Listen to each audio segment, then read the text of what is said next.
you walk before me. Her children in her arms, the proof of our choices. I see them waiting.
Is yours? Oh no, it is working. Oh, sorry. There was obviously a button that needed to be pushed at the desk. Thank you very much. Morena, good morning. Welcome to day 2 of the hearing to determine both the private plan change and the designation changes for Nelson Airport. I think many of you were already here yesterday. What I was going to do, we're still proceeding with Nelson Airport's case this morning, and then we move on to the case for the beach camp. So what I said I'd do yesterday was I'd just check whether there is anyone here who is presenting to us either later today or later in the week that wasn't here yesterday. I'm just sort of putting faces to names. So there's someone at the back, yes, and someone in the middle. Do you want to just stand up and just say your name, just so we know that you're here? And are you presenting today or later in the week? Tomorrow. Excellent. Thank you. Glenda Robertson. Thank you. And there's a lady in the brown coat.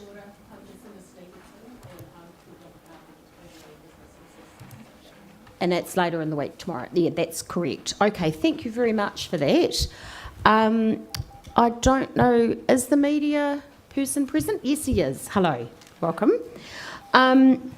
Same rules as previously apply, and we're still recording these proceedings that can both be looked at live and can also be looked at on the YouTube link after today if people want to go away and have a look at that later. Thank you, Ms. Arthur Young. Did you provide us with the cheat sheet? David's words, not mine. Yes, ma'am. A couple bits of homework I'm keen to just talk to you about at the Absolutely. You can do that. Just for those of you who weren't here yesterday, and many of you were, I'm Helen Atkins. I'm the chair of this hearing. To my right is Lindsay Daish, and to my left is David McMahon, who are, we're all accredited commissioners appointed by Nelson City Council to attend to this hearing matter. I think that was all I needed to say, thank you. If you just want to let us know where you're at with any homework we gave you yesterday, or you chose to do from yesterday, and we'll be doing that every morning so everyone sort of gets up to speed. So thank you. Thank you, ma'am. Morena, to day 2. A couple bits of homework before we proceed with the 4 last witnesses of the airport's opening. Firstly, ma'am, as you've mentioned, you should have a term sheet on your desk, and we can make that available as well. For anyone who would like that. That's just that shocking amount of airport and aircraft related acronyms. But we are amazed bad enough, but when you add airports into it, it is, isn't it? Even more. And then there's clearly local dialects for terms such as RESA, RESA, and RESA. Anyway, we can add to that as we need to, but hopefully that's helpful to the panel. Thank you. Second quick thing, there was a bit of homework for Ms. Smith in relation to the Greens Motel on Gulf Haven Way. Yes. So that's just up on the screen now. That in terms of the permitted or operative level of noise, which could be anticipated at that site under the operative contours, it's 61.5 dB. Right. Proposed 60. So that site will see a decrease in noise levels under the proposed contours. Okay, thank you. That's quite helpful. That's the sort of thing that we were talking about for the broader, the spatial, having a good understanding of the changes that people will be experiencing. Yes. Positively, mostly. Yes, and some a little bit negatively, but that's quite helpful. Yes, ma'am. And I mean, it's, and I appreciate there's a lot of graphic material, not in the way that term's meant, pictorial material in the application, in the evidence, in particular in Ms. Smith's work, that looks to show where those, colloquially speaking, overs and unders are in relation to the operative contours and the proposed. And as Ms. Smith has said, and as the application seeks to make clear, the revised proposed contours under DA2 do see contour lines come in some Correct. places and come out in others. Yeah, absolutely. No, that's just helpful for both us and for those who are making submissions. No, thank you very much. And again, ma'am, through the course of the week, of course, if any submitters or anyone who's present wants to help navigating that material to see, for example, Where their house is. property Yeah, pinpointed, the team is very happy to walk through the material with helpful. them if Yeah. they want to know in that particular pinpoint way. Of course, the team is very Sort of happy an to talk electronic version of the old-fashioned map Yeah. where you got Good asked by the old-fashioned map. commissioners, where do you live? That's right. Or a Please big point it out poster, on the big map. poster on the wall. That's right. No, it's Simpler a times. bit different now. That's right. Indeed. Last point, just quickly, it was less of a homework point, but more one I just wanted to ensure we were on the same page about, off the back of Mr. Monroe's evidence and that last plan that Ms. Anthony put up, just in relation to the northern and southern options. Yes. Now, this is all in evidence, and Mr. Monroe in particular noted that, but just to sort of clarify, the proposed location for the runway, option A, Yeah. and the option that the airport company is taking forward, is the southernmost alignment before reclamation is required. Yep. So the driver for that optioneering work, which was, as you've heard my submission, robust and careful, and whilst appears simplistic and binary, ultimately north-south, was to, in a very transparent way, look to push one of the options as far south as it could go before we get into CMA. So that is, as Mr. Monroe has said, you've got your 1510 runway length. You've got, because the second you even touch a runway of more than 15 meters, you ping yourself on the requirement for recess, You as need recess, Mr. Monroe said. Yeah. You've got your 240 on either end. In that calculation, what is easily neglected is the fact that you probably need some fencing and some roading Yep. around that infrastructure.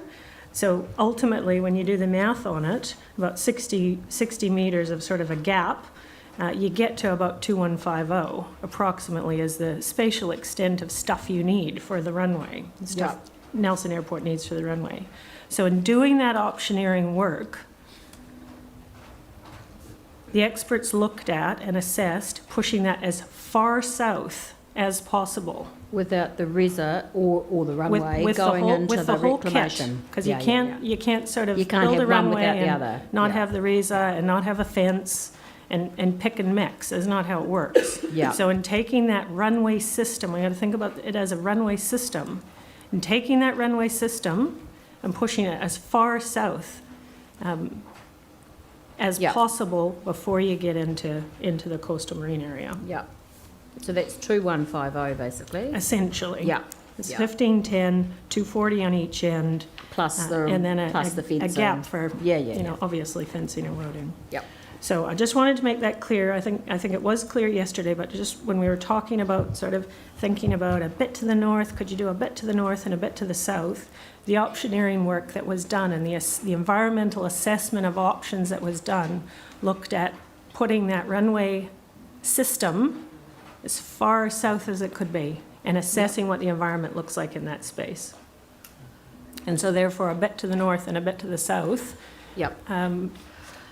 becomes, with respect, sort of moot Yep. when you're looking at an option that pushes it as far south as you can before you impinge into the CMA. I think it's helpful. No, I certainly, I think we did understand that. Thank But you. what is helpful is just reminding us that we're not just very clear that we're not just talking about the runway itself. That's right. We're talking about the reses as well, either side, but also importantly, you then get into those practical issues of needing fencing, needing roading, which take up a wee bit of space That's as it well. now. So that didn't really come up yesterday, but it was very clear, I thought, from Ms Anthony's evidence that the southern option, if you were to use the southern option, you'd not only the resa is a problem, but the runway itself and all of the associated fencing, etc., would be, she didn't mention that, but would in fact require reclamation. Thank you, ma'am. Thank you. Okay, so that's just in terms of No, that's helpful. homework and opening comments. I'd now... Just Oh, before yes, we sir. leave that, Uh-huh. sorry, Of course. I would find it useful to have a graphic that shows that arithmetic in a spatial sense. I think I understand it. I've drawn myself a little sketch here, but I think it's important that comes in from the proponent so Thank that you, we're all sir. clear. That's the first matter. The second matter, just in terms of Miss Smith's homework, and thank you for the clarification regarding the motel. Oh, I should have noted, I know there's more There's homework more. coming. I just wanted to be- Absolutely, Yeah. we're noting that all. There's a few things Yes. that take more than Yeah. And an clearly- overnight turnaround. In terms of your terminology, the unders and overs, it's the overs, I mean, the unders can be taken as read. It's the overs where we're particularly interested in. Yes, thank you.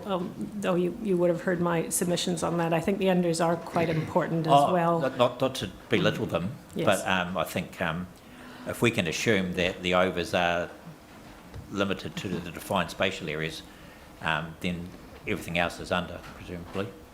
Thank you, sir. And it's particularly those, I mean, they're all important, I agree, but it's particularly those higher, the 5 to 8, the 9 to 11.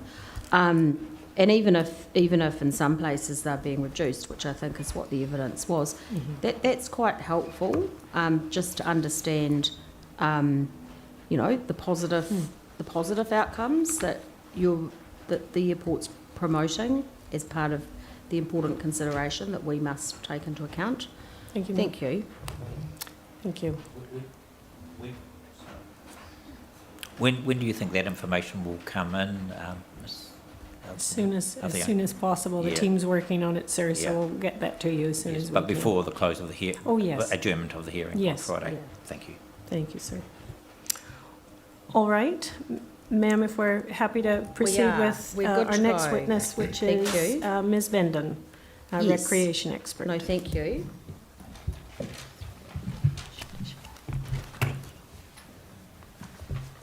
Good You should morning. have a summary statement. Yes, of I Ms. think it's Bendon's? just coming round. I think it Have we should got be one? on Oh, your... have I got one? Sorry.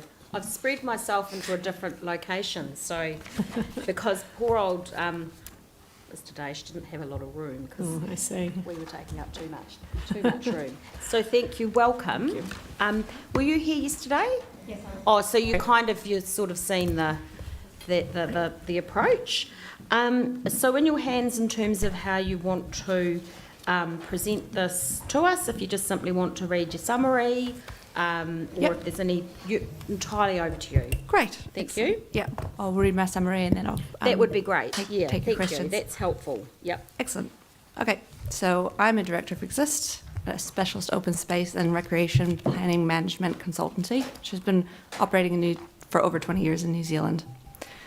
As outlined in my evidence, I was engaged by NAL to undertake the assessment of the potential recreation effects of the NOR on recreation values and attributes in the Nelson Tasman region, with a particular focus on golfing, given the concerns raised by submitters. My evidence focuses on potential effects on the golfing in the region, given the NOR will affect the Nelson Golf Club. I've also considered and assessed a range of recreational effects of the proposal in a regional context, which is appropriate and common for a recreation effects assessment under the RMA. In summary, the worst case impact on golfing in the region will be the loss of a 18-hole local links course, including the loss of particular experiential values associated with NGC. However, I consider that the worst case removal of NGC as an 18-hole course golfing option in the region will have a minor impact on the ability to access golfing activities within Nelson Tasman. So in order to prepare my evidence, I reviewed the previous work undertaken and relevant submissions received and focused my attention on the recreation impacts of the NOR. The recreation activities I reviewed included walking, running, cycling, mountain biking, golfing, sailing, interacting with dogs, stand-up paddleboarding. The largest impact of NAL's proposal was definitively the impact on golfing in the region,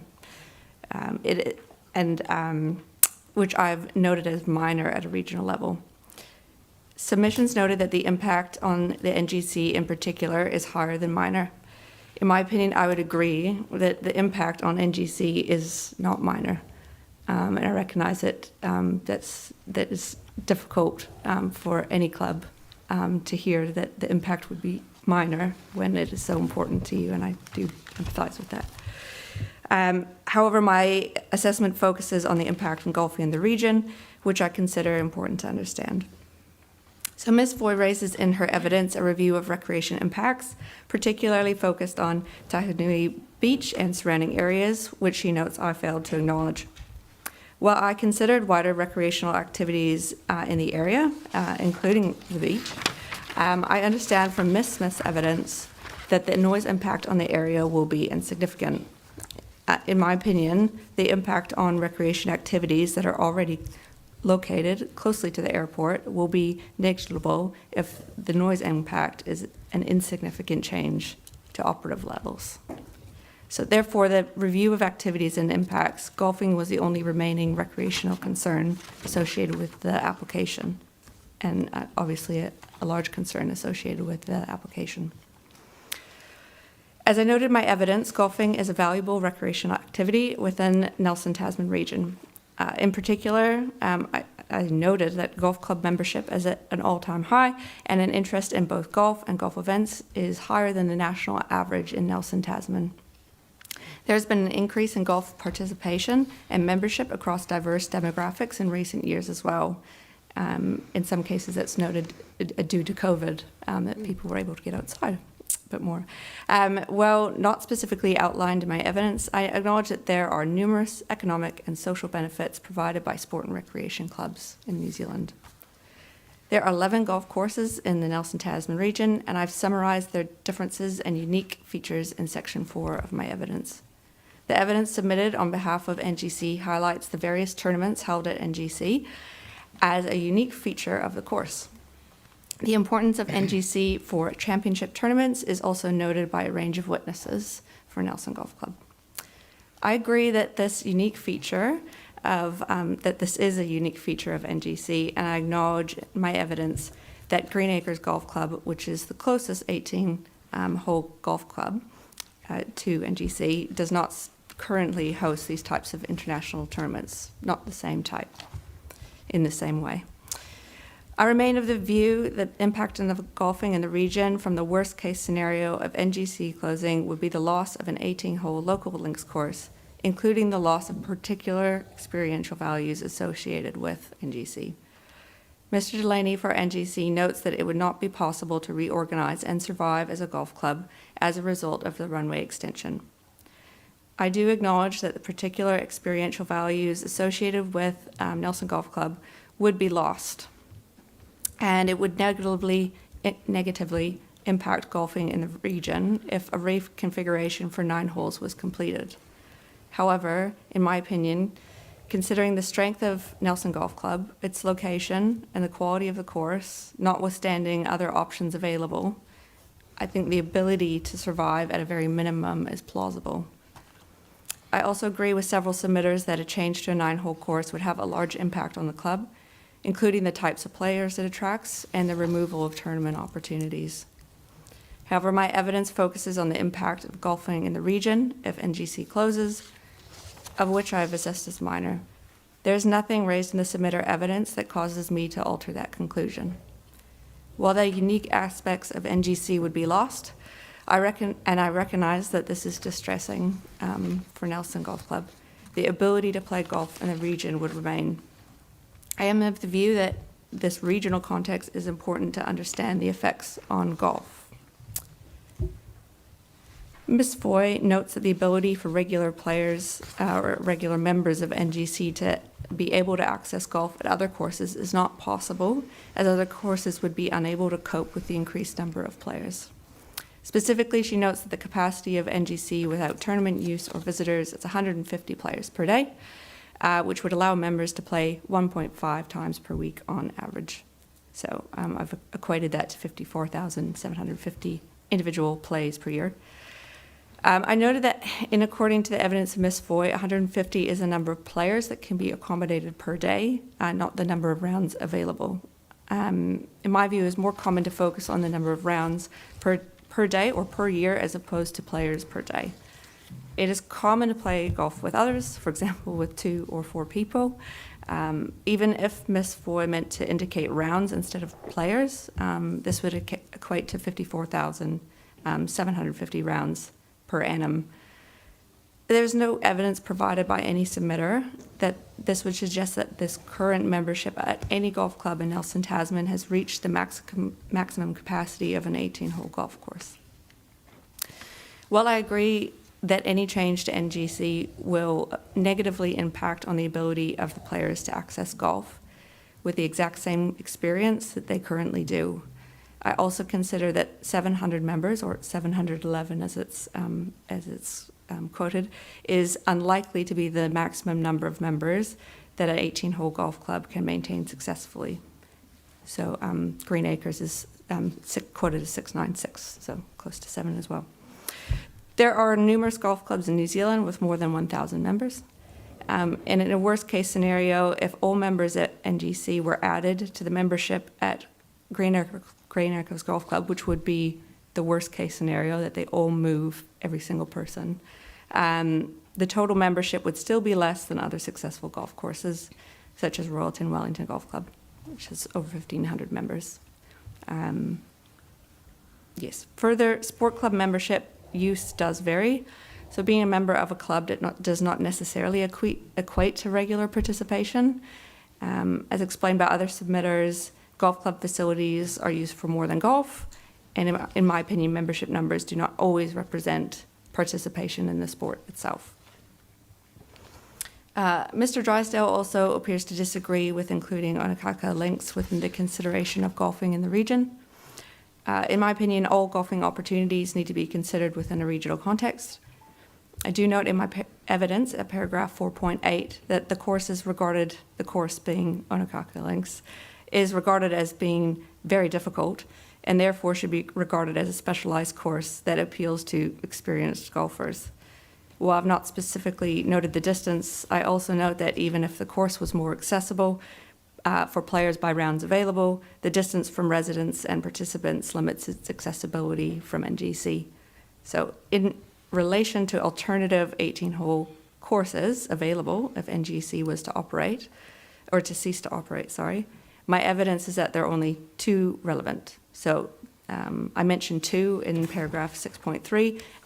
So to clarify, those 2 courses are Motueka Golf Club and Green Acres Golf Club.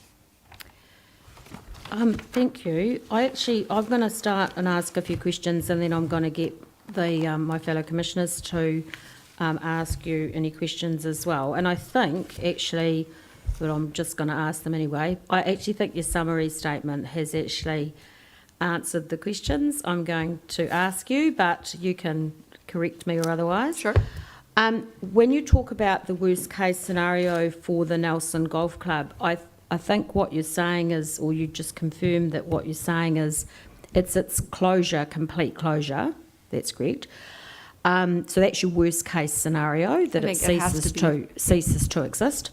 However, you note in both your evidence and your summary that there is a possibility for it to continue to exist. We don't know what that's going to look like, whether it's 9 holes or more than 9 holes, and you haven't really looked specifically at that. You're looking at the worst case scenario. With regard to the final point you made about the other 18-hole golf courses, they aren't links. They aren't the same as this, are they? So when you talk about the experiential experience, that people have is that when you bring into your, you know, and the impact that has on the golf club and the people who go there, you're talking about the look, the feel, the nature of the golfing activity. So all of those things come into the mix at that level. So your conclusion around minor effect is because, and I think you've made this really clear in your summary statement, is because you're looking at golfing in the region as a whole rather than a much more, I suppose, limited focus on the kind of experiential nature of Nelson Golf Club and whether or not that is replicated anywhere in the region. Is that correct? Obviously, the golf club have a difference of view, and we will hear from them tomorrow regarding that. But that's really helpful because I think your summary statement has made that very, very clear. That you're not saying that it's, you know, that it's not bad for the golf club and that they won't have significant effects on them personally, but from your evidence is looking at the regional offering as a whole, correct? Okay, I think that's got my... it's macro, not micro, in other words, for want of a better way of describing it. David, did you have some questions? Good morning, Ms. Bendon. Morning. A couple of questions from me, just starting with a couple of factual matters. Where's the location and the distance from Tahuna Nui of the Green Acres Golf Club? Tahuna Nui, so from the beach to Yep. Green Acres. Yes. Sorry, I wouldn't know off the top of my head the exact distance between those 2 points. Do you mean from the Nelson Golf Club? Yes. Yes, I think in my original evidence I noted how much it was. Oh, this one? Can you just direct me to the paragraph?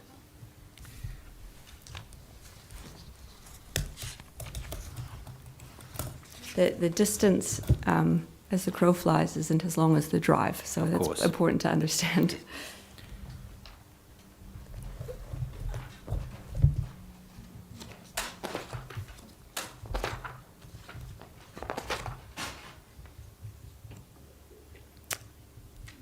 So I've noted in my evidence the driving distance from Nelson Airport. So that's located 23 minutes driving distance from the airport. However, that it would be longer if you Yes. went right round. And what paragraph reference is that in your evidence in chief? That is in 4.6 of my evidence. Thank you. Clearly, the Motueka Golf Club is much further afield. Of course. Thank you for that. My second question is just picking up on the theme that the chair discussed with you, and it's about the regional assessment that you've undertaken.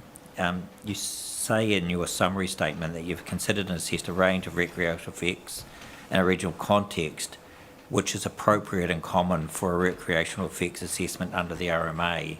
I'm interested in what the source of that statement is. Is there a best practice guideline in terms of recreational planning that the RMA has adopted in terms of providing a focus on regional effects as opposed to other? So in recreation, unfortunately, I wish we had guidelines, but we do not currently have an accepted, by the RMA, a set of rules to guide us. However, we're close to industry, and there is best practice that we all work to as a group, and that is based on practice rather than based on written guidelines. Okay. Okay. I mean, presumably you have, I can see from your evidence, you've undertaken other recreational studies around the Motu, and you've adopted the same regional approach in those? Yes. Obviously, there is a particular focus on one group here, which is Nelson Golf Club. But it's important to try and understand at what stage this part of the process is. It would be, I would love to sit down with a piece of paper and Nelson Golf Club and Sure. and be able to work it out. But at this stage, that's not the stage that we're in. Okay. Now, the reason I asked that question is that the RMA deals with effects, and it defines the term effect, and it defines it in terms of different temporal and spatial considerations. Temporary, short-term, long-term, local, regional, national. And your focus has been on regional, and you've come to a conclusion that in a regional context, the loss of the worst case scenario would have a minor impact on the ability to access golfing. The 42A officers, and I think have come to the conclusion that from a local perspective, the adverse recreational effects on the Nelson Golf Club and users will be significant, principally due to the disruption and obviously the potential full loss. Notwithstanding your regional focus, would you share their conclusion that at a local context, that the effects are something other than minor? Yes, of course. Yes. Yeah, I think I mentioned that in my submitter evidence here at 2.2. In my opinion, I would agree that the impact on NGC is not minor. Yes. It is. It is not. It's. It would be. It would be inappropriate. How would you categorise it, Ms. Bendon? Would you use the terminology that the 42O officers have used? Yes. Significant. Yes. Okay. Thank you. Now, in terms of other recreational activities other than golfing, the 42A officer also talked about potential effects on the airport perimeter walkway. Is that something that you've investigated? Yeah. I've considered that, including being able to watch planes from the perimeter Yes. walkway, which was another recreational activity. Do you understand whether the reinstatement, relocation and extension of that walkway will be possible with an extended runway? I understand it may be possible, notwithstanding the fact that that land is currently owned by Nelson Airport, so it could close at any time without notice. But I note that they've remained to keep it open, and I think that's a part of social license to operate. Yes. Okay. Thank you. Thank you for your answers. Thank you. Thank you, Ms. Bendon. Is it fair to say that there's two different sorts of golfers?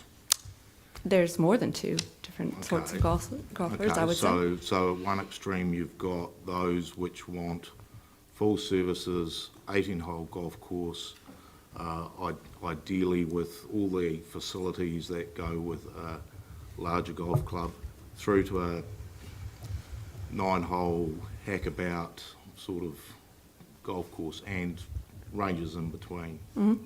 Yep. There'd be many different types of golf experiences that people would be looking to have. So obviously we've got significant evidence from a number of members of the golf club saying that in the Nelson region, Nelson Golf Club is the only one which provides, if you like, the elite level golfing experience. Have you considered the effects on those that wish to play elite golf with the removal of Nelson Golf Club? Yes. And do you still come to the same conclusion that on a regional basis the impact on golfing activities is minor? The ability to access golfing in the region is minor, yes. Okay, but the ability to access elite golfing is significantly impacted by the potential worst case? I wouldn't say it's significantly impacted. You would? I wouldn't. You I wouldn't say it's and significantly why impacted. do you say that? Because we've got, I think there's 8 or 10 briefs of evidence from golf club members about their own experiences with Nelson Golf Club and the reasons they choose to play there. Mm-hmm. Which can't be replicated, well, they're saying it can't be replicated anywhere else in the Nelson region. So I think, firstly, I'd like to say that the fact that I've deemed it minor is not to say that there isn't an impact.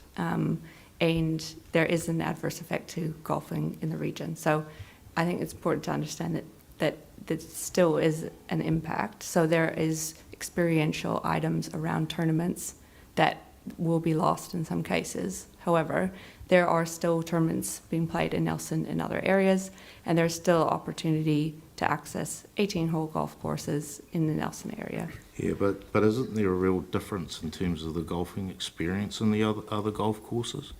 There is different experience, so it is not that there wouldn't be a change. There would be a change to experience.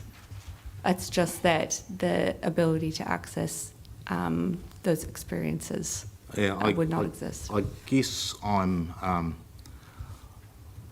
struggling a little bit to understand your rationale in terms of because there are other 9-hole golf courses and a couple of much more distant 18-hole golf courses, that the overall effects regionally from the potential removal of the golf club are minor.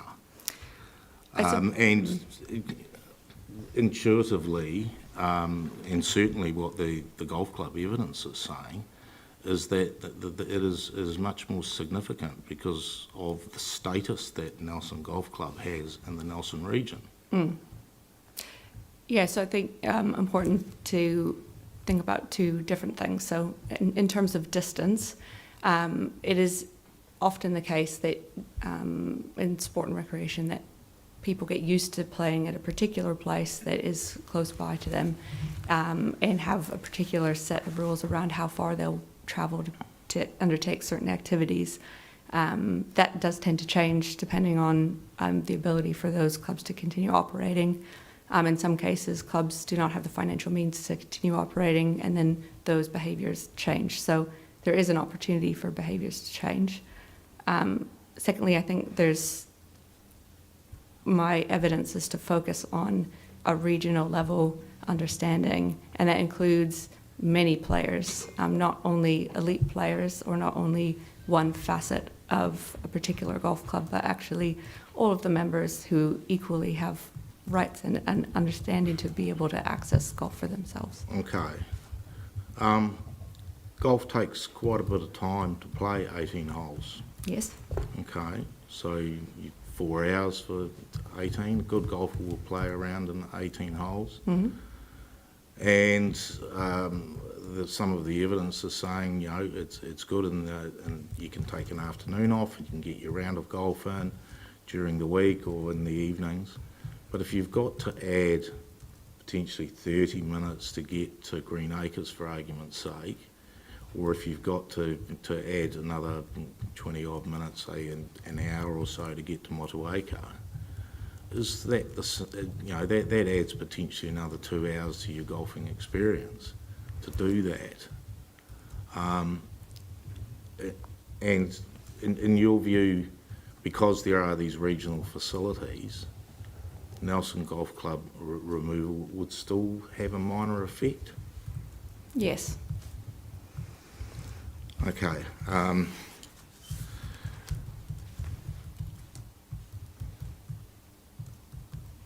All right, I'll leave it there. Thank you. Thanks. No, thank you. I don't have any further questions, so thank you for that. Thank you, Ms. Bindon. Thank you, ma'am. Thank you.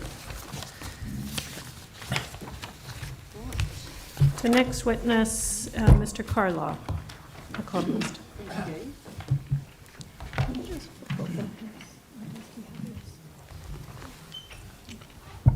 Just wait for the summary to come up.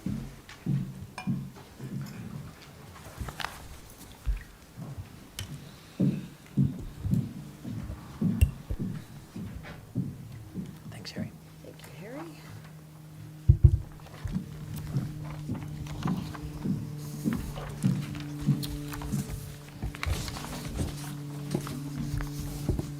Welcome, Mr. Carlaw. Thank you.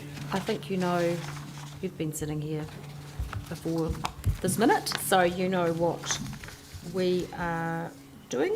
And again, in your hands in terms of whether you just want to take us through the summary, add anything if you think it's important to add anything, and then answer any questions we've got, given that you've come after, we haven't got Mr Osborne before you, so that's fine if you're deferring things. I know you do that in your evidence, so that all makes perfect sense to me. So thank you. Thank you very much. My name is Nick Carwell. I'm a partner at Martin Jenkins. We're a consultancy firm that's been around for about 30 years providing advice to central and local government predominantly. I'm going to speak to two main points in my evidence. The significant economic impact of the airport and the assessment of the two options, namely the northern and southern runway extension options. So starting with the first point, Nelson Airport makes a significant economic impact to the Nelson Tasman region and nationally. In my evidence, I refer to analysis in the 2018 year.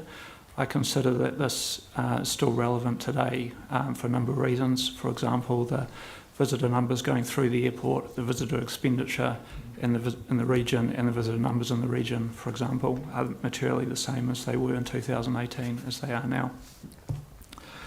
The total direct expenditure resulting from Nelson Airport in 2018 is estimated at 198 million. That includes expenditure from the airport for its operational and investment activities, associated business and visitor expenditure, which is attributable to the airport, and I'll talk a little bit about those impacts shortly. This direct expenditure flows through to an estimated impact of $178 million in regional GDP and 3,091 full-time equivalent employees in that year, and I consider that to be very significant. The airport's economic contribution can be considered in three groups. Firstly, the contribution of the airport and the precinct activity through its operations and investment. The companies that are associated with the airport that provide support services, and then companies using the airport facilities. And in the 2018 analysis, there were over 30 companies that were identified as operating as a result of the airport. And it's likely, although I haven't quantified it, that the investment from those 30 companies are very significant to the Nelson Tasman region. The airport also has economic contribution in terms of tourism and trade activities. The air services obviously bring in leisure and business visitors to the area, which in turn results in spend in hotels, restaurants, entertainment, recreation facilities, car rentals and the like. Nelson Airport was responsible for about $99 million of direct visitor expenditure in the 2018 year, which was about 15% of the full expenditure.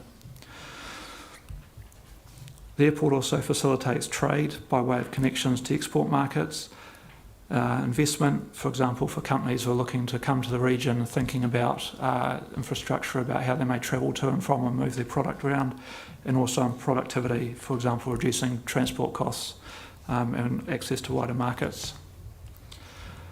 The third group of activities which the airport contributes to are around enabling business and population growth. For example, attracting talented people to the region and also providing resiliency if the roading is damaged, and supporting emergency services for those that have to enter or leave the region. It's my view that the runway extension as proposed is important to Nelson's ongoing economic contribution. As noted in the Airbus report and Mr Munro's evidence, the current runway length leads to payload restrictions for some aircraft under certain weather conditions. Passenger and freight capacity is limited, and obviously a longer runway would remove these restrictions for current craft. Moreover, though, the current runway length would, if it continued, may constrain the use of next generation zero emissions aircraft, and this would have a negative impact, in my opinion, on the overall economic contribution of the airport to the region and nationally. The second point I'll talk to is around the assessment of the runway extension options. So as is noted in my evidence, my economic assessment of the two options considered the economic costs of the construction activity and the wider impacts on GDP and employment, and the ability for Nelson Airport to achieve objectives associated with resilience, safety and reliability. In my view, the construction costs of extending the runway north are significantly less than that of going south, and this is due primarily to the geographical challenges of having to build the runway extension across the estuary. Aside from the costs, the construction of the northern and southern options create minor and temporary benefits to the region. Both options create benefits for Nelson Airport by completing or improving on the airport's reliability, safety and resilience objectives. My assessment concluded that because both options provide largely similar benefits, the northern option was preferable because of the sizable difference in the construction cost. Before I conclude my summary, I would like to just comment on evidence of Ms Hampson and Mr Dygan, if I pronounced that correctly. Mr Osborne has reviewed the options work undertaken for the airport company as well as Ms Hampson's report dated 12 February and comments on this in his evidence. And I've read the evidence of Mr Dygan on behalf of Te Huna Beach Camp, and I just wanted to note that Mr Osborne in his evidence on paragraph 14.1 referred to analysis that identified $175 million of visitor expenditure attributable to the airport. However, visitors also come for attractions and not to visit the airport. I just wanted to clarify that that was about visitor expenditure that resulted because of the existence of the airport, and that expenditure would occur on accommodation activities and recreational activities amongst other areas. That's the end of my summary statement.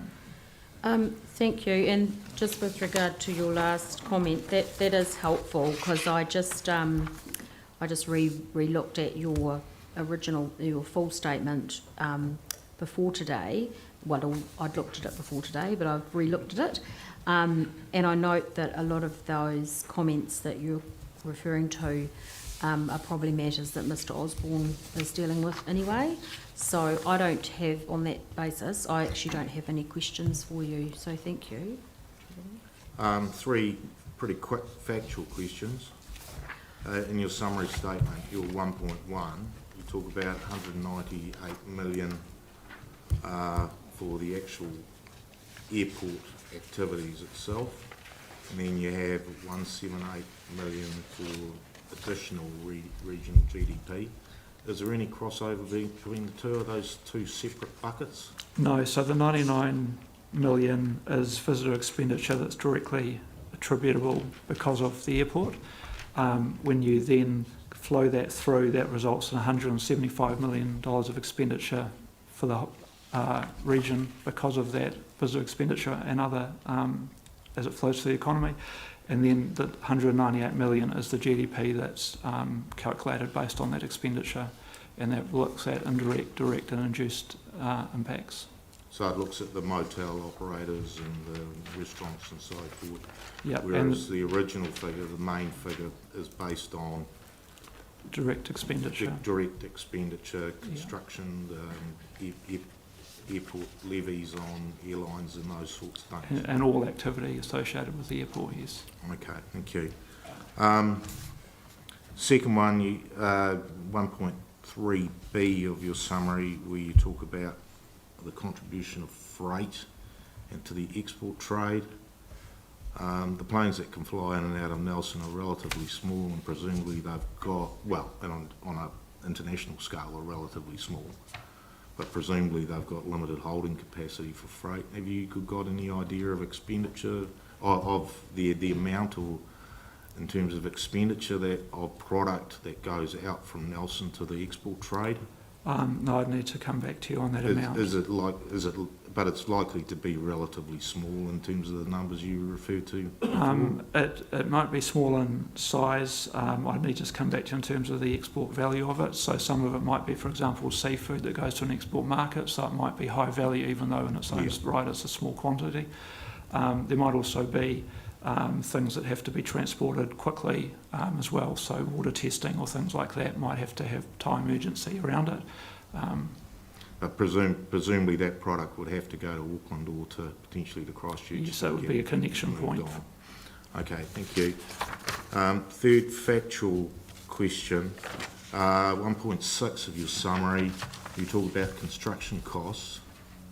In terms of, has that construction costs also included the land costs as well? You've done some estimates of land costs required to do that? Yes. And that's included, and that's still significantly less than building to the south? That's correct. And does that also include a factor for the mitigation package as well? Includes the cost of the land acquisition as an assumption in there. Yeah, but the mitigation package for potentially needing to retrofit existing houses and so There's a contingency in there. It doesn't have a specific quantum for that. And okay, so there's just a plus or minus 10% or whatever for that, because no analysis has been done in terms of that cost until. That's correct. There's a analysis was done to look at what areas of expenditure have the highest likelihood of being uncertain, and that's then formed the basis for what the contingency amount might be. And what percentage is the contingency? For the southern option, I just need to check my evidence. I think for the southern option it was around 30%, but it's in my evidence. And for the northern option? It's less than that, and again I just need to check my evidence, but it is in my evidence. All right, thank you. Thank you. I have got some questions, Ms. Kaloa, but I just wanted to pick up on that last answer you gave.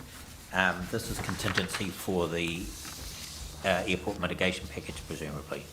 It's for the option itself, Yes.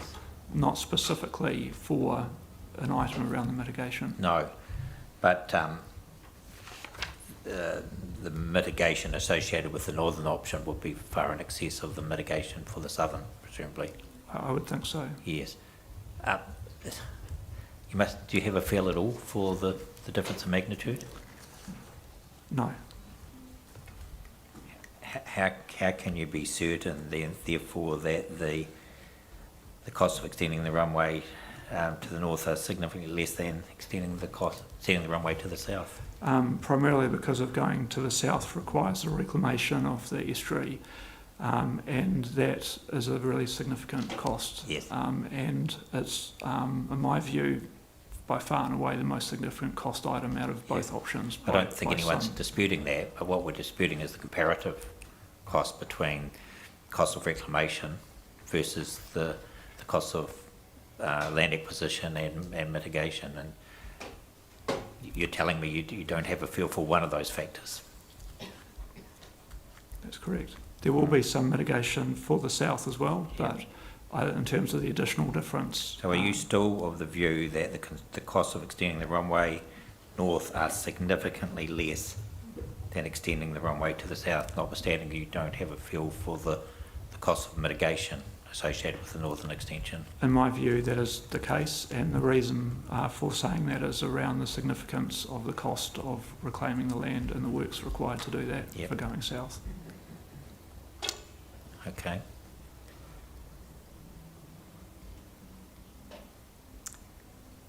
I won't question you any further on that, but I'll say to Ms Arthur Young, that's a concern for me, that there's a bit of a lacuna there in terms of the basis of this witness's analysis, and I'm sure other witnesses might pick up on that, but as I said, I'm not in a position to take it any further, but I guess I'll leave it to you to your reply.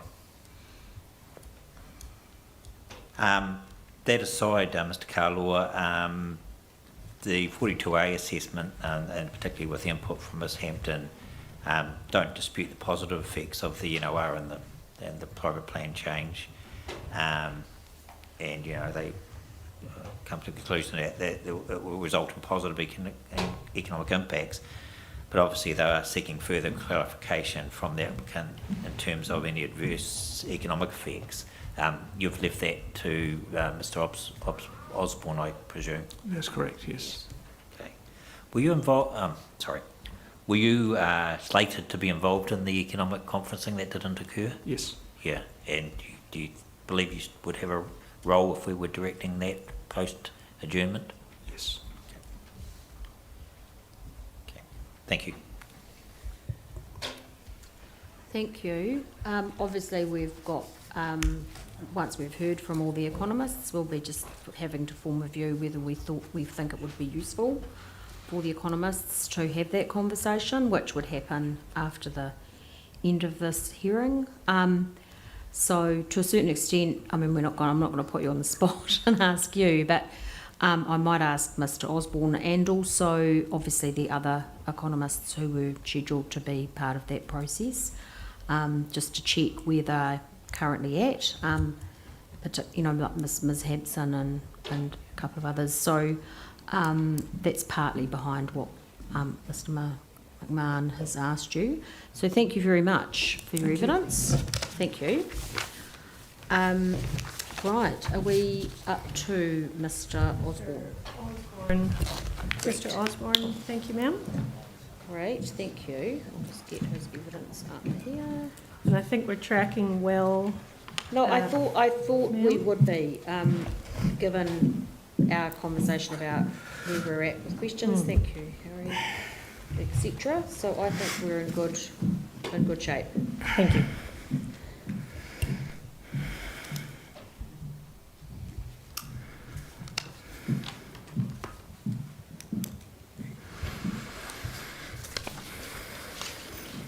Good morning. Good morning, Commissioners. Yeah, were you here yesterday, or you've just I seen was. where we No, I was here we've got yesterday to? morning. Great. Well, same with the others. We've got your summary statement, obviously, and we've got your original evidence. And I'll just leave you to take us through that statement. And you can answer this at the end or before if you like. I would be interested, given that you couldn't do the conferencing for obvious reasons. Thank you for that. Last week. No, that is perfectly understandable. It just is what it is. I guess you might not have a firm view as to whether it's still necessary until you've heard from some of the others, but I'd be interested to just know whether you thought that would be a helpful exercise for us to direct, which we'd be doing after the end of this week. Anyway, I'll leave that with you to have a think about. I'll be asking the others as well. So thank you. I think in response to that question, I would essentially leave that to the panel, whether there's any more clarification or anything that they believe there's any agreement that could be reached given the positions that are going to be expressed this week. Well, that's right. Yeah. I mean, obviously, the question for Ms Osborne is going to be, well, have your questions or queries been addressed? So to a certain extent, we're going to be a little bit guided by what she has to say in that respect. Yes. Ms Hampton, what have I called her? Hampson, yes. Oh, sorry, Hampton. That's right. Apologies. I Understood what you knew meant. as soon as I'd said it, it was wrong. No, apologies. Anyway, thank you for that. Thank you. My name is Philip Mark Osborne. I'm an economist at Property Economics. Nelson Airport is a strategic regional and national infrastructure asset, vital to the competitive level and sustainability of the regional economy, as well as fundamental to sustaining and improving the economic well-being of the Nelson community. Critical to this is the unique nature of the economic activity, that is generated and facilitated by airport operations. The economic impact assessment outlined in my evidence considers the potential economic impacts of the NOR and the options assessment undertaken by experts of the options for the runway extension. I also provide comment on the impacts of the airport's Plan Change 30 on landowners located within the airport's proposed noise contours. My evidence addresses the potential,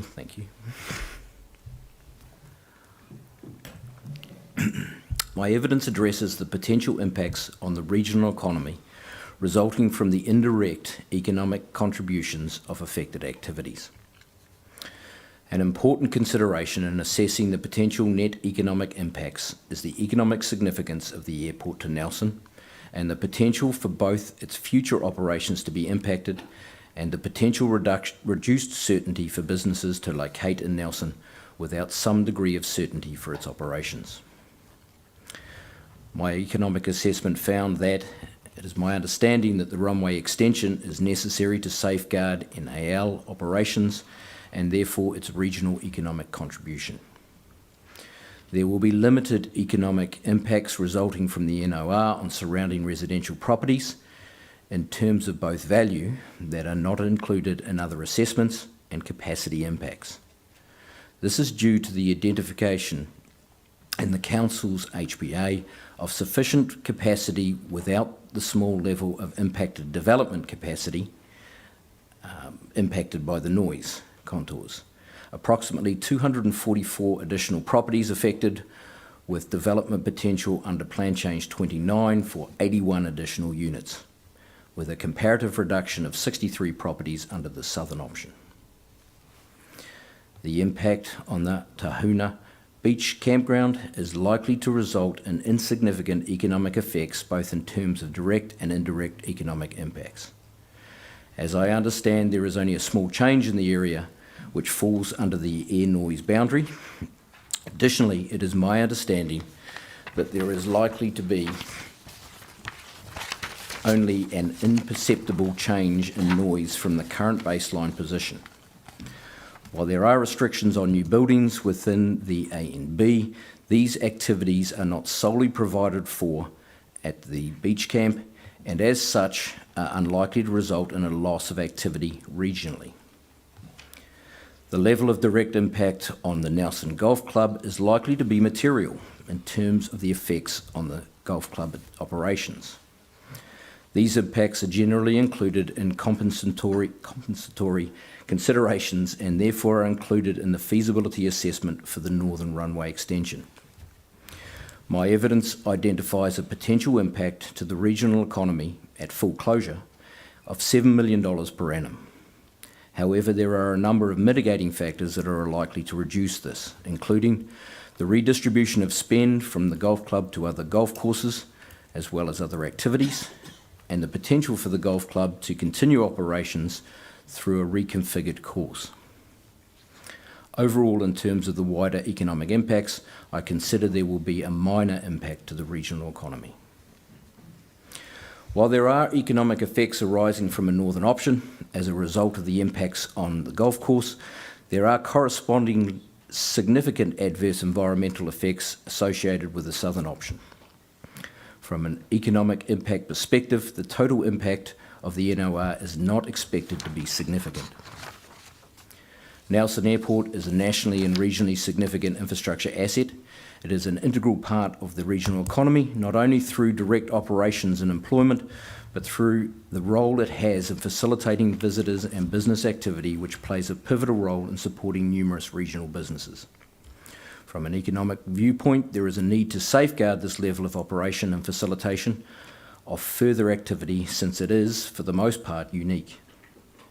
Restrictions on the resilience and reliability of Nelson Airport are likely to have real impacts on its economic contribution and therefore on the region's economic well-being. Just a quick response to some submitted evidence. The evidence of Mr. Duignan, I hope again I've said that correctly. Thank you. That's right. Mr. Duignan has provided economic evidence on behalf of the campground. There are several matters raised to which I wish to respond. Mr. Duignan disagrees with my conclusion that the impact on the campground is likely to be insignificant, both in terms of direct and indirect impacts. I rely on the evidence of Ms. Smith and Ms. Bendon in relation to the potential impacts of noise and on recreational values at the campground to conclude that there will be limited impact on the campground from an environmental effects perspective. Nothing in Mr. Duignan's evidence causes me to change my opinion that the NOR will have insignificant effects on the campground and is unlikely to have a wider impact on the regional economy. The evidence of Mr. Duignan also outlines a number of statements relating to my evidence that addresses the relative value of the airport to the region, the economic contributions of the beach, the campground and the golf course, and the potential effects on these operations and the resulting impacts on the economic contribution. Mr. Duignan at paragraph 59 implies that a consideration of costs and benefits should recognise that the airport itself does not create demand, and that for tourism and attractions themselves are the generators of this activity. While the airport does generate economic activity itself, It importantly facilitates a huge level of activity through regional and national access to other markets. It would be simplistic and incorrect to suggest that this level of activity would occur without the access provided by the airport. This is also true when considering Nelson as a competitive location for business. Although not generating the products themselves, the opportunities for these businesses to locate in Nelson without the airport would be significantly reduced. In terms of the economic contribution of the beach and the campground, Mr. Diagnan provides an extensive amount of general information pertaining to the overall operation and attractiveness of the area. However, even with the identification of a profitable operation, there appears to be little about the specific economic contribution of these facilities or what the perceived effects may result in terms of economic impacts. The evidence of Ms. Smith identifies the change in noise received at the campground will be imperceptible. Mr. Diagnan also outlines the potential impacts of the aircraft effects control overlay on future development at the campground. While this overlay may impact upon some development potential, it is important to note from a regional economic perspective, the campground is not the sole location for the development of additional tourist attractions, and therefore is unlikely to result in a material economic loss to the Nelson community as a whole. Finally, Mr. Diagnan at paragraph 14G comments on the estimated $7 million economic contribution of the golf club in my evidence. While I acknowledge that the golf club is in close proximity to the city, I do not believe this invalidates the figure.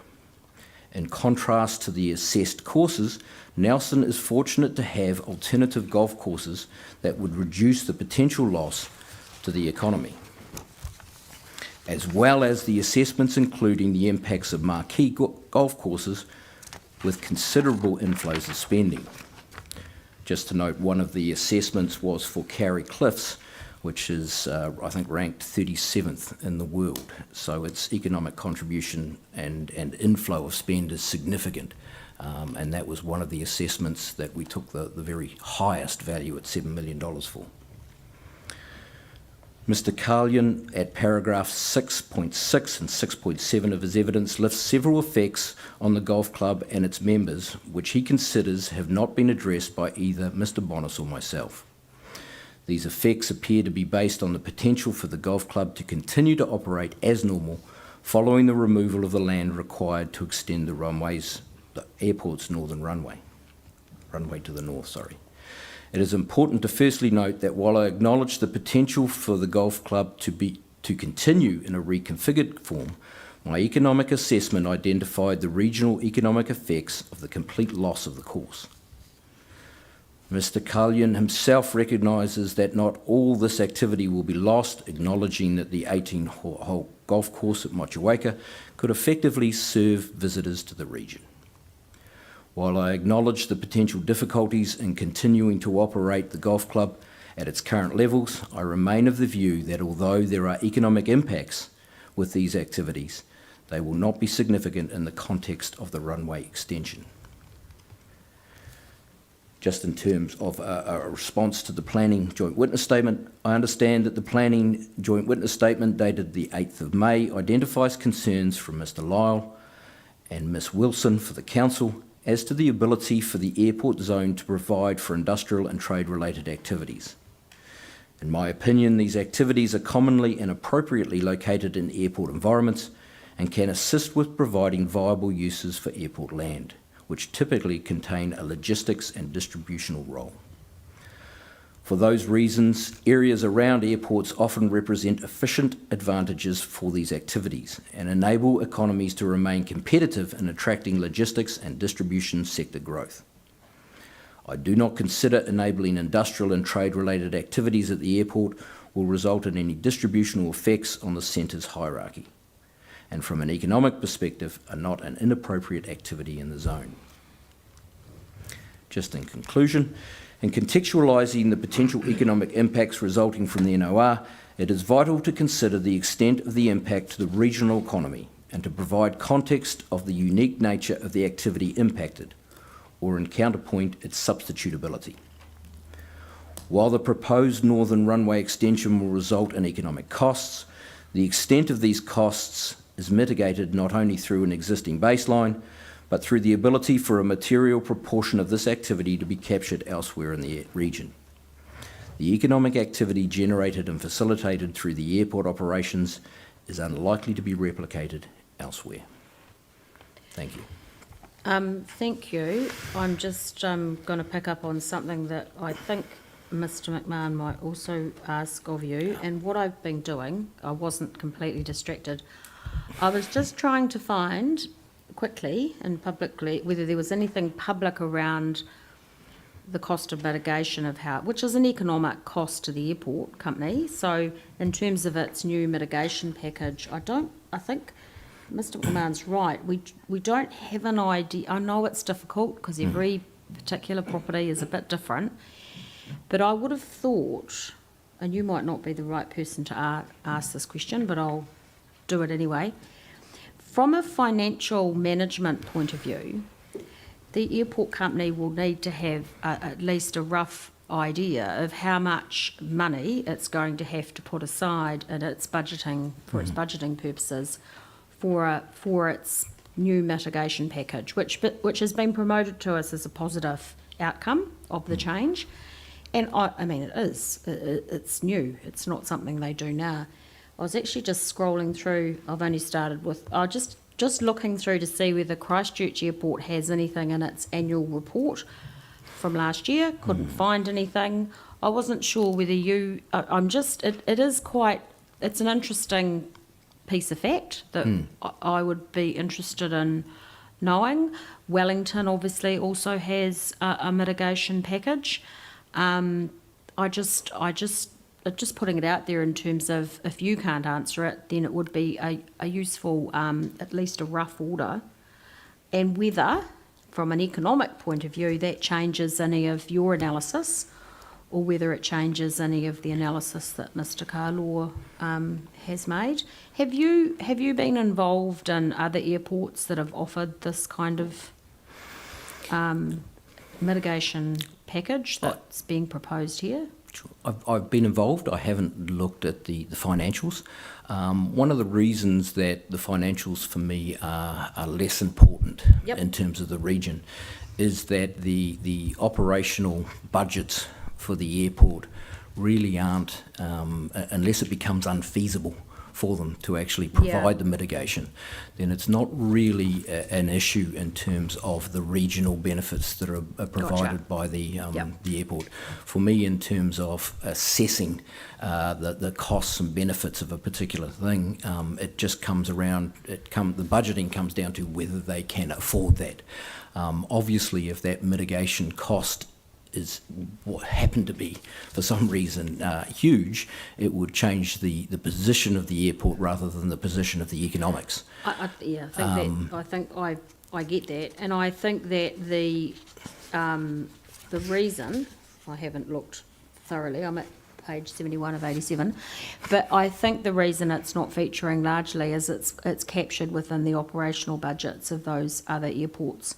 And it would only stick out at you if it became an untenable amount of money. Yeah, that makes sense. That's correct. And I just before coming up, I was told there is an estimate for that, and that might be forthcoming. Yeah, that's fine, and that's for the airport to let us know. It's and if it doesn't hit the threshold for you in terms of the regional impacts that you've looked at, and then that's fine. That's your evidence as well. It's really inconsequential in terms of my considerations, rather than the considerations of the operation of the airport itself. Budgets. That's helpful. That's your evidence. So thank you for that. Lindsay. Just a couple, Mr. Osborne. The evidence that you have in relation to direct impacts upon both the beach camp and the golf course, in terms of economic activity, is very much set at the regional level, whereas we're being told that there are direct economic impacts to both of these individual operations. And at a regional level, you'd think those sorts of things would possibly get lost in the size of the regional economy. you think that's fair to just regionalise your assessment rather than to focus on Nelson Golf Club? Here we are. It's going to either be, with the proposal, it's either going to be totally closed or it's going to be reconfigured to something much less than it is at the moment. So, have you got a comment about whether it's fair that things do get lost in the size of the regional scale of the economy? I mean, in terms of the question, you're right. It is comparatively small. I think it's not just right, it's extremely important to contextualise it, because if we were to take it down several levels to a much smaller business that sold something small and produced $50,000 a year, and that business was to close down, and we were looking at the impact just on that business, that would be a significant impact on that business. And if we don't contextualise that in terms of the benefits that are created at a higher level, we would potentially be shutting down an airport because of the closure, or we'd be significantly impacting because of the closure of a very small business. So what we're looking at here is rather than just a large area, we're looking at the economic welfare of a community. And what we're trying to do is we're trying to say, what does that provide for that community? There are winners and losers in terms of that business. As I've set out, there are economic impacts and there are significant impacts for the golf club, in my view. And my view has taken a scorched earth almost approach. So you can't get any worse than that in terms of how I've assessed it for the golf club. However, if we are simply looking at individual operations of businesses and how those are impacted, and we're comparing those to something that creates a greater degree of community welfare, then we would be skewing that assessment in favour of those individual businesses and their impacts for the community, which I think is and the environment, as it were, the economic environment. I think it's incredibly important to assess it at that level. I take your point that is it fair that these businesses are impacted at the level that they are, but I think in terms of managing that resource, it is important to consider the whole community and how it benefits rather than just individuals. Yeah, so obviously the airport itself, you're saying that it is of such importance regionally that being able to get the runway extension is of regional significance, whereas the potential impact upon two site-specific locations is regionally minor but locally very significant to those operations.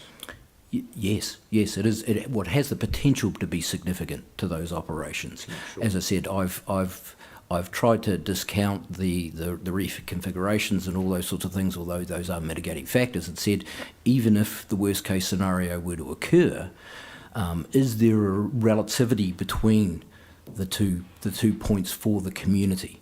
And I think that's extremely important to consider in that context. So, but the economics is only one part of the picture in terms of what we're looking at, obviously. Unfortunately, yes. Unfortunately. In an economist's world, everything would be nice and pure. It would all come down to a number, yes. Okay, thank you. I just got one question about one of the tables in your evidence and check. And I'd like you to walk me through it so I can completely understand it, because I had to have about 2 or 3 goes at it. Fair enough. It is your table 1. Property impacts of Nelson Runway extension, north and south options. So can you just walk me through your numbers here? Sure. So what this tells us is that the total number of properties affected currently are approximately 279 under the operative plan, and the reason between the operative obviously and the PC29 is that there's more development potential under PC29.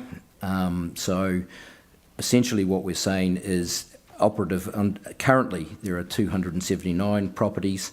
The northern extension option increases those property numbers to 523, so an additional 244 plus the ones in the 65 dB area. There are a number of properties that are also affected with the southern extension.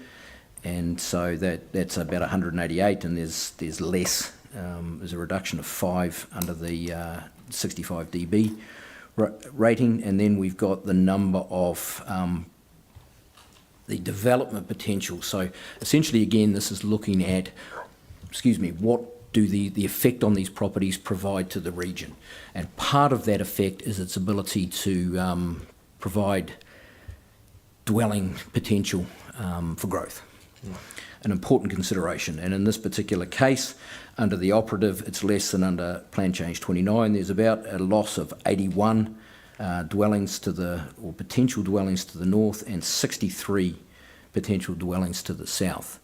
So there is obviously an increase going to the north of the number of properties affected, and there's obviously an increase for the number of the amount of development that potentially is foregone as well. So your second column about air noise effects is those within the 65 dB line as well as those in between the 55 and 65. Is that That's my your understanding. calculation? Yes. Okay, thank you for that. I've got nothing more. Thank you. Good morning, Mr. Osborne. Morning, Mr. McMahon. Just to clarify my previous comment about the cost of the mitigation package, I think it was more directed at Mr. Carlaw in terms of his estimate of costs associated with the northern versus the southern, as opposed to a regional context. So I just wanted to clarify that. That makes sense, yes. Thank you for taking the panel through Table 1. I had similar questions. My apologies on the... And I just wondered in your summary statement where the 244 properties have come from. I understand that now, so that's very useful. Thank you. In that 1.4b, in your summary though, you talked about two attributes, value and capacity. And you really haven't talked about value in any sense in your summary here. You've talked about capacity, and I understand the impacts there. What would you like us to know about value?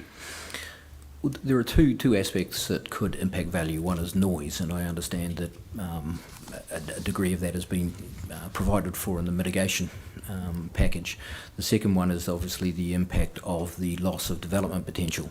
Yeah. I would consider that to be low, especially given the level of development potential outside this area.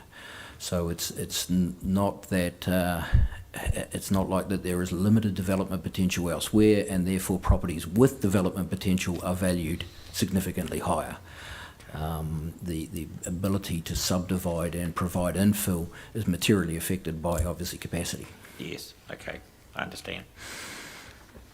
Second point of clarification concerns 1.4d. Well, this is where you're talking about the impact on the golf club, and you acknowledge that there will be a material impact, but you say that these impacts are included in compensatory considerations and therefore included in the feasibility assessment for the Northern Runway assessment. Is that referring to the Public Works Act procedures in terms of compensation? Essentially, yes. Okay. Okay. Do you have a feel for the quantum? I understand the quantum has been included in the development costs, so I wouldn't hazard a guess at valuation of a golf club, no. And so that goes to the question that I had to Mr. Carlaw also, that he's factored that into his consideration of the comparative costs of north-south. That's correct. Okay. And when you, just towards the end of that paragraph D, where you talk about overall in terms of the wider economic impacts, I consider there to be a minor impact on the regional economy. You're talking about with the effect on a golf club closure at the regional level. Yes. Yes. Okay. Thank you. And finally, and thank you for commenting on the JWS planning with the issue of, I guess, retail distribution effects. Have you done any assessment of retail distribution effects in the Nelson or Tasman context before? Well, I believe we have, yes. We've done a number. I couldn't pull them off the top of my head, but we've done recent ones as a company. We've definitely done very recent ones. Myself personally, probably in the last 3 or 4 years. Have you got a feel for the vitality and sort of economic security of the Nelson CBD? And Having as it driven stands? through it last night, I have you can get a fairly good picture of the number of, let's say, vacant stores and whether that's leading to a lack of vitality in the types of stores that are in there, and it appears to be performing its role and function well. How critical are trade-related activities in terms of taking retail spend out of the CBD? In my experience, not very critical at all. Trade suppliers often in most locations tend to site themselves in industrial, semi-industrial areas, and in terms of foot traffic and cross-shopping, there's very little relationship there. Thank you, that was all from me. Thank you. Thank you, Mr. Osborne. That's no further questions from me either, so thank you very much. Right. Thank you, ma'am. I wonder if we Take an early take adjournment. morning tea. Yes, and 5 then to 11. That's a good idea. And then Come back at Mr. 10 Bonus can get himself settled and sorted and whatnot. I think he's already been given a bit of a heads up about we'd like him to take us through how the provisions Yes. work together. So rather than just simply relying on, you can do your summary, but perhaps include it in that part of it, because that would be incredibly helpful, rather than just leaving it all to questions to Yes. unravel all that.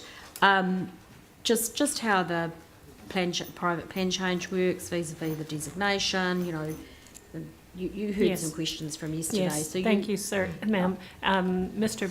Bonus has a summary statement which he will go through, because That's there's a fine. few things that have come up, Yeah, including of from course. submitted evidence. And then just confirming you have that hard copy pack of provisions We do. in front of you marked Yep, up. yep. And Mr. Bonus will take you through that at a high level, and then Yep. no doubt there'll be a range of questions. There will be, but it's quite helpful to just have him do that, to us firsthand. Thank you, And ma'am. then we can ask any questions that we need to ask. So thank you for that. So if it's nearly 11. Let's just break till 11:15, and grab. There's tea and coffee out there again, I think, and help yourselves. And we'll see you back here at 15:15 Thank you, ma'am. with Mr. Bonus. Thank you.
Say you can't if one of us has. No, that's excellent.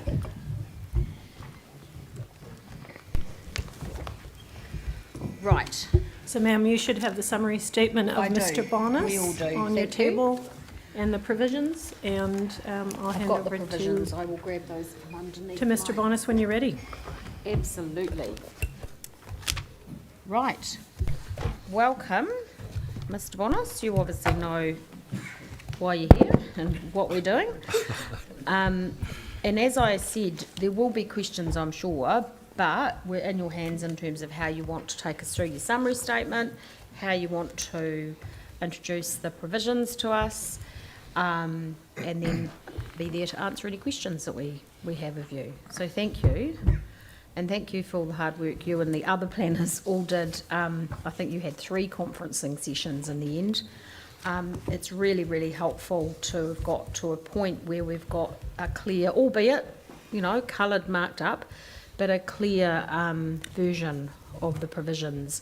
And I know that they're a little bit iterative, and they will continue to be tweaked and amended as we go through the process. So thank you for that. Thank you. The Thank you, floor ma'am. is yours. And I tend to agree, they'll probably get a bit more Rainbow Nation as we work through the next They iterations. will. But by the time we get to the end of it and we get beyond the hearing and we get to the point, whatever our decision or recommendation happens to be, we will like to see a final set which just has one, change noted as the final version, as best as you can achieve, because I know it's not always easy, because not everyone necessarily will agree. So, thank you. Understood. Good morning, panel.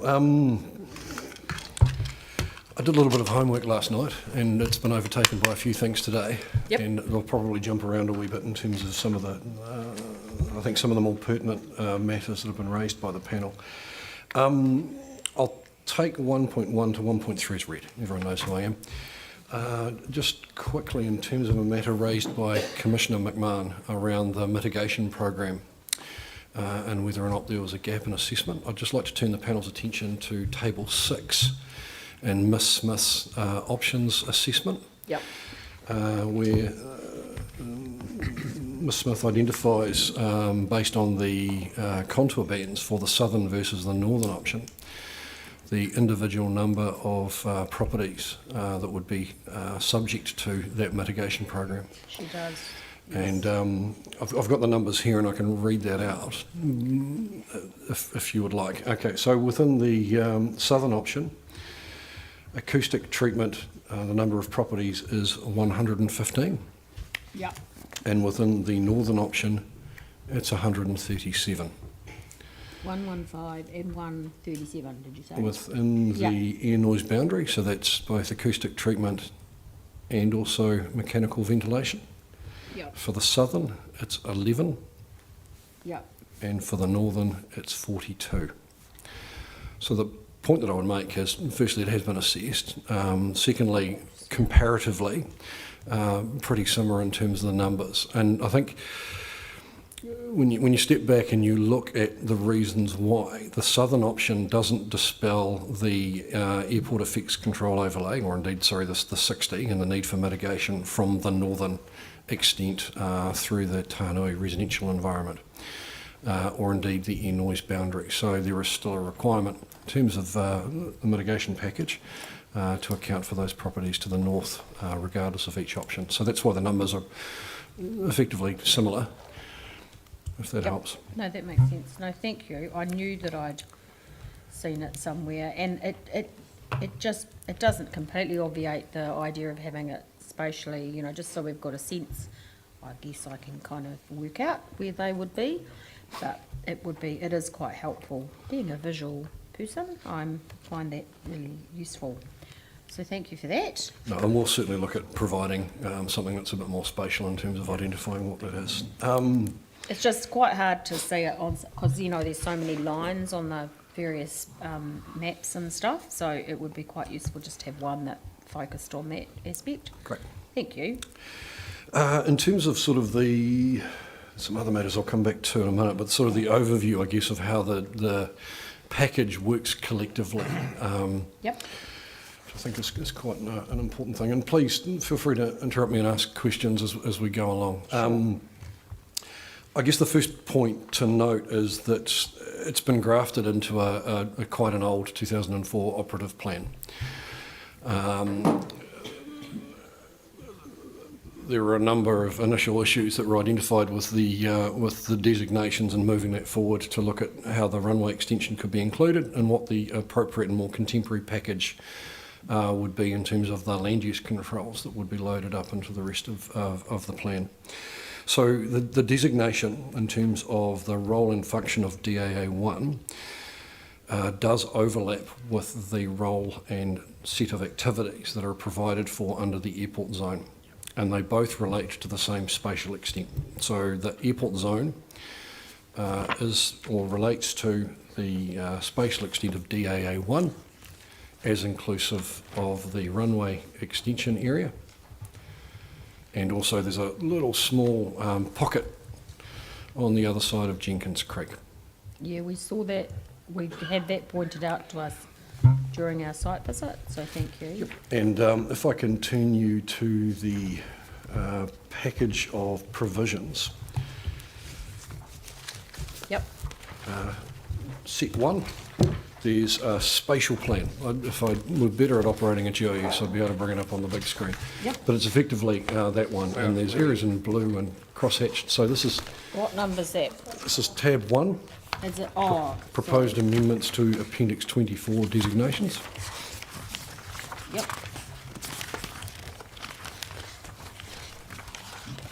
So, this one here. Yes. Gotcha. Yep. Plan A, pages won't help. This one here, it's about 4 or 5 pages in. Yep. And effectively that is the extent of DAA1. Yep. But also the outer boundary of that is the same as a special purpose airport zone that's been proposed. And there are other little idiosyncrasies in terms of the hatched red areas, which I'll go through in a second.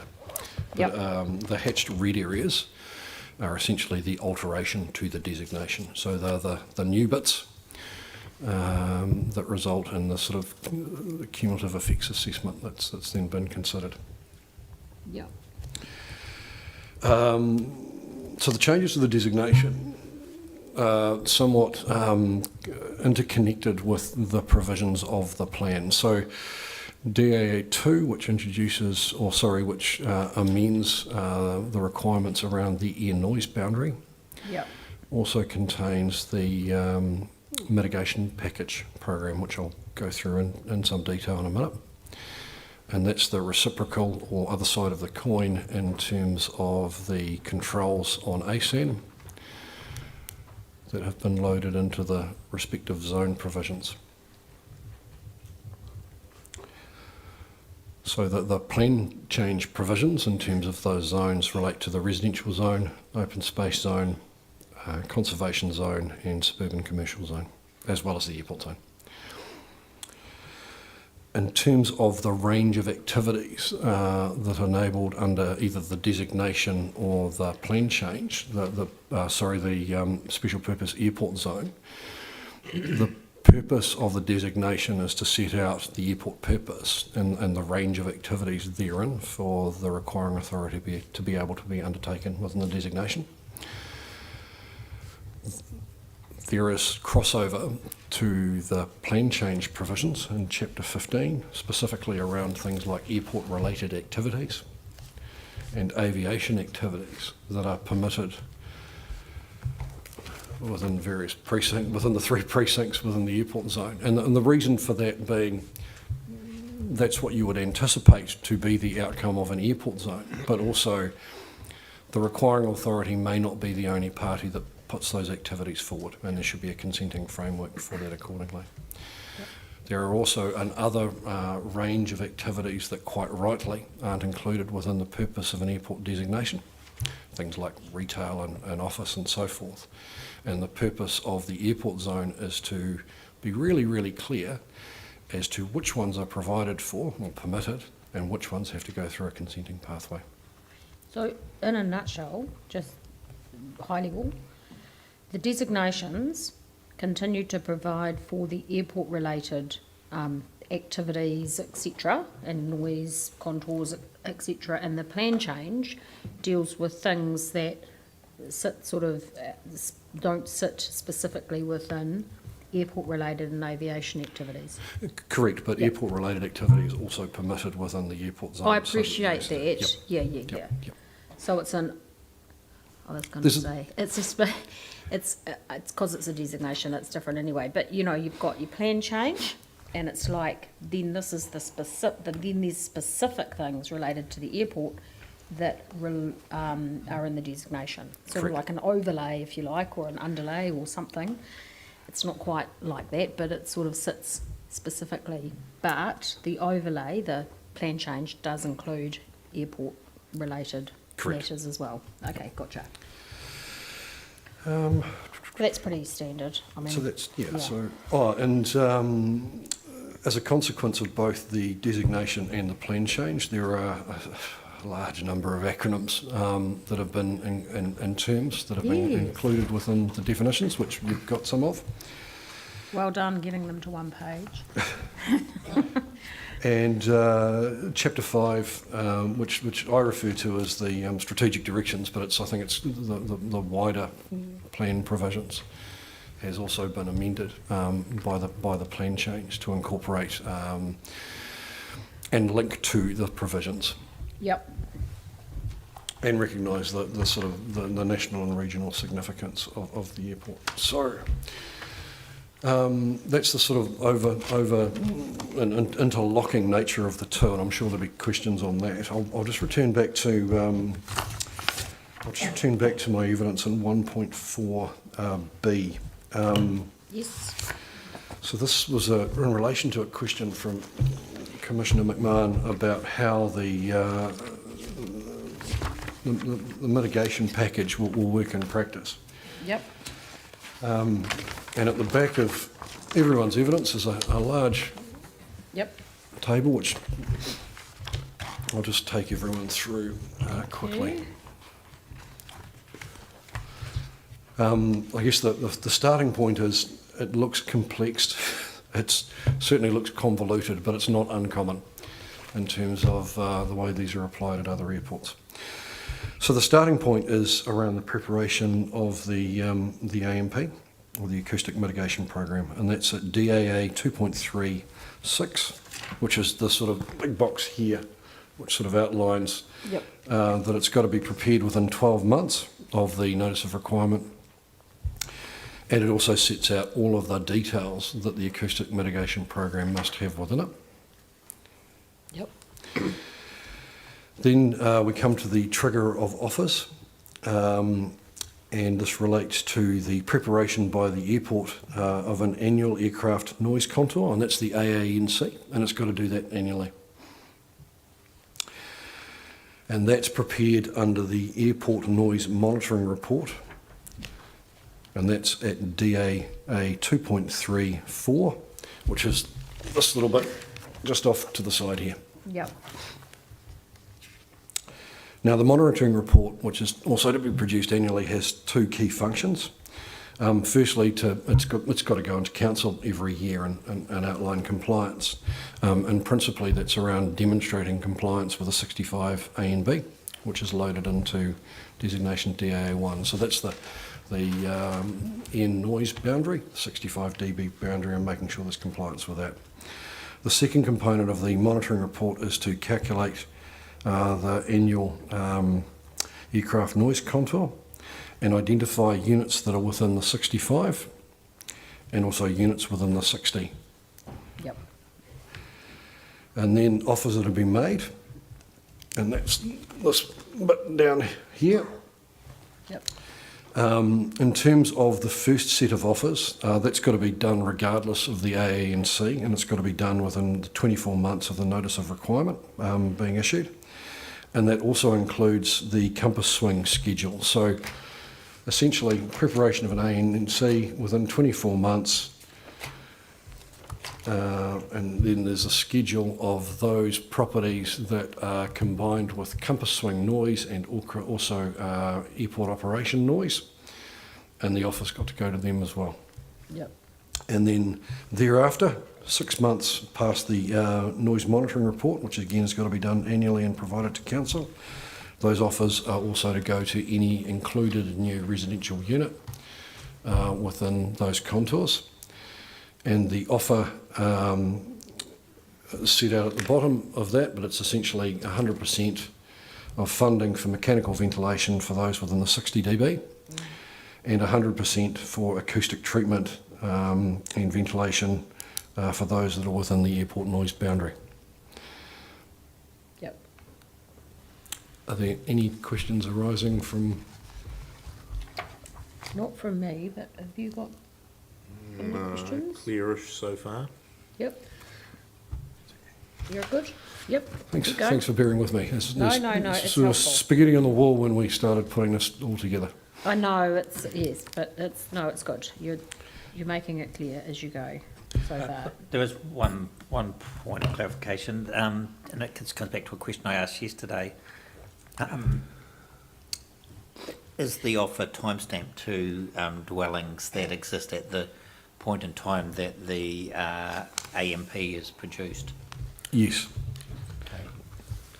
So, and I understand that to be fairly orthodox. yeah, and just give me And- the reference for that. Sure.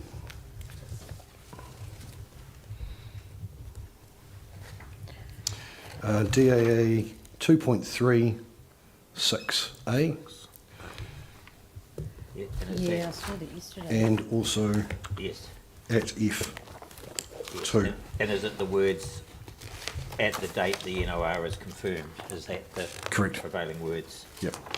And that's not unusual, because any other, the way that the provisions, if they work properly, is any other ASAN that are established post the notice of requirement and the plan change coming into effect should also already be ventilated and or insulated depending on where they are. So hence it's New properties, yeah, that's right. Yeah, that makes So sense. let me just, I think I understand. So the mitigation package in place for lawfully established activities in terms of that time frame. correct. Just offer procedures, quite standard. I'm very familiar with the ones for the Littleton, for the Nelson Port Company that were introduced around 2005, 2006 and are being implemented at the moment. If there are new ASANs establishing post that period, they're controlled through the airport zone provisions? If the rules work the Yeah. way that they're set out, Yes. they'll come in through the respective zone rules. So, Yes. for example, the residential, the open space and so forth. Yes. they'll- And just remind me of the activity status proposed for new dwellings and...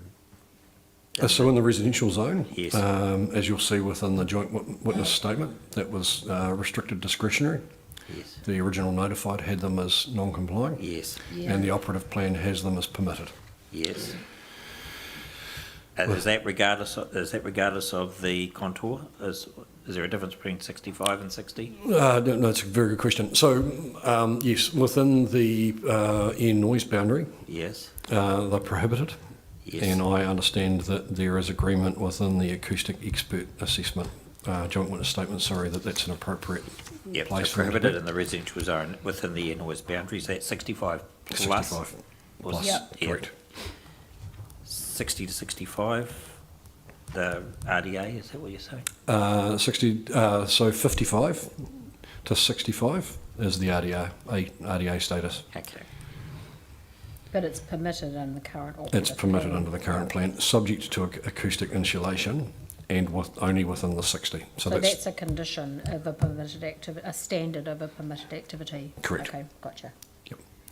But And- that will be taken over by the private plan change requirements, presumably, yep. Correct. No, And, thank you. and in terms of the open space zone, It's actually quite hard to say, and the reason being there's scheduling or scheduled activities plus a rule set. Yeah. And it's like, Look, I understand that. yeah, I can't say it's, you know, the status is this, the status My is interest this. is in the residential zone. Yep. And Oh, you've, yeah, no, you've it's explained to habitable me dwelling. the two scenarios, the prohibited activity status within the AM noise boundary and the RDA status between 55 and 65 proposed. What are the matters of discretion for the RDA? I just look for those. And does it, can it default to anything worse than RDA? Is there any preconditions to it being an RDA? No, it can't, and the reasons essentially are around outdoor amenity. Yes. I can find the detail, but it's largely in terms of that intensification and the matters of discretion about outdoor amenity. Okay. Is it about the ability to attenuate noise too? The same permitted conditions Yes. are incorporated within that. And sorry, just to clarify or confirm my answer, if the RDA status doesn't meet those standards around acoustic attenuation, then they jump to non-compliant Yeah, activity okay. status. Which, Thought sorry. that was the case, yeah. Yeah. Okay. So you've got some preconditions to standards that you need to meet to be an RDA. Where you meet those, you're assessed against the matters of discretion. Yep. And they're confined to just sort of reverse sensitivity and outdoor amenity? Yes, but where you can't, you become a fully non-complying activity. Correct. And what's the policy flavour underpinning that rule framework? So that was one of the matters that was discussed at the joint witness statement. So if I can turn you to... I've got the JWS up here. probably more the rule provision. So set number 4. Yep.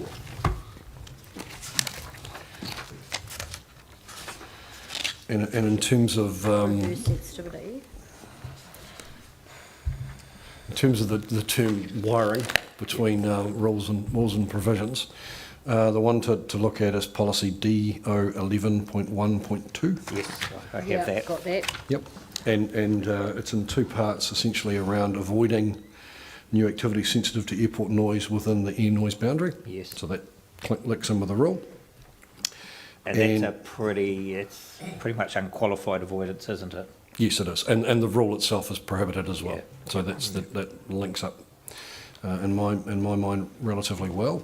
The amendment that I've suggested, because previously in the notified it was avoid within both the air noise boundary and the airport effects control overlay, and a non-complying activity status, I've amended or suggested an amendment to actually it's the avoidance of the intensity. Yeah. So at least there is a consenting pathway if there are other particular reasons. And I think, and I'll come back to this shortly,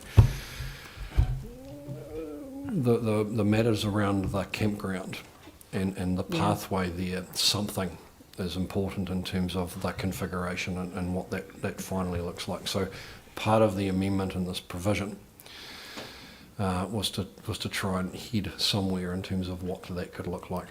Sure. So that's those changes in blue, isn't it? That's the changes in blue, Yeah. correct? And Mr. Bonus, I've been sort of trying to compare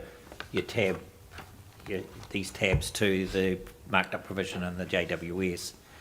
There are some differences, aren't there? There shouldn't be. Only No. the blue one, isn't it? Only the blue ones. Yes, yes. And I think Yep. from memory, but I'd need to go and check, the joint witness statement, the first one and the second and third, only incorporated the designation provisions. I don't think it went into... Okay.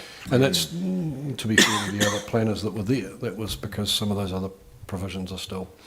There's a contest. Okay. That's useful to understand the rule framework and the policy sitting behind it, so thank you for that. Great. We might have to clear a bit of afternoon. I'll try and whip through the rest of my summary a little more quickly. No, it's fine. Keep if I keep can. on trucking and we'll be fine. 1.4. 1.4c. No, that's okay. This is the question in relation to the overlap between PC29 and PC30, and Yeah. It is something that has given us pause for thought, and we've considered it in terms of the expert bundle, particularly Mr. Craig. So just taking us through these matters one at a time. PC29 is a plan change. It's progressed by Council under Schedule 1. It's not an IPI project process as far as I understand it.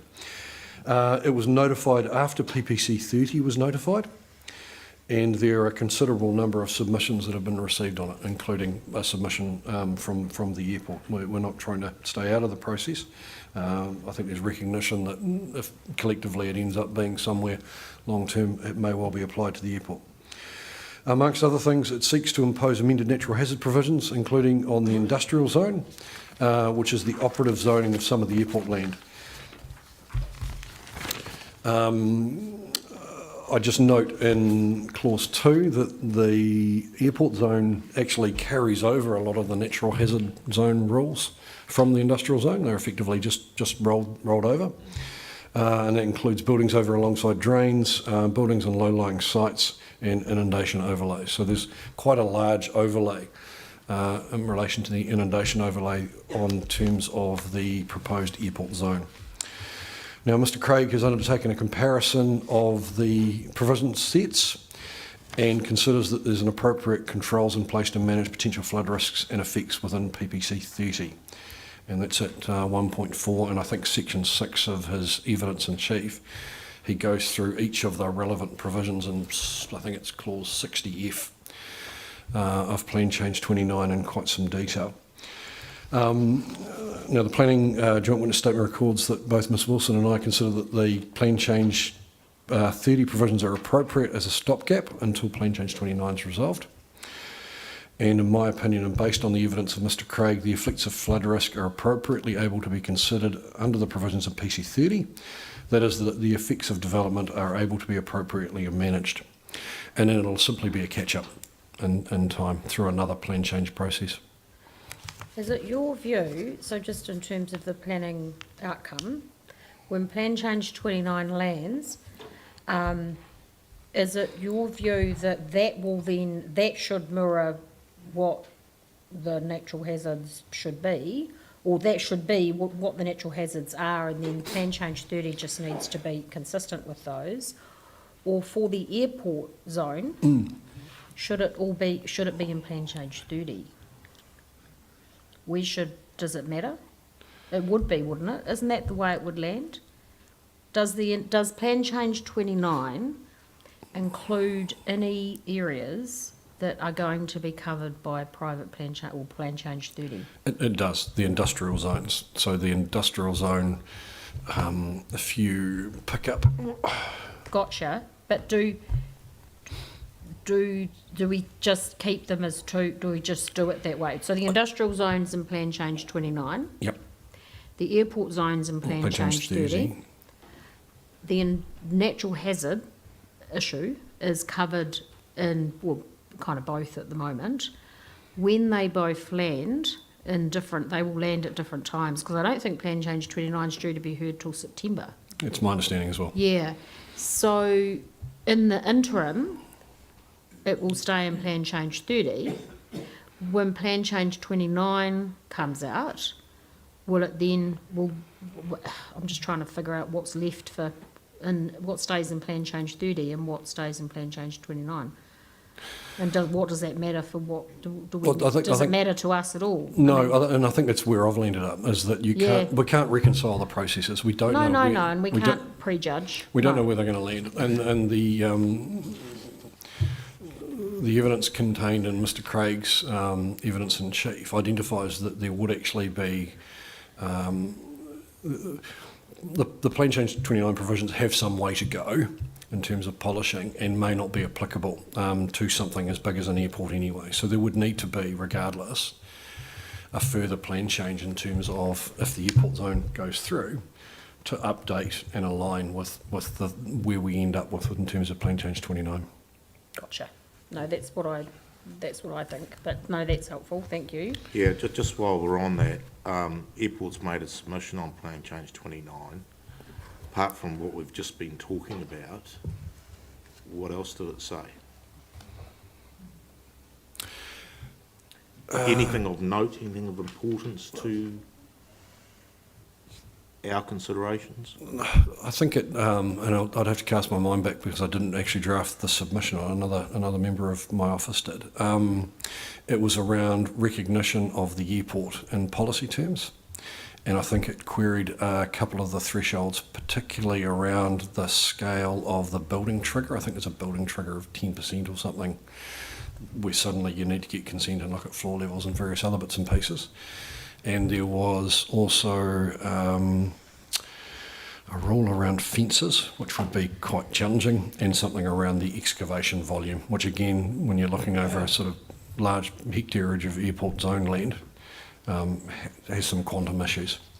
Okay, thank you.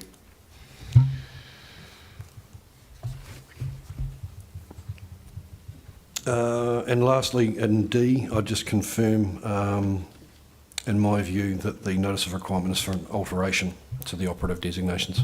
No, that was a question That was a yesterday. question from yesterday, no, thank you. And that's for all three, D1 to DA1, DA2 and DA3? Correct. Yes.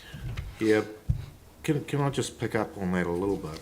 But aren't you also looking to modernise these designations within the plan as well? So if there's something fundamental with the existing designation, aren't you taking the opportunity to modernise it or improve it as well? I think there's a couple of bits within that. Firstly, Sarah, and I'll just ask for a point of clarification. Is this in terms of the change to the designation or the specificity of the designation purpose, which previously was aerodrome activities? There's some nuances between the two, isn't there? And Well, I think there is and there isn't. an but updating in terminology and an updating of some of the provisions to reflect the planning environment we're in now. I think in terms of the special purpose airport zone, absolutely. In terms of the designation of Designations. DA1, the focus that I had in my mind when I looked at that was to take what is arguable in terms of aerodrome purposes and has been subject to argument for considerable time, and try and provide more specificity in terms of narrowing or at least identifying explicitly what that is. So that the purpose and the designation doesn't broaden the designation, it seeks to specify so that there's more reliance in terms of the requiring authority as to what they rely on the designation. And then these are the things that are not arguable, and you have to look at a consenting pathway. And that's what the special purpose airport zone seeks to do. So it's in my view, we're not broadening the existing designation.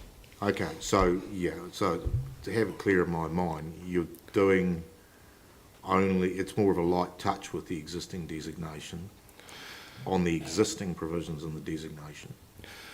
I think the light touch is possibly even a bit far. It's really trying to just clarify exactly what's there and then load back in. You'll see in the changed text from the joint witness statement, we looked at whether or not.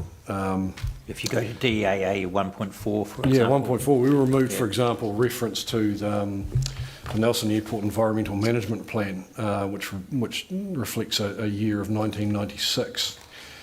And a general development plan, which predates even that, and we've put those back in so as not to amend the existing designation and be pure about it's an alteration. Yes. It's the effects of the alteration. Just on that point, and sorry, Lindsay, that's the green text, isn't it, Mr. Bonis, in the joint witness statement? Correct. Yes. So the head. But if you look at the hearing evidence from me, you'll also see that it's blue in that hearing evidence, so it was included. Okay, but it's in the current designation. It was entitled Environmental Effects Mitigation Measures, which you've now changed to conditions. But in reading those 3 or 4 paragraphs, are there any conditions that would apply to the operative designation there? My reading of it was that there wasn't, and it was, again, this is a drafting issue with the 2004 plan. It didn't specify conditions. Yeah. It just had a purpose, and the purpose was aerodrome. We've tried to run a gauntlet between grafting on what modern provisions would be, hold on to the existing designation, and it's an alteration, and amend based on the extension to put in the northern and load-in conditions to deal with those effects. Yeah, so just to be clear, the current operative designation and the operative Nelson Resource Management Plan for the land designation, for DA1, has no conditions. That's my understanding. Yep. So, And sorry, through you, ma'am, just, this is again where the colours, because of the iterative process through the JWS and the like, where something's green, that's a good example where the planners at JWS agreed those words should go back in. But of course, when we do our final set in Yep. closing, that text would actually be black. Yep, gotcha. yes. Okay, thank you for that. So for DA 1.4, Roman numeral 4, those height, setbacks, recession planes, construction noise, vehicle access conditions, that they only apply to the two shaded, red shaded extension areas of the designation. Correct, and that relates to the plan that I showed before, Yes. which has the red hatched areas. Yes. So when, for example, under Roman numeral 1, height of buildings, when it refers to a maximum height of 7.5 metres in precinct 1, core airport precinct, what's that referring to? It's referring to the planning maps, which identify what those precincts are.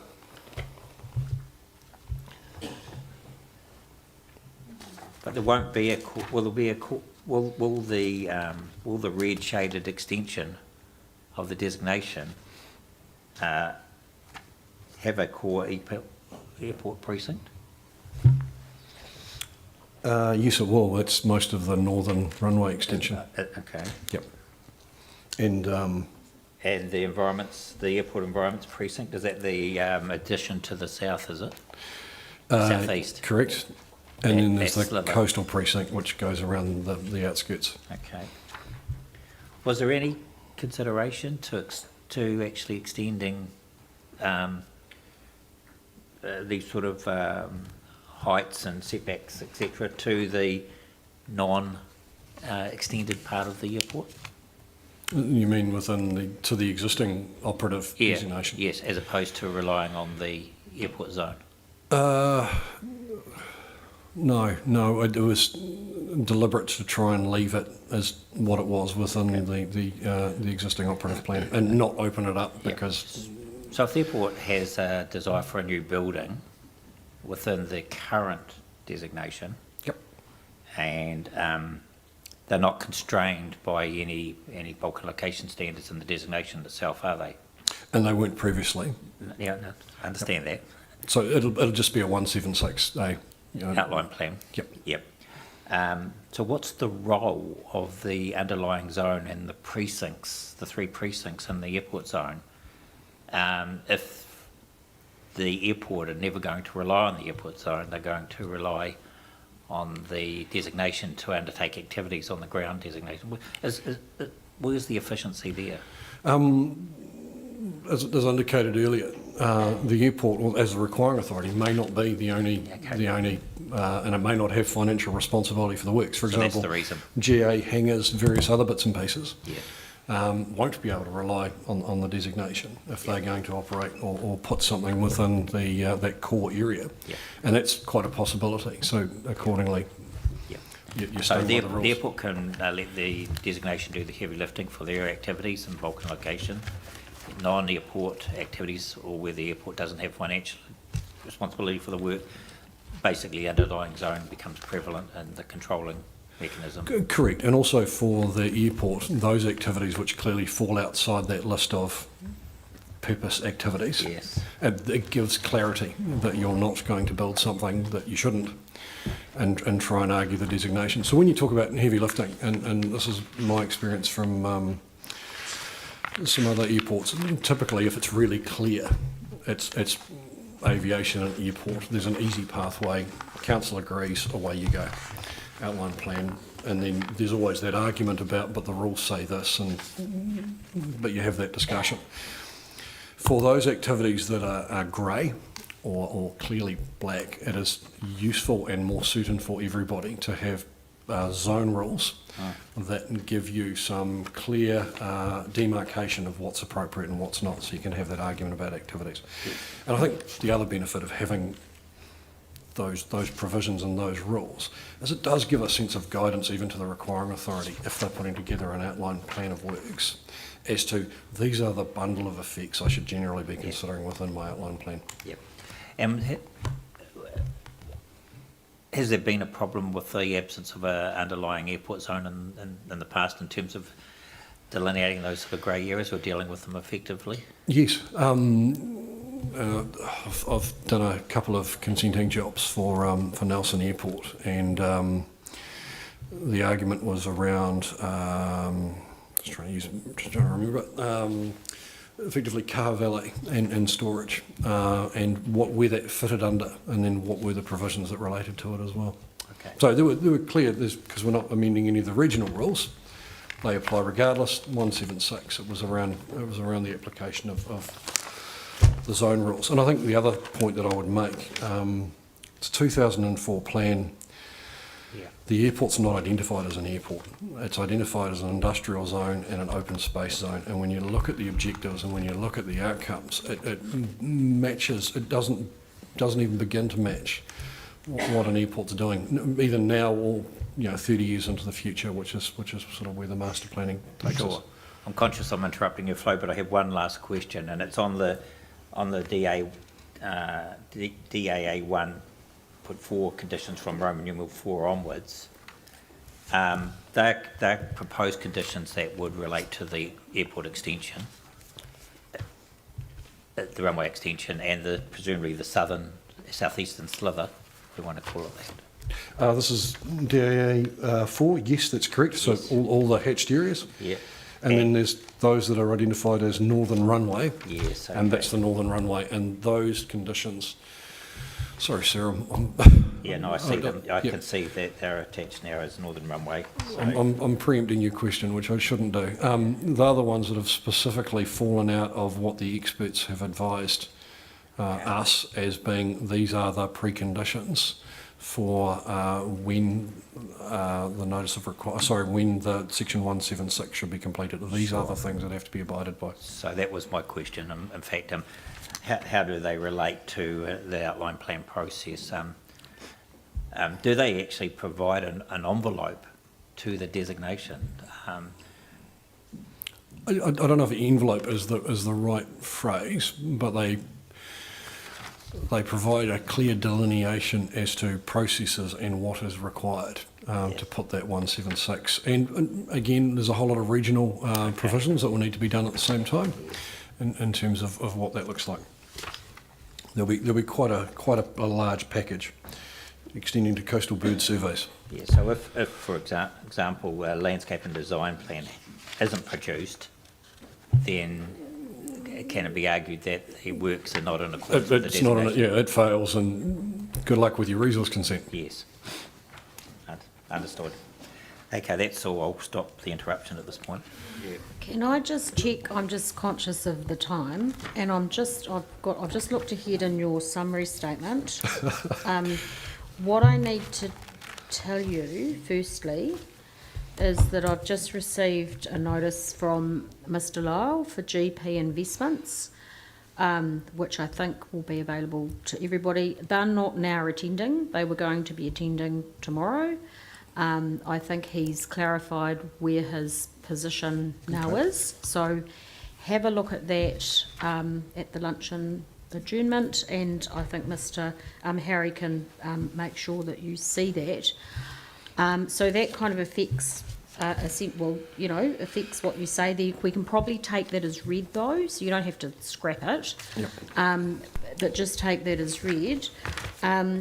In terms of the section where you're dealing with the NOR amendments, if you could just take us through anything that you haven't already covered off, I think as a matter of law, I am satisfied that we are talking about an alteration to existing designations rather than a whole new designation, which would bring into question all of the matters of relevance.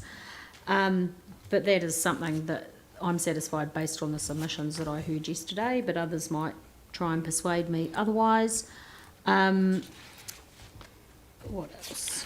Yeah, so perhaps just would bear those things in mind as you're going through, and be prepared to say, for example, you know, where we can just take some of the matters in your summary statement as read, because you have referred to, for example, the evidence that we've already heard from Mr. Bar and Munro and Dr. Orchard regarding the long-term business and operational requirements. So I don't, for example, you don't necessarily need to repeat that. So I've just given you a bit of guidance in terms of, I'm just conscious that we need to I'll try. make sure we don't run out of time. I'll try and get through a bit quicker. No, thank you. So at 1.5, the only point that I would make is at the end of that paragraph, Yeah, as identified in the JWS, whatever the spatial extent is of DAA1, yeah, DAA2 and DAA3 are inextricably linked. Yes. They're all interconnected. absolutely. In terms of the tests around reasonably necessary at 1.6, the only point I'd make there is the timeframes that the airport operates under, and there's continuity between the master plan exercise put together by Airbus and Mr. Munro, and also the air noise forecasting that's done by Marshall Day.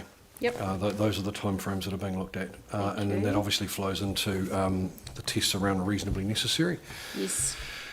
In terms of alternatives, the only point that I've made there, and again I think Mr. Munro phrased it yesterday, was around the suggestion by Mr. Race as to an alternative extension option. I understood Mr. Munro to say yesterday that it wouldn't achieve NAL's objectives, and the objective of the notice of requirement. Yeah, thank you. In terms of there's sort of a flurry around from submissions as to alternative sites and methods.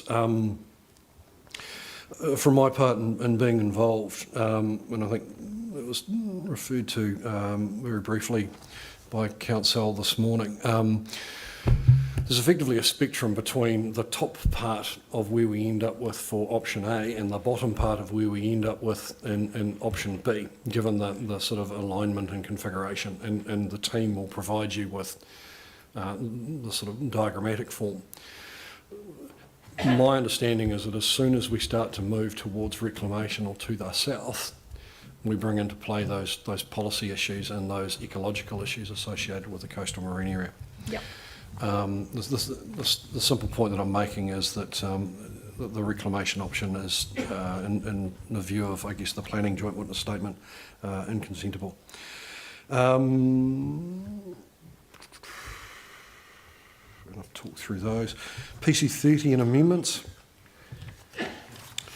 I think I've talked through most of that. The changes to the other zones are really around that issue around avoiding intensification, Yep.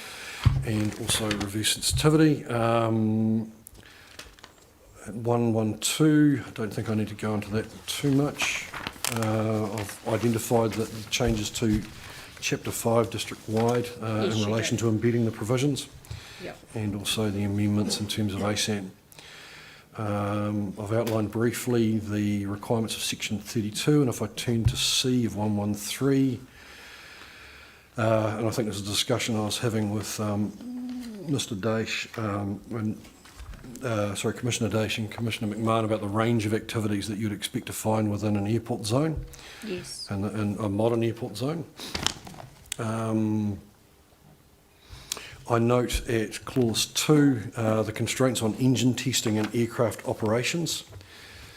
They've been replicated from the operative plan provisions, and the point that I'd make about compass swings is that they were previously absent from the provisions or regulation at all, and that marries in with the acoustic mitigation program. There's that schedule that identifies those affected properties and a requirement for mitigation around that, and again that's this dual the zone and the designation works together. In terms of environmental conditions, so these are all the regional plan provisions. They're largely, well, they are rollovers from what the industrial zone was. In terms of the exercise done by the experts in terms of looking at submissions, additional provisions were provided specifically around landscape, on setbacks, recession planes and vehicle access to Awatea Place. So they're improvements in terms of managing effects under the plan change. In terms of rules and provisions in relation to ACN, I think we've covered through those. A key one in terms of, I understand, the remaining tension between the planning witnesses is really around the status of ACN activities in those other zones. My understanding is that there's agreement with the air noise boundary and prohibitions at 65. There's a broader agreement that the 55 out of control boundary should be the airport effects control overlay. Yep. Again, subject to that, I understand that the other planning view is that activity should be permitted subject to acoustic standards. And that the overlay serves no purpose and should be removed. So there is, when you boil it down, there's actually a lot of agreement. I think the other thing within the plan provisions that I've recommended is that the plan provisions provide for the replacement or substantial alteration of existing building stock subject to acoustic standards. So the point of dispute on its face looks quite large, but it's really around new ASAN. And that's where I think you make this point, actually, that as did the joint witness, the last joint witness statement, that there's going to be some beneficial outcomes if you were able to continue to have some further caucusing about that issue. Yep. Yep, gotcha. 114, I won't go through those. They're there just to sort of highlight at a later stage what you can see as changes within the bundle. Thank you. And in terms of response to matters raised in submitter evidence, GP investments, as per the information, I don't need to cover that off. Yeah, just leave that, we'll take it as read. Have a look at what Mr Lyle has written, which we've been sent, but I don't know that you have yet. But he has withdrawn. They were appearing tomorrow. He's coming anyway, but for GP investments, he's withdrawn that appearance. Yep. Okay, so just have a look. But I think what he's done is he's clarified their position, and so we can take what he says as well as what you say and note that. Oh, look, I think the fundamental point that I'd make there is there was discussion at the joint witness planning about trade suppliers and industrial activities within an airport zone. Yeah. I think Mr Osborne's clarified the position in terms of economic effects of those, and that marries very well into my planning view. There's no purity about an airport zone. It talks about, and the planning standards about it predominantly being for airport activities. I don't see industrial activities and trade supplier activities being inappropriate within that context. Yeah, what he says, just this, I'm just cutting to the guts of what he says, just so you can feel satisfied that I've correctly interpreted him. He said, GP Investments confirms it formally withdraws itself from its challenge to the scope of activities provided for in the airport zone, and will leave that matter with, I think he meant Ms Wilson, he called you Mr Wilson, as her role as the Section 42A officer. So there you go. And there's a bit more background, but that's the guts of it. Okay, thank you. Thank you, Madam Chair. In terms of 2.6, and I won't read all of this, fundamentally, long-term residential accommodation at the campground I consider to be a non-complying activity and not one that holds a resource consent authorising it. I won't go through that in detail. In terms of the recreational effects on the beach camp, Ms Bendon considers that these to be negligible, and in relation to noise effects, Ms Smith considers these to be imperceptible, and I've given the footnote references. And again, Ms Smith's very careful to sort of identify that's in relation to what is the permitted baseline in terms of that level of change. Yeah. Mr Carlson for the Nelson Golf Club raised issues with the alternatives for the notice of requirement. one of the concerns he raises is around you haven't really explored the relocation of the airport, and in his evidence he basically raises the issue of sort of sea level rise. The only point that I'd make there is that Mr Craig identifies in his evidence, and I've got a cross-reference to it, Yep. that this the extension is appropriate as a long-term investment. There isn't, you wouldn't pick up the airport and move it anywhere else because of sea level rise. It's not at that level of concern, but the references are there. Mr Carlian and I agree that any option requiring reclamation into the Waimea estuary is not considered feasible or defensible, and neither would the planning framework, especially the coastal policy statement, be supportive of it. In relation to the Nelson Golf Club, Ms Bendon acknowledges that they will have effects, concludes that they'll be minor, except that at a regional level. And the evidence from Mr Osborne acknowledges that while the economic impact will be material, the likelihood of wider economic impacts being significant in the region are remote. And I think that was the questioning that Mr Dash was having about how do you contextualise, I guess, the effects. And the only point that I would make from a planning perspective in weighing those up is looking at it through the lens of what is being proposed. If it's a localised proposal, then quite rightly, I think considering effects at that local level remains critical. With the proposal that's in front of the panel, I understand the economic and social benefits are that much broader scale, and I would suggest that that's the appropriate place to start the investigation in terms, or the level of effects at that scale. Lastly, Mr Carlin is critical of the consideration of the RPS framework in the application as a tension with policy IN 434. Just to quickly go over this, there's two contradictory policies within the RPS.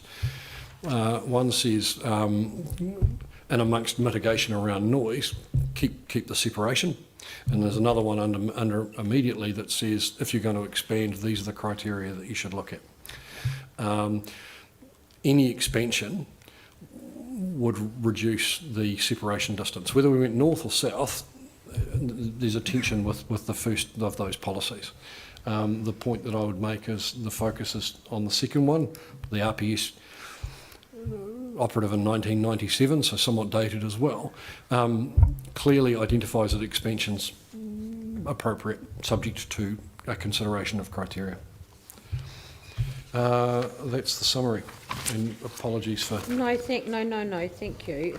I just thought it was helpful to update you about GP Investments' position, but also just make sure that we'd left at least, 15 or so minutes for any questions, additional questions that anyone has got of you. I don't think I have. Do you have any additional questions, Lindsay? Yeah, I was almost going to get to it at the last one, and I'm still not 100% clear in my own mind. And that's this whole issue about the alteration versus a new designation for the land-based one. You've said that the existing provisions are pretty old, either 2004 and the RPS 1997. I didn't realise that, but it is, 27 years old now. And things have changed. Now, obviously you've got an existing designation and that's all recognised. But in terms of whether or not there could be other changes to the existing designation, the airport company is quite happy that they are still fit for purpose, apart from the matters which need to be changed. Is that my understanding? I guess the counterfactual is that we could remove the list of the specifics around and just go to aerodrome, which I think is a worse outcome. Yeah. So it's really around, yes, I have some comfort. I guess my question is that the extension itself has prompted a look at the airport in general, overall. Recognising that the airport exists, it has certainly existing designations, they always should be recognised in any provisions. But you should, the question is, and this was my light touch question to you before, is whether or not anything would need to be done to the existing designation to bring it up to a standard which we would expect for a planning document in 2024. And was the risk that you didn't want to open it up to be a new designation and people would be able to complain about the existence of the airport even though it's been there for however long? And by just confining it to the alteration to the designation, you can only look at the effects of the alteration itself. In my view, the latter, that the purpose was to keep it confined. And I think the reason that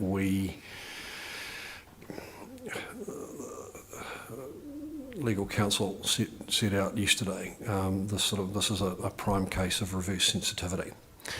And I think looking at the designation anew greatly complicates the planning and effects assessment and everything else going into this process. Opening it right up, it all becomes very, very complicated. Including whether you would have to move somewhere completely different. Correct. Yeah, that's true. It's been Yeah. done. Sorry, sir, I gave you a long-winded question and answer, and I should have. I'm The just- simple answer is yes, it was done purposely to narrow it. I'm trying to work out how complicated it would actually be in my own mind. It's probably a moot point, but If the I'm- airport exists. If I may, sir, because it's through you, Yeah. Madam Chair, it is an interesting, planning and drafting question. And certainly the team would be grateful for some guidance, either now or through the week. Not, of course, on the broader opening up other key elements of the operative, but those provisions, which certainly Mr. Bonis's advice to the team throughout this process, and you'll see where that colour is changed from black to green again. You take, for example, that 1.4 that references, out until the year 2020, right? Which I imagine, sir, is where you're going with your question. And so certainly the team had,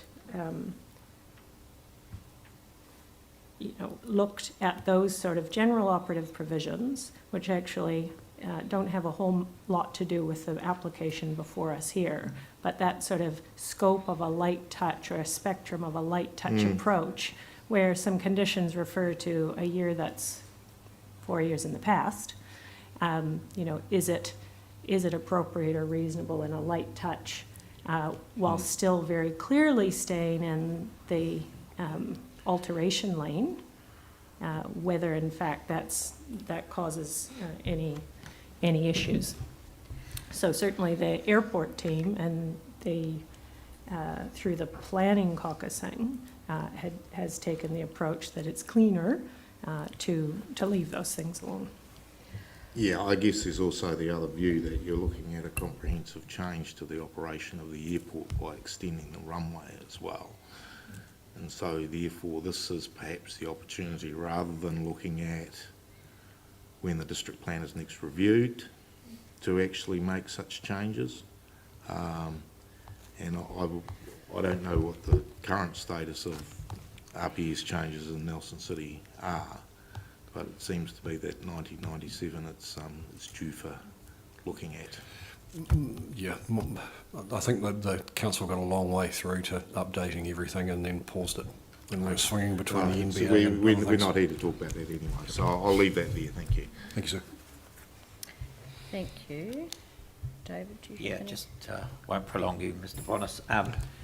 Just on that DAA 1.4, so that green double underlined text is coming back in.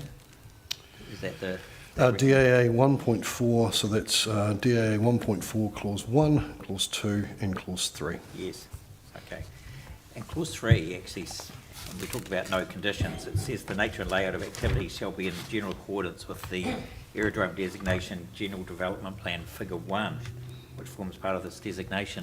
Have you cited that document? Categorically, no. No. Does it form part of the district plan? No. Would it form part of the designation as originally proposed? No, it didn't. No, it's never been included within the NRMP in any way, shape, or form. It's simply a reference, and I think this goes back to it's an old plan. Yeah. It doesn't do a lot of things well. Does it constrain the ground designation in any way? No. For the record, are we able to see a copy of that? We'll see if we. That would be good. Okay, and just two more questions. The air noise boundary designation, DAA2. Yes. I was just looking at its original purpose, and it was to. This is DAA 2.2 Roman 2, and it says the purpose of the air noise boundary is to identify the area of aerodrome operations where noise-sensitive activities are prohibited. And so the current designation actually provided a function that the airport zone is now seeking to undertake, presumably. And one of the first responses that I gave to Nelson Airport when they asked me to look at the provisions was, good luck holding that up. The vires of that is questionable at best. And all of the provisions, in my view, are better put within the zone provisions where they can be found by. I understand that. Do you know how that historically has been implemented? No. No. No, I don't. Or if at all? I'm not aware of it. No. Okay.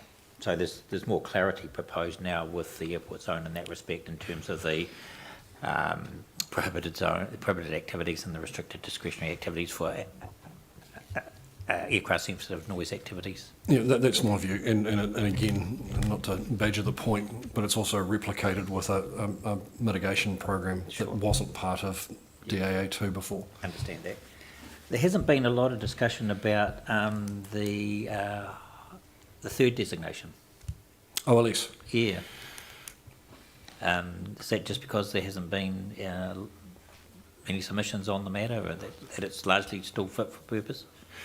Apart from probably appropriate questions for Mr. Munro, but that's my understanding. I mean, it's a very technical designation, and there's the composite, obviously, in terms of the changes.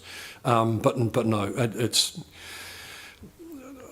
doesn't appear to be anything in terms of the sort of number of submissions that are received or questions thereof. And I think, again, to be fair, it's just a very, very technical designation. Okay.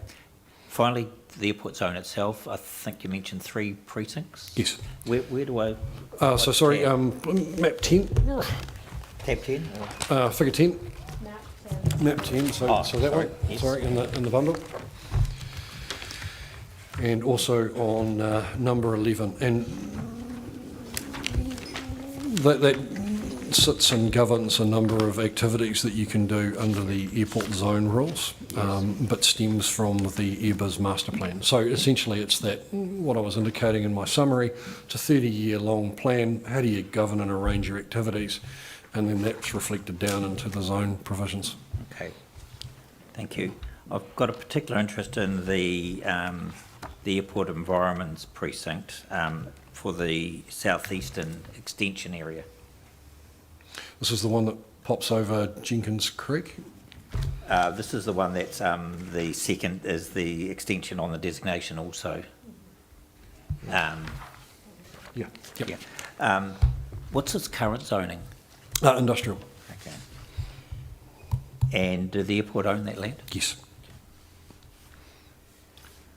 But it's currently vacant, is it? I think there was an old historic rifle range that was on there that's being cleared at the moment. Okay. Once it's cleared, yes, it will be vacant. Okay. Okay. And the airport environs precinct, what's the general flavour in terms of the activities that are provided for and enabled in that precinct? No, it's that fuller range of it. It's essentially the sort of more development orientated component of things. So it's a little bit more permissive in terms of what you can put in there. So it could be airport related, it could be industrial, it could be trade, it could be a host of things. Yeah. Do those precincts that other than the core airport precinct, do they also provide for core airport activities, or are they for the more airport-related and associated activities? Sorry, sir, can I just get you to repeat? I mean, I understand the nature of the core airport precinct to basically enable many of the activities that would be permitted by the designation, but also those core airport activities that perhaps aren't, the airport doesn't have financial responsibility for. What about in the coastal precinct and the environs precinct?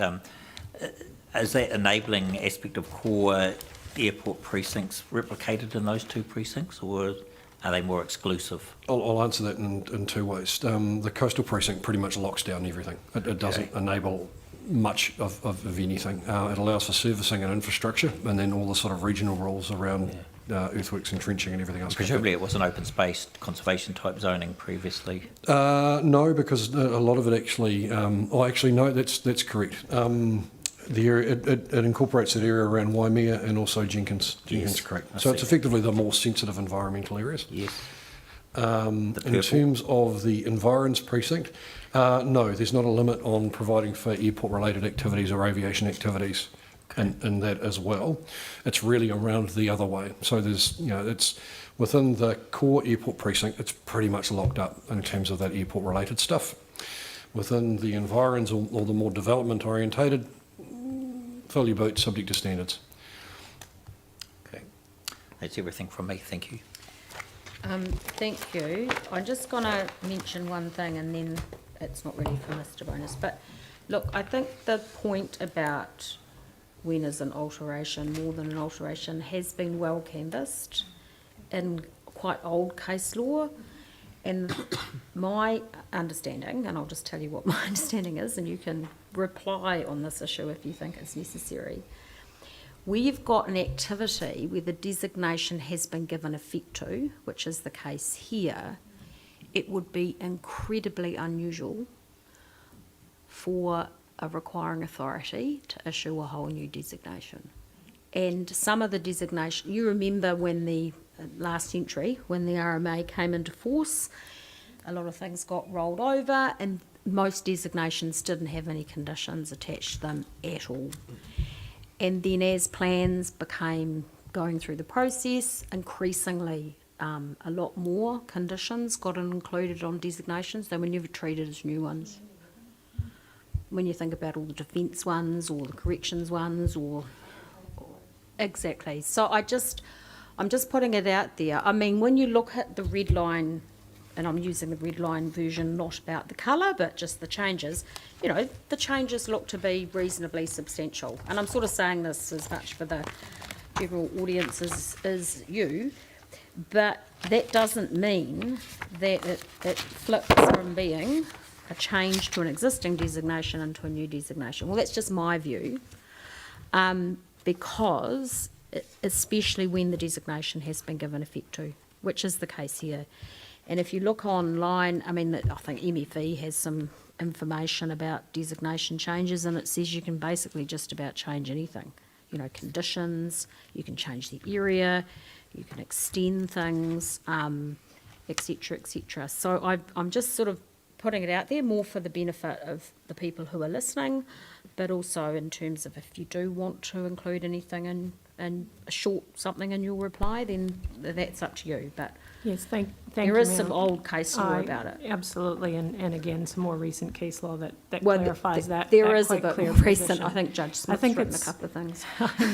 He sure has. I think the point Commissioner Daish raises, though, is the interest, is a more, I was going to say pejorative, I was going to say is the more interesting question. I'm sorry, Yes.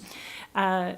Where, for example, if, in my view, the case law is less clear, where there's sort of light touch tidy-ups to an operative designation. Correct. When you touch a designation, wherever there's track change, that's an alteration in my Yes, view. it is. And Yes, so it that's is. open for the panel to consider. It's open for submissions, For et cetera, et submissions, cetera. for the requiring authority to test. And so I think that's the interesting bit when you're looking at a very old set of planning provisions, 30 years old, Yeah. where there's really some well out of date.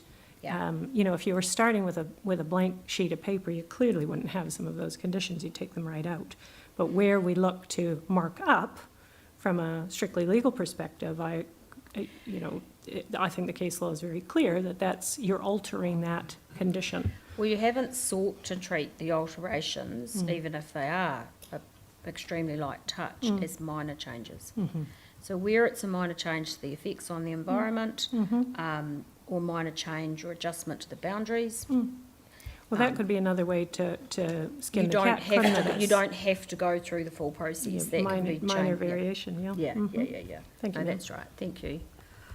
Good. Well, thank you. We are on time, if our schedule is to be believed. So that concludes the evidence for the airport, but Yes, ma'am. not its role in these proceedings, obviously.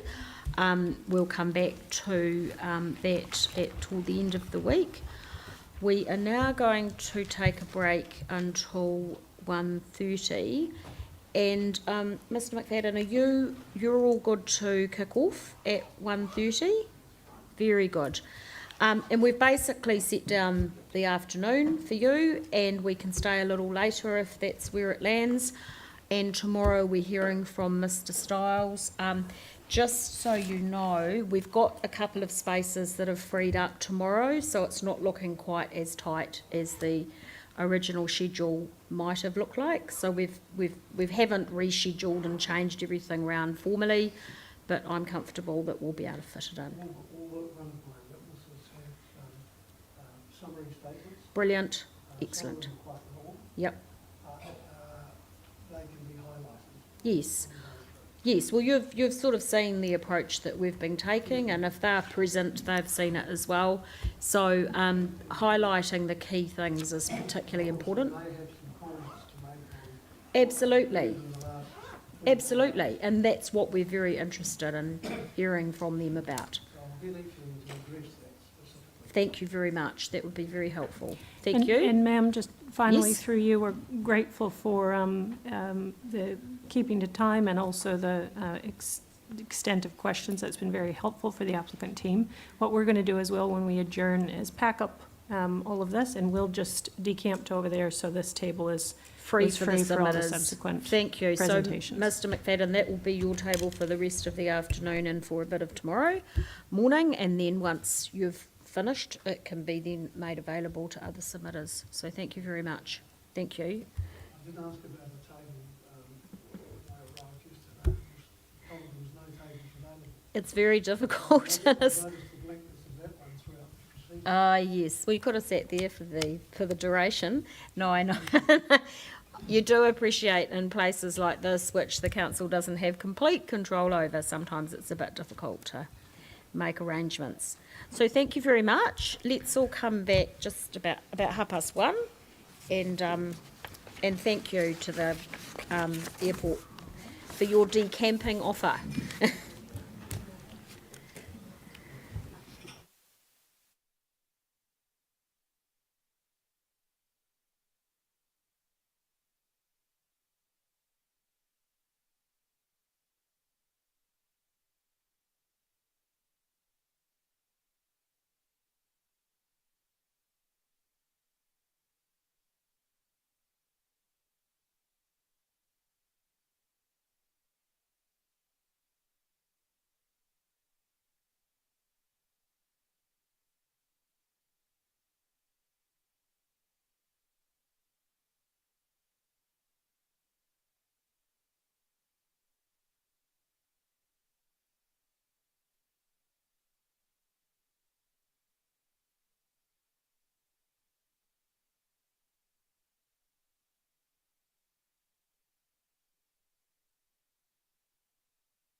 do mine as well, actually.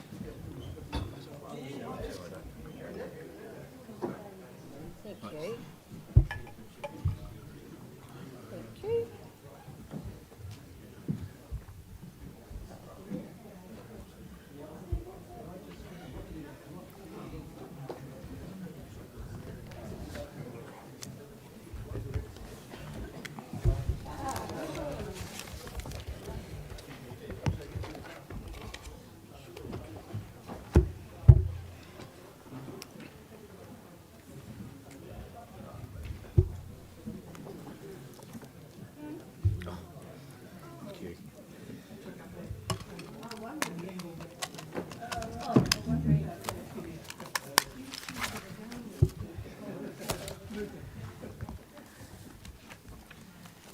Right, I'll just get myself organised.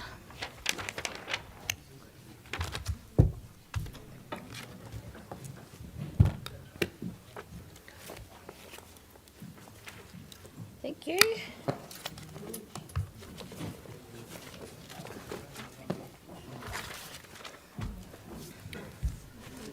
Thank you.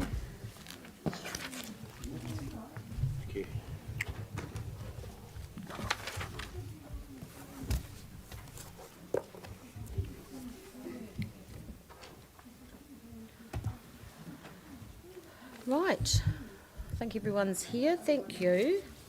Mr McFadden, so thank you, your legal submissions have just been circulated, thank you for that. So obviously the afternoon and the floor is yours, so in your hands. If I think we're running a little bit tight for timing, I'll chip in and let you know.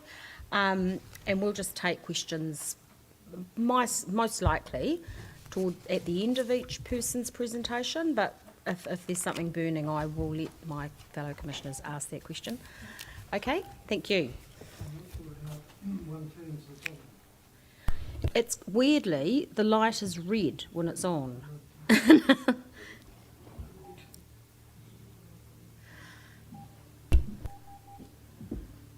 It's beeping, so I don't know what that means. Here he comes.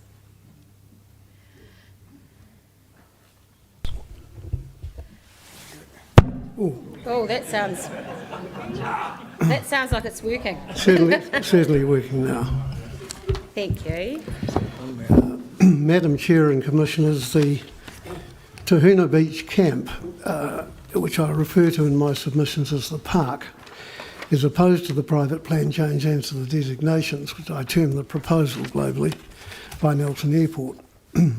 The concerns are fully set out in the evidence of the witnesses for the park, and they cover a whole range of significant issues, significant adverse effects: noise, social impact, impact on values, property values, economic impacts, and also address alternatives which have not, but should have been considered by the applicant. The information provided and the process in dealing with the proposal has throughout been inadequate. And if I can just give you a little bit of background. As to information, the Council's own Section 42A report and as embodied in the evidence of Ms Hampson and Mr Lloyd find information deficiencies, including economic information deficiencies, noise information deficiencies, and they are critical matters. Those deficiencies are not, in my submission, still yet resolved. The evidence for the applicant remains inadequate even at this stage. No social impact evidence, no air quality evidence, limited recreational evidence, and even then focus, it appears, on the golf club. No sufficient consideration of alternatives, including those identified by Mr Race. And if Mr Race can identify them in his primary evidence, surely the applicant's experts could have identified with them and addressed them in detail in the course of this hearing, if not before in reports which could have been openly considered. Even though Mr Munro disagrees with Mr Race, in his summary of evidence, will reconfirm the appropriateness of the alternatives that he has put forward. As to the process, this is of particular concern to the park. Nelson City Council did not peer review the reports supporting the application beyond the economic evidence, finding deficiencies, and the noise evidence finding deficiencies. One would have expected in a plan change and designation process of such significance as this is to Nelson and the residential and recreational areas of Tahunanui that a full and exhaustive peer review of the application and all of its supporting reports would have been undertaken before acceptance of the proposal by Nelson City and public notification. Why was it not peer reviewed in its totality? Who decided that it was not going to be required to be fully peer reviewed? On what basis did the consent authority decide the application and the notices of requirement is complete? The process adopted here is not standard practice, including for other private plan changes, including Plan Change 28, which has only recently been heard by commissioners, and is certainly not best practice. Had Nelson City Council done so and not proceeded with such indecent haste, then it would have found the gaps early on in the process, and the commissioners and the submitters and those members of the public who are interested would not have been left with further information being adduced in the course of this hearing, with no doubt insufficient time for them to review and respond. The regional policy statement, or two relevant pages of it, are annexed as A and B to the submission. The document states in UP 3.1, of special interest is how Council will deal with applications for its own activities and projects. It is important that Council act and is seen to act in a fair, impartial and accountable way when it processes resource consent applications from itself and other organisations or activities in which it has an interest. These include Nelson Regional Airport and Port Nelson Limited. Council in this process has here simply not done what its regional policy statement says it will do. It has certainly not processed these matters as they would have done, as Council would have done in other cases. True, the pages that I've annexed refer to resource consent applications, but in my submission the same principles, transparency and impartiality should apply to other plan and notice of requirement processes by entities in which Nelson City has an interest. In terms of the plan change, the requirements of Section 32 of the Act are very clear, and as is of course Clause 21 of the schedule. An assessment is required to contain a level of detail that corresponds to the scale and significance of the environmental, economic, social and cultural effects that are anticipated from the implementation of the proposal. The request in my submission did not do any of those things, and if you consider that it did, then it gave only scant regard to them. In particular, there is no even remotely adequate assessment of effects on the environment, nor social effects, or on the Tahunanui community and the Tahuna Beach Camp and its residents in particular. There is no evidence that the receiving environment, frankly, has been considered at all. And that is odd because both the plan change and the NOR are significant in terms of Nelson. What is particularly surprising is that despite the length of the Section 42A report and its content and the planning evidence of Mr Bonus for NAL, no assessment has been undertaken by the applicant or the Section 42 officer in relation to the planning framework of the Nelson Resource Management Plan when addressing the permanent residents at the park, but seems to rely on legal submissions. In my submission, that is another inadequacy. In Ms Arthur Young's opening at paragraph 6.4, she said that the starting point for an assessment of effects under section 171A is to consider the effects of allowing the NOR against the environment, quote, of the proposed location. And she then referred to, quote, the existing environment, close quote, as including any permitted activities that can occur as of right and any lawfully established activities that have been developed. She said at 6.5 that the panel cannot consider the effects on long-term residential accommodation at the park, inverted commas, quote, that is unconsented or not permitted. And I disagree with that. I have a different view. You'll recall that Ms Arthur Young referred you to Guilty as Limited in the Queenstown Lakes District Council. And I make the following observations. Firstly, Guilty as Limited was a resource consent application appeal, or better put, an appeal against a declining of a variation to a condition by the Queenstown Lakes District Council.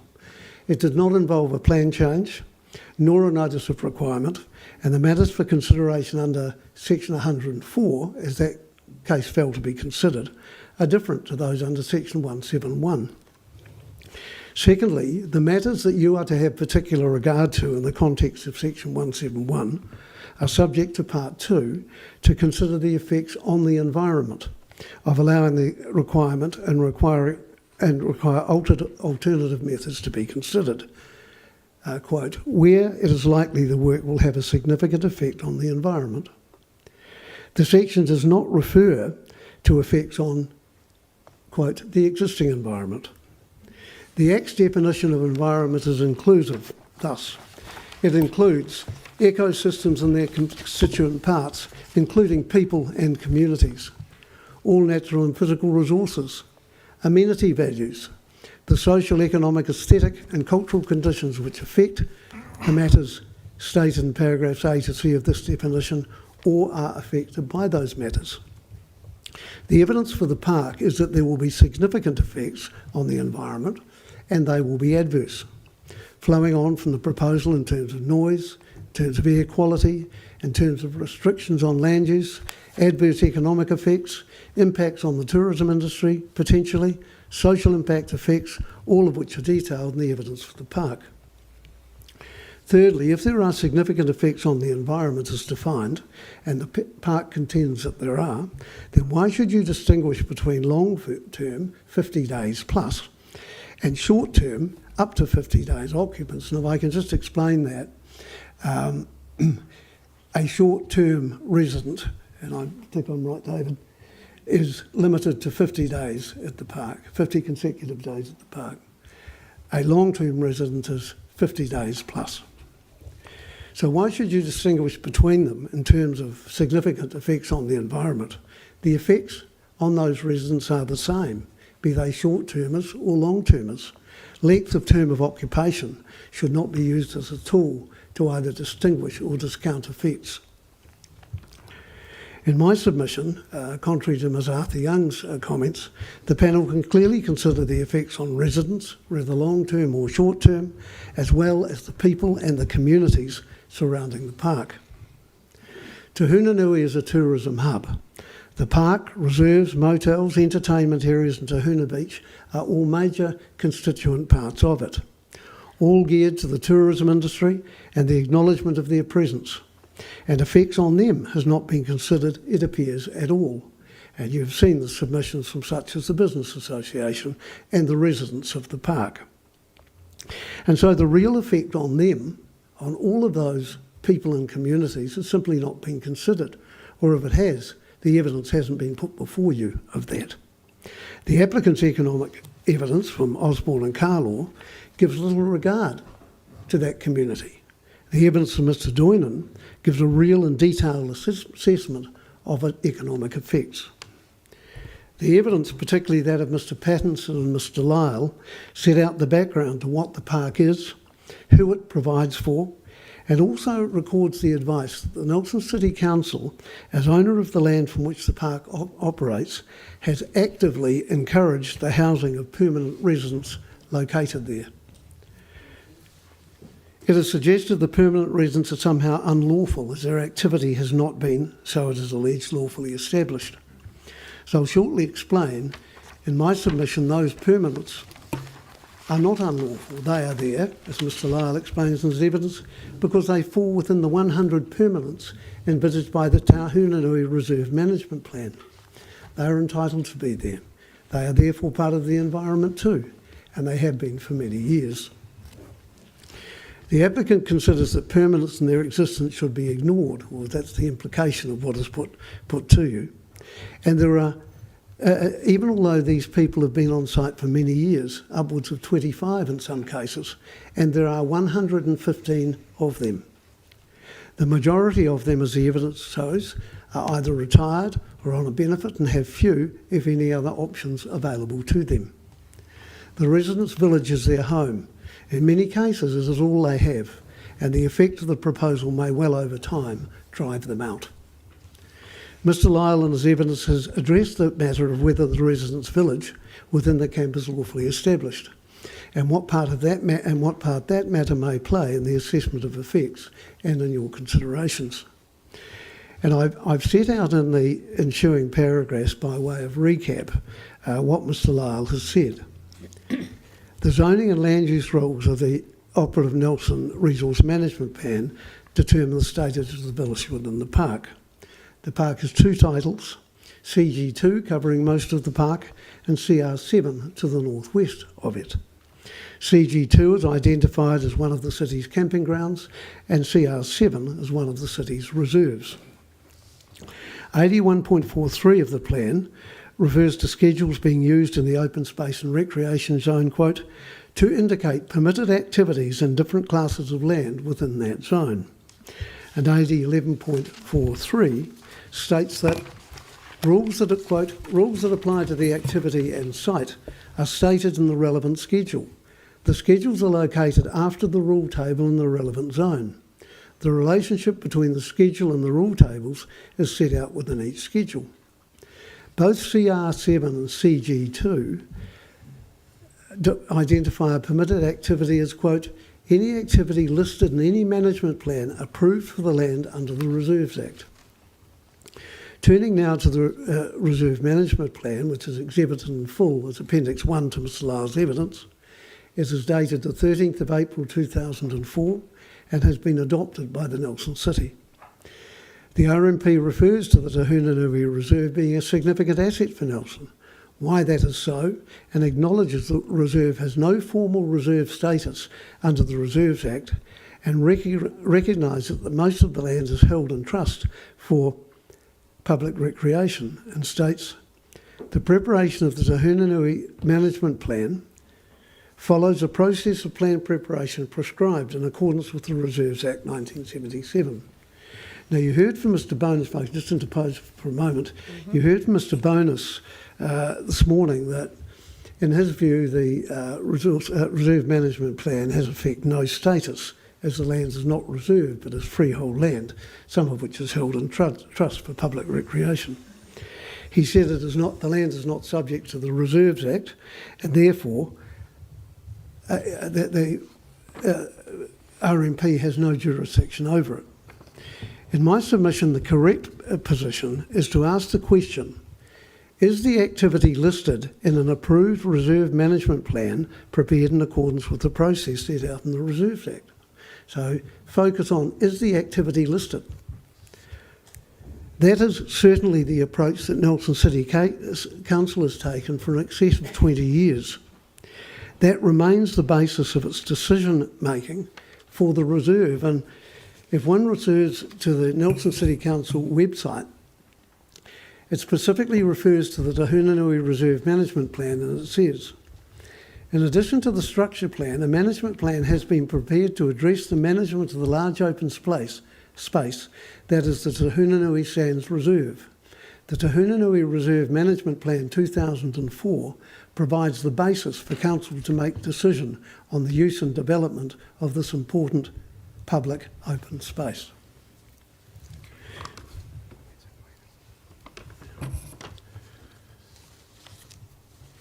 So in my submission, just another thing's just occurred to me. Sorry, after saying I wouldn't interrupt you, I'm just going to ask you, I am reasonably familiar with the Reserves Act process. So when you say that the land is, I just want to get some factual information, if I may, if you're able to provide that to me. When you say it's held in trust, but it's council land, correct? When you say it's held in trust, does that mean... It specifically refers to that on the title. Oh, so was it something the council purchased, or was it gifted? It was gifted. And so although it's not mentioned in any of the Reserves Act categories, a lot of reserve land that councils around the country hold likewise don't have any, classification. They often fall to be considered as local purpose reserves. Does that come into play at all in this case? Well, my It doesn't affect your submissions. I just wondered. No, well, my understanding is that it can't be gazetted as a reserve. Because of the trust. Because it's held in trust. That's correct. But it's held in trust by the Nelson City Council from memory, and I can get the titles if you want them. Mm-hmm. It's held in trust by the Nelson City Council for public recreation. Got you.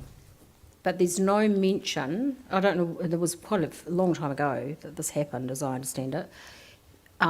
There's no mention in any of the titling documents that reference the Reserves Act or its predecessor, is there? Not that I noticed.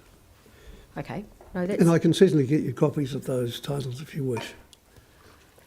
No, I think the point you're making and that we need to determine is whether or not the reserve, the Tahunanui Reserve Management Plan is in fact a reserve management plan under the Reserves Act, even though that isn't specifically stated. So it's the difference between what you're submitting and what the airport company is submitting, because that's very relevant to the point you make about the reference in that plan to the permanent residence.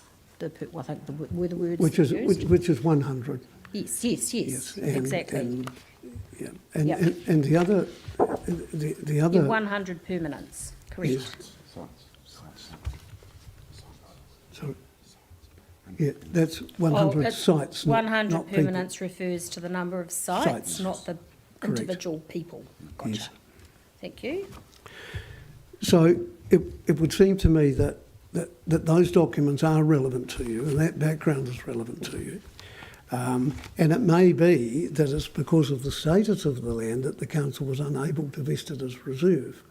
But that doesn't mean to say that the council is somehow not empowered to develop a reserve management plan, which it has done. And according to the document exhibited as Appendix 1 to the evidence of Mr Lyle, that document was created following the process set out in the Reserves Act. And again, the website Yes. for Nelson City Council says, the working group that developed the plan included councillors, iwi, volunteers and community groups, and also commercial and user groups, which would be the process that would be followed Under the Reserves Act. for Yep. a reserve. Yep. So in my submission, the focus of the RMP and its relevance is the question of listing. Is it listed in a reserve management plan? Yes, it is. Was it under the Reserves Act? I say it doesn't have to be if it follows the process under the Reserves Act, which it has. And it has been adopted by the council, which it has been in 2004.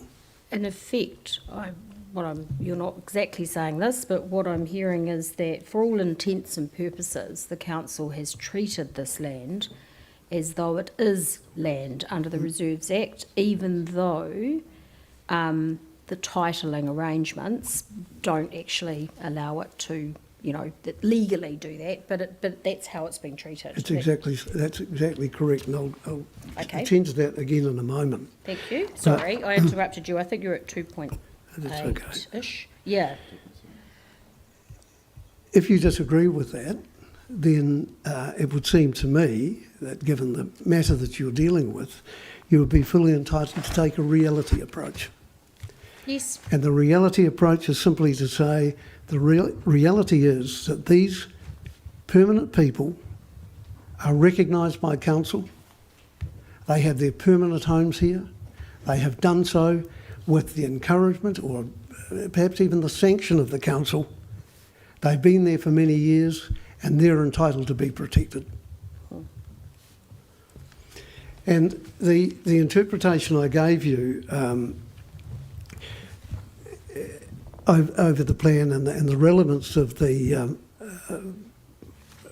reserve management plan and the listing argument has been the approach that council has adopted in the past, including when it has placed permanent residents into the park. And that happened here a few years ago where we had a man who was sleeping rough in the city. There was nowhere for him to go. It was all public news at the time. I see no reason to name him. He's well known locally. And council placed him as a long-term resident in the park. Thank you. So that's the approach the council's taken in the past. Whether the reserve was gazetted or not, or could be or not, it was also the approach endorsed by the then Nelson City Council planning manager, Mr. Bush King, Mr. Dennis Bush King, approximately a year ago.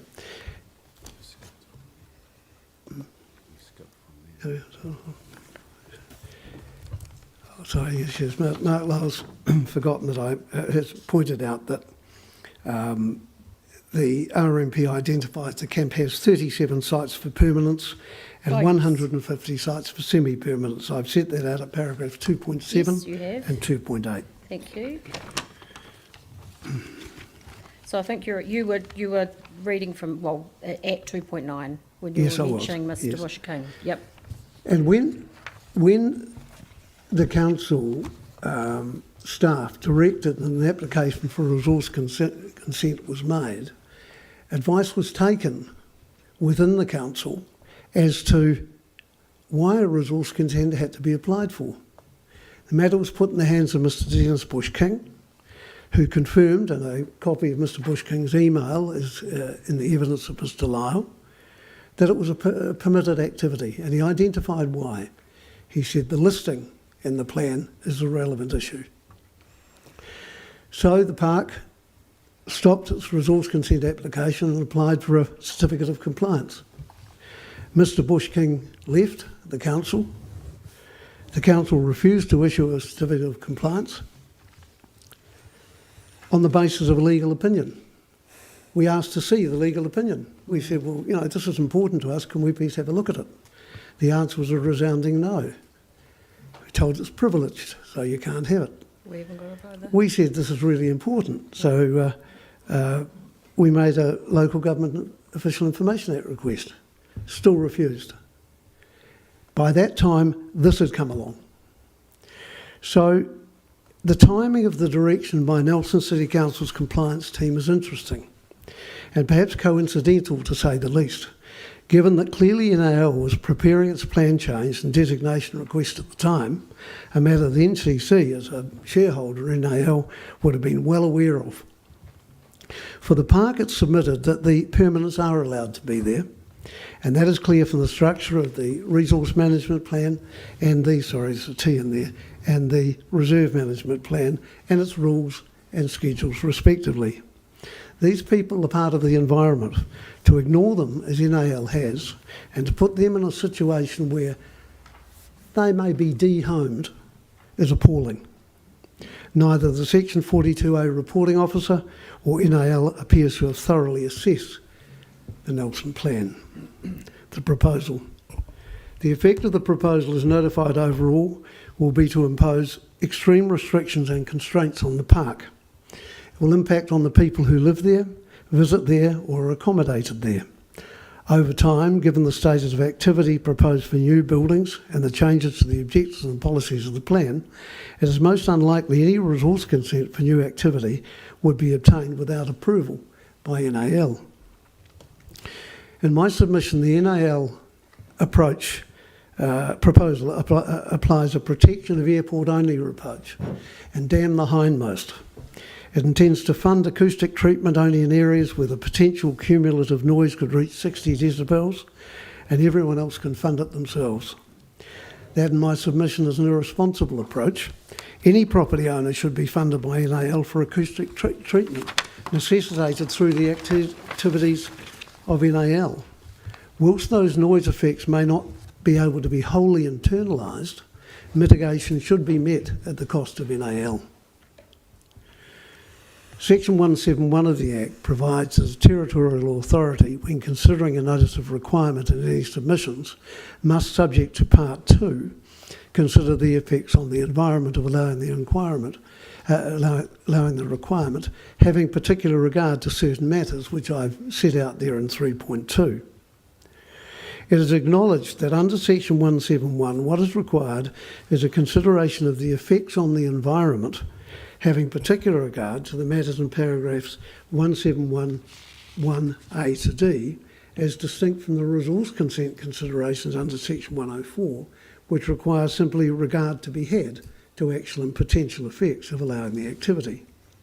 The Environment Court has noted that there is no bright line distinguishing between matters that may properly be regarded as effects on the environment of allowing a requirement under section 171 and consent processing under section 104. The considerations under section 171 are subject to part 2. And under section 171, the focal point is consideration of the effects having regard to the state of matters. As said by Justice Water in Queenstown Airport Company Limited v Queenstown Lakes District Council, in addressing the relationship of section 171 and section 2, he said, "The import of this is that the purpose, policies and directions in part 2 set the frame for the consideration of the effects on the environment of allowing the requirement. Indeed, in the event of conflict with the directions in section 171, part 2 matters override them. It is submitted that what is proposed cannot meet the imperatives of part 2. Whilst it may be said an airport is an important and beneficial thing to have, and it benefits the community, that does not stand alone. The question is, does the proposal meet the imperatives of part 2? Does it sustain the potential of natural and physical resources to meet the reasonably foreseeable needs of future generations? Now I refer to the golf club, to the permanent residents of the park, to the natural and physical resource, which is the park itself. Maybe by providing an extended runway does that, but more likely it does not. Does it safeguard the life-supporting capacity of air, water, soil and ecosystems? In my submission on the evidence of Mr Curtis, it does not. Does it avoid, remedy or mitigate any adverse effects of activities on the environment? No, certainly it does not. Section 171 also refers to alternative sites, routes or methods of undertaking the work. Here the evidence of Mr Race is of importance. He says there are alternative to ways of carrying out the work and achieving the objectives which do not require the designations. That is to say, the work can be done on NAL's own land. And Mr Race will comment when he gives his evidence on the evidence provided to you yesterday by Mr Munro. Mr Race will disagree with him. Is the designation reasonably necessary to achieve the objective?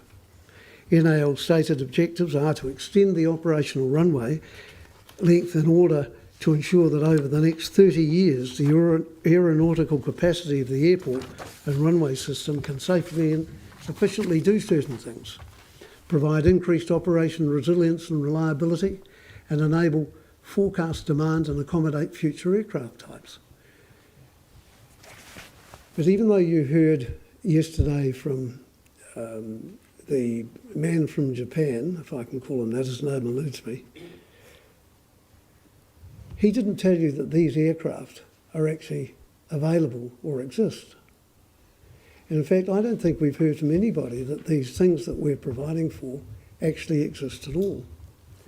And so what NAL is attempting to do is to lay a dead hand on property, including the land in the A and B, including the land within the ACO, and including the golf course for a period of 30 years to provide for infrastructure it may or may not need, and to provide for aircraft types which may or may not eventuate. In fact, it may not be needed the extension of the runway, because that's what the objective is. It may not be needed at all within the next 30 years to extend the operational runway length. And I submit that that fact indicates the designations and the alteration to the existing are not reasonably necessary. The most significant effects, leaving aside noise, air quality and economic matters, as far as the park is concerned, are the new restrictions that will be placed on the land. These restrictions are, despite Ms Smith saying that the noise effect from the extension will be imperceptible.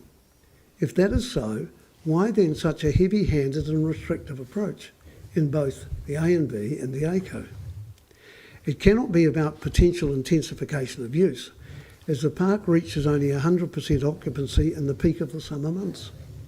Likewise, why has NAL not simply accepted that the permanents exist, the park exists, and worked with the park to accommodate them, or move them out to another part of the park outside of the A and B?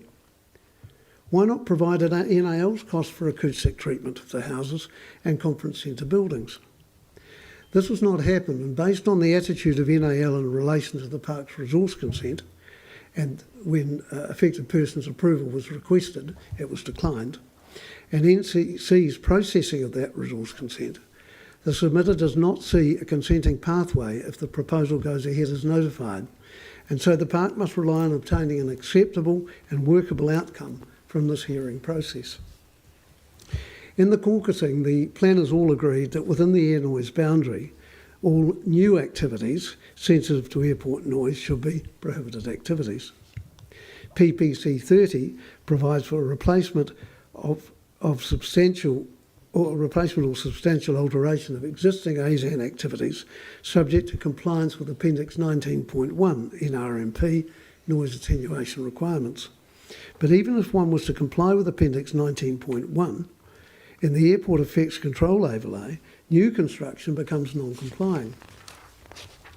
Mr Lyle suggested a way forward to provide for the existing permanent residents within the park, in the open space zone, by providing a consenting pathway, perhaps by way of a structure plan for the park, recognising the long-term needs of the park and NAL.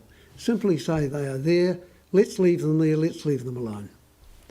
Mr Bonner suggested a consenting pathway, but only for the residential zones, permitted or by restricted discretionary activity status, reflecting the matters in Appendix 19.1 NRMP.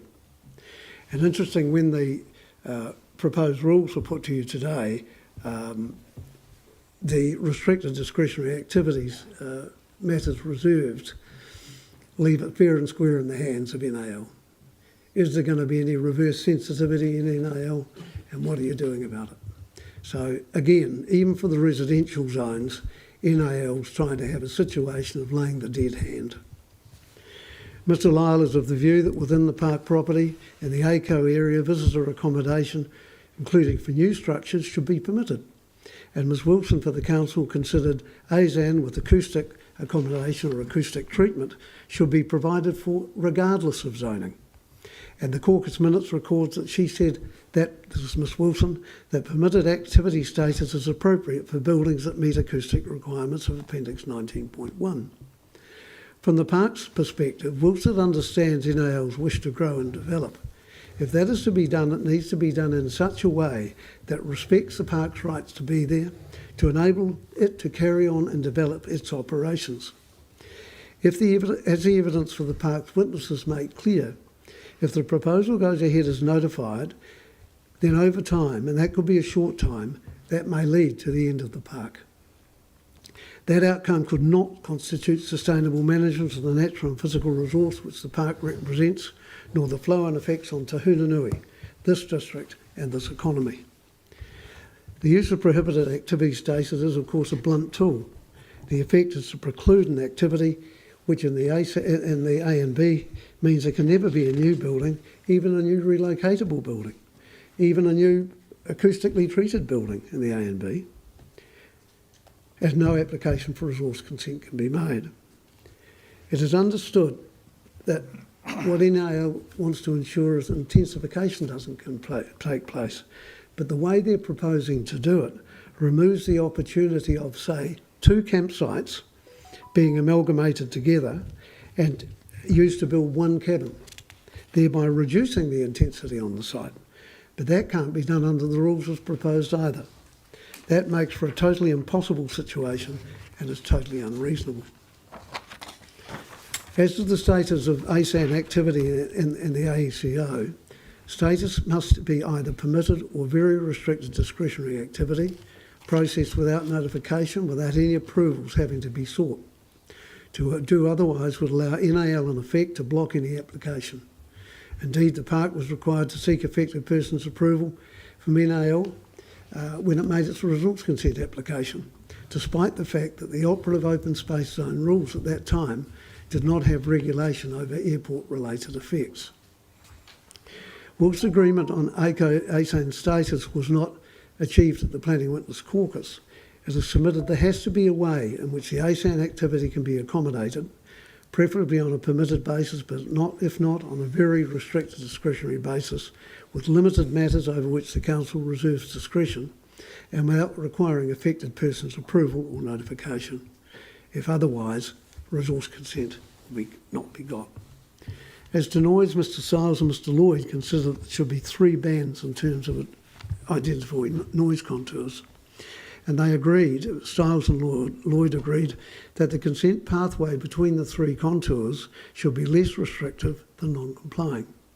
Mr Stiles considers the status could be as permissive as the operative plan provisions, and that is supported by Mr Lloyd. Ms Smith supports the status within the proposal, that is to say non-complying.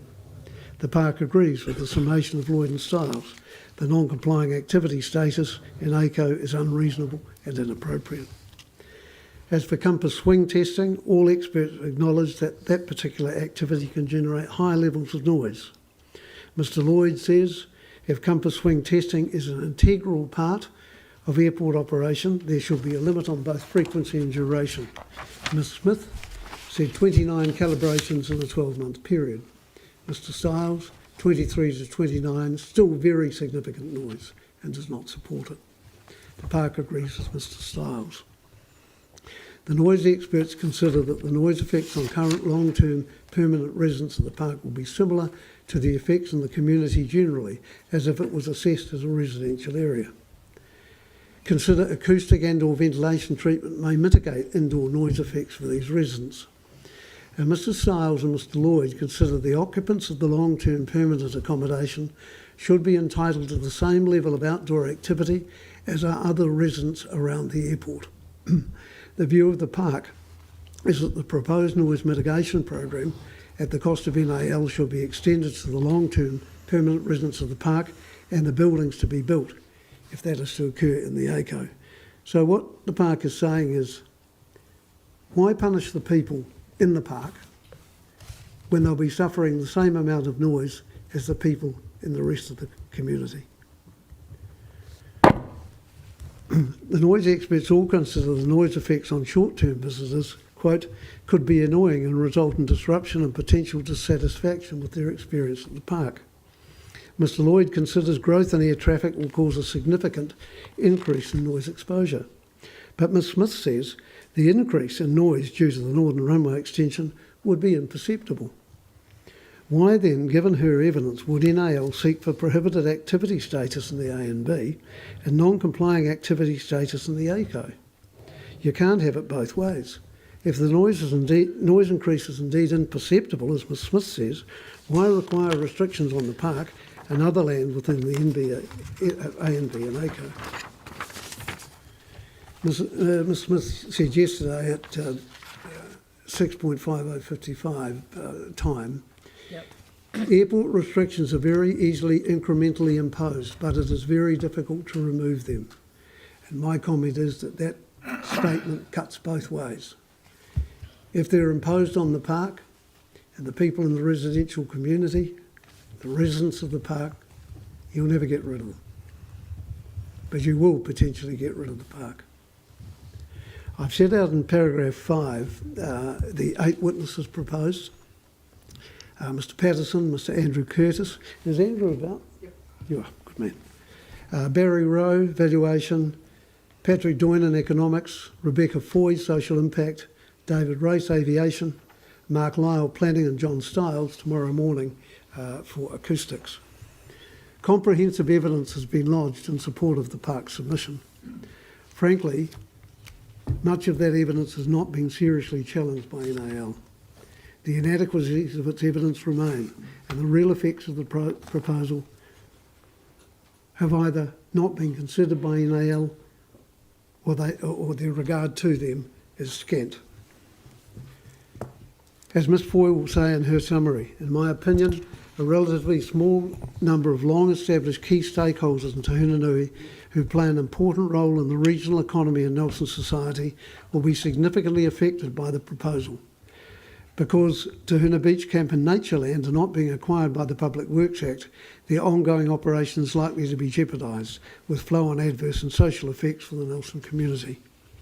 Mr Doynan will say, the Martin Jenkins Limited report and multi-criteria assessment, Nelson Airport Runway Extension, Economic Benefits of Airport and Assessment of Runway Extension Options final report, assumes the runway extension would be constructed in the period 2037 to 2039. In contrast, many of the A&B and ACO restrictions will impact on the TBC immediately. This is a situation where costs are incurred immediately, but the benefits are achieved 15 years later. In a standard cost-benefit analysis, the benefits would be discounted. The Treasury recommends a 5% real pre-tax discount rate be applied, which would reduce the value of the benefits by 50%. In the current case, a major benefit of the northern extension is a lower construction cost compared with the southern extension. That cost saving would be discounted by 50% in a standard cost-benefit analysis. Mr Curtis, Air Quality, will say in his summary, in any event, there will be an increase in effects from aircraft emissions in residential areas to the northeast as soon as the runway is extended, and therefore if the runway is extended prior to a significant portion of the fleet having zero emissions, residents to the north will experience increased adverse effects. And Mr Race will say in his summary, there is no aircraft performance data to substantiate the need for a 1,510 metre runway length. The relocated threshold has the potential to seriously increase the number of missed approaches and diversions, and there are alternatives to achieve the NAL objective which have not been considered. In conclusion, there will be significant effects from the proposal on people and communities, including the park, the golf club, people of Tahuna, users of the reserves, residents and users of the beach. NAL has not addressed the planning issues nor its obligations set out in the high-level planning documents, including the National Policy Statement on Urban Development, the RPS, the NRMP, nor can it meet the imperatives of Part 2. NAL cannot satisfy the matters contained in Section 171 nor its requirements, given that the obligations placed on them under that section are significant. On the evidence, NAL failed to do what they needed to do by properly and openly identifying all alternatives and assessing them in detail, what those alternatives are and whether their objectives could be met by adopting them. Once over lightly is neither satisfactory or appropriate in the context of this process, and not what the legislation and the planning framework requires. In my submission, PPC 30 and the altered designations in the case for them in its present form should fail. Thank you. I have one question of you, but it may be that it's best answered by a witness, but I'll ask you. In your paragraph 3.7, you actually interpolated and made the point that no one has said, and you mentioned the chap from Japan, no one has said that these aircraft exist now, and talking about essentially what will end up being a blight on land for 30 years, etc. But what, in terms of the position that the airport says it has currently, it doesn't have those reses at each end of the runway, it has problems with some of the payloads, etc., for both the Q300s and the ATRs. That's a problem that exists now. What's your, or one of your team's, answer to that current issue? Because that's an issue whether the new planes come online or not, as I understand it. And that's a question I think you should put to Mr Race. Yes, I thought it would be. Thank you. He is an aviation expert, and yes. I'm certainly not, other than looking for seat 3A. That's my experience of aviation. Aviation experience. That's your aviation goal. Closest to the exit. Totally understand. Except if you're on close to the exit. If you're on an ATR, it's at the front instead of at the rear where the doors. Can't bear it. Okay, I think that's all that I had, because a couple of other questions are really for your witnesses, I think. Do you have any questions? No questions? What about you? Yeah, just a couple. Thank you, Mr. McFadden. Some interesting concepts there that we'll have to give some serious consideration to. In relation to the reserve management plan process, you've invited us to take a practical approach to that interpretation. I just wonder how that sits with the other invitation that we've received, and that is to read the provisions in the plan as they are stated, and that refers to a reserve management plan that's been approved under the Reserves Act. Well, it says you've got the words there, Mark? I'll just get the particular words in front of you so I know.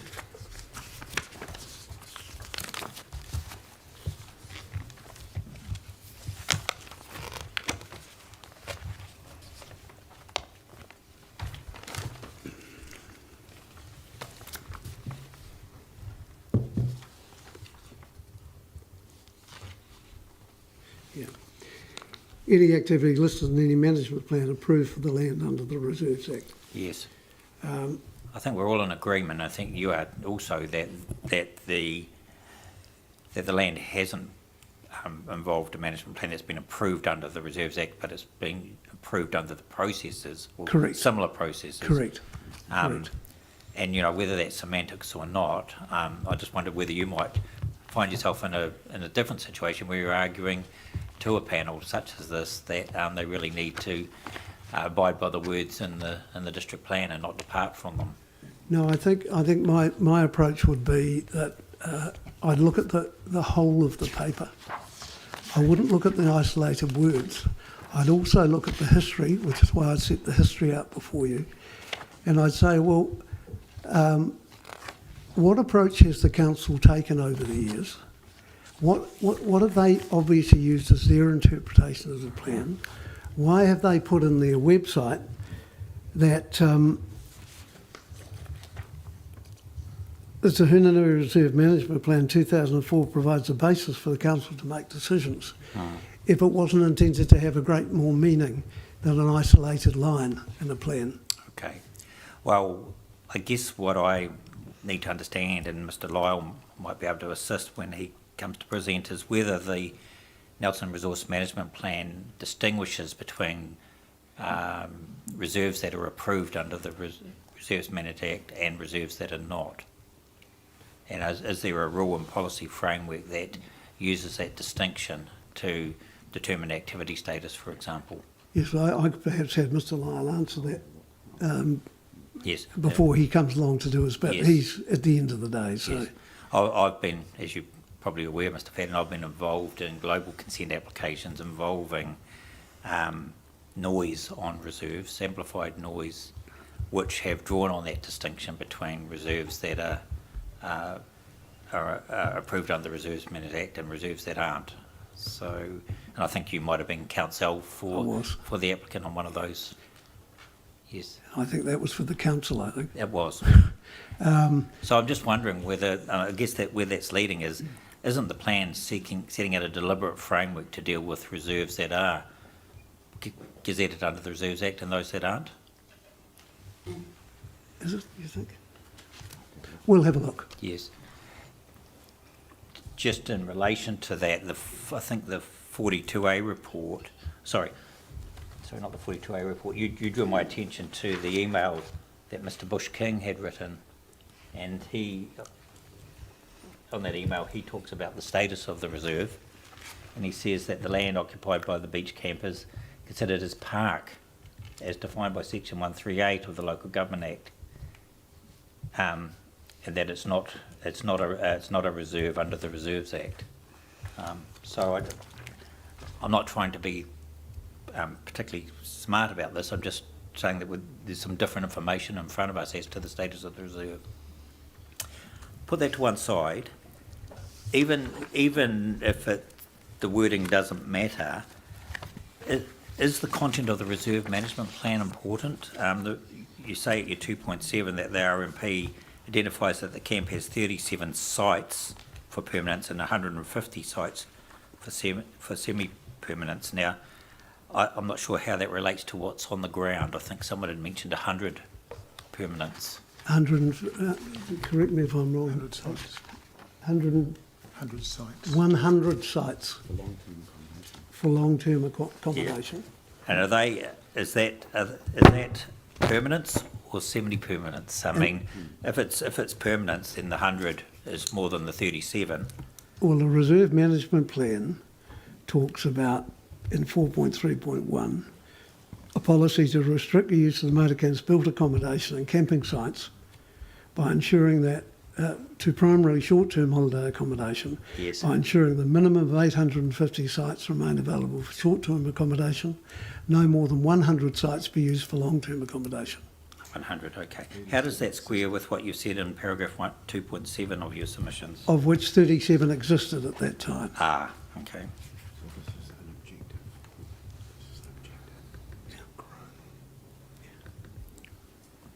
It's in section 4.0, motor camp management area, 4.0, page 53. thank you. Okay. Thank you for those clarifications. At the end of the day, though, presumably the concerns are twofold for your client. One is the activity status of any new residential activities, and secondly, the ability of the mitigation program to be extended to long-term residents. That's really it in a nutshell, isn't it? Yes, it is. But it's all about the status of the activities Yes. also, because if the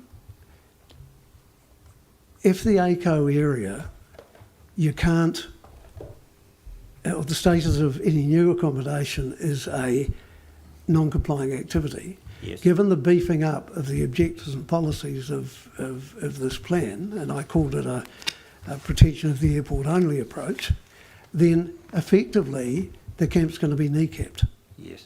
As far as the permanent residents are concerned, those within the A and B are concerned, they can't do any, there can be no new activity, they can't do any substantial rebuilding or anything else. So basically the invitation is for their houses to fall apart. Yes. Now, Mr. Bonas has said that he believes there's an alignment between the policy and the activity status. You've requested that the activity status change to permit, if not permitted, to something that's, to use your words, a very low restricted discretionary or even controlled where there's some sort of certification involved. I'm just wondering, well, on that basis, you'd agree, would you not, that there need to be a change to the policy setting to accommodate Yes, it that would. change in activity there status? need to be a change to the objective and policy as well to reflect that through to the rules. Yes. You can't do that in isolation. Okay. I don't agree with Mr. Bonas, just for the record, Sure. that the activity should stay non-complying. Okay. And Moving on to this. and I also think that if you're going to accede to my plea to change the status of the activity, there will have to be consequential changes to the objectives and policies Yes. Okay. Thank you. to recognise that the park exists, and the park also should be able to subsist and survive. Yes. Now, finally, on the remaining issue about the ability to access the mitigation program, if for whatever reason that ability existed and the permanent residents were deemed to be lawfully established residents at the time of the AMP being produced, what about the practicality of actually achieving noise attenuation on some of these structures? Doesn't that present a real problem? I'm not an acoustic No, man either. neither am I. But I mean, Well, I don't know enough. I don't know enough about it, but what little I do know is that existing houses can be soundproofed, Yes. and I know that from my own personal experience. Now, how exactly that's done is probably a question for Mr. Stiles, but I think it is practical. Okay, well, we'll take that up with Mr Stiles. We had the benefit of doing a walk through the camp and looking at the range of our housing styles and structures that were there, and it seemed that some of the attenuation might be quite challenging. Yep. to achieve the high levels of indoor noise attenuation that are being proposed. Yep, and I can think of one in particular. Yes. Okay, look, I'll leave that there and I'll take that up with Mr Stiles tomorrow morning. Thank you. Right, that's all of our questions. Thank you. Right. And as you've noted, or everyone has noted, there'll be some questions for others. So it's quite good to signal them so that they know what's coming up. Yes, and everybody's got a number written on their hand. That's right. Have we got? Is it Mr Patterson first? Yes, Mr Patterson first. Thank you. I've got a copy here. Use the same one.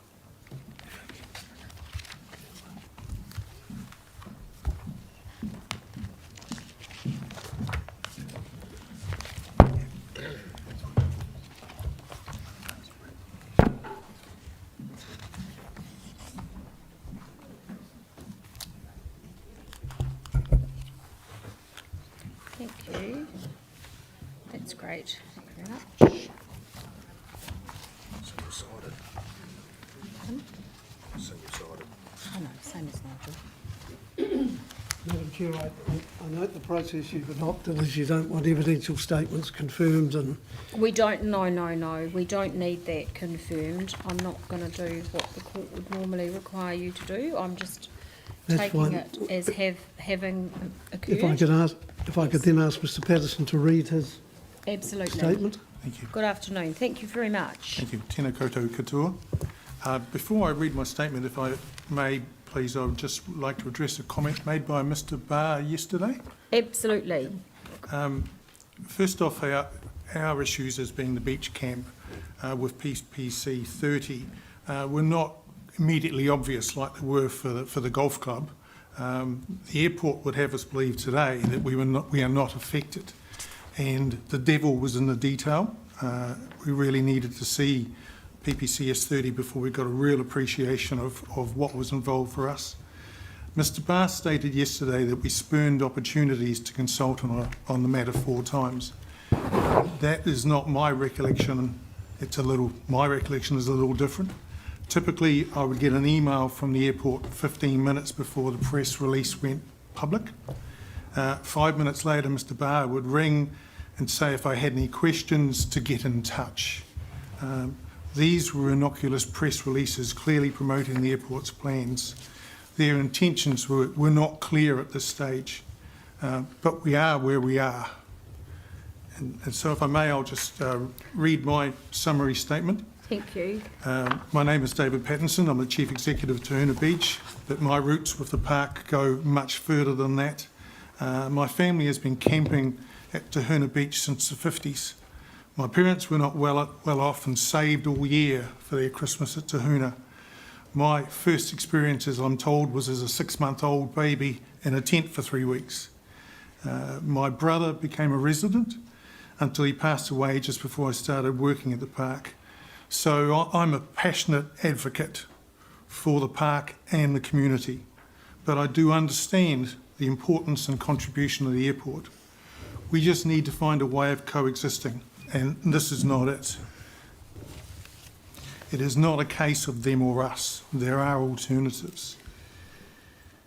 I am gravely concerned about the impact of this proposed northern extension that it will have on the park's operations and indeed the whole community. Nelson doesn't have a big business sector like Auckland or other centres. We are heavily dependent on a tourist sector. Tahuna Beach Holiday Park is a significant enabler for the wider Nelson economy and in particular tourism and the hospitality sectors. We provide circa 20% of the total Nelson City guest accommodation.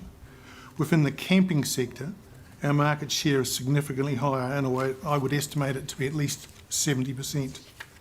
We are unique, we are iconic, and we've been here for 100 years, and we cannot be replaced. Our seaside location and proximity to the CBD is key, and it doesn't work the same anywhere else, even if the land was available, even if you could fund it. Quite simply, if visitors have nowhere to stay, they won't come, and if they don't come, they can't spend. The ripple effect of us not being able to operate effectively is huge. My concerns lie largely around three areas: building permission, our residents, and noise. The proposed changes around building permissions are draconian and completely unnecessary and will have a dire effect on our viability. New buildings will not impact significantly on the number of guests staying at the park at any one time. A new build unit built on a site will substitute camping guests staying in a tent or caravan with guests staying in a unit, with probably less people staying as a result. New and more numerous ablution blocks will actually reduce the number of sites available for occupancy. This is not intensification, quite the opposite of it. Either case has no impact on airport operations, yet is crucial for our ongoing competitiveness and sustainability. So why make new builds a non-complying activity in the ACO? We will be left to wither on the vine. It seems hypocritical that the airport is planning a commercial area where they may build a hotel and at the same time wish to bar us from carrying on our trade. As I stated in my evidence, we have some 115 residents who call the holiday park home and have done so for, in some cases, 25 years or more. A lot are elderly, most are living on superannuational benefits, and they are family. The airport has taken the view that they are illegal. So this is not just about noise mitigation. If PPC 30 is approved, we do not see a pathway where we can gain resource consent for our residents. We have met with the airport twice to consult and try and find a solution. This has resulted in the airport issuing a letter of objection. Our residents have no place to go.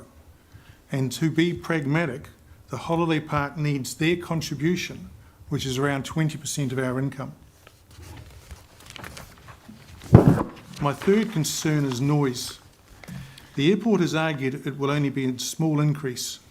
Well, it is already too loud, and we get many complaints. In this day and age, efforts should be made to lower noise, not to raise it. At the moment, conversation stops when a plane comes into land, and they are going to be 19 metres lower. So we're coming from 60 metres to 40. You cannot mitigate noise for campers. The airport would have you believe that people are tolerant of short-term noise effects. That is not my experience. And in an area of online reviews, people will simply stop coming.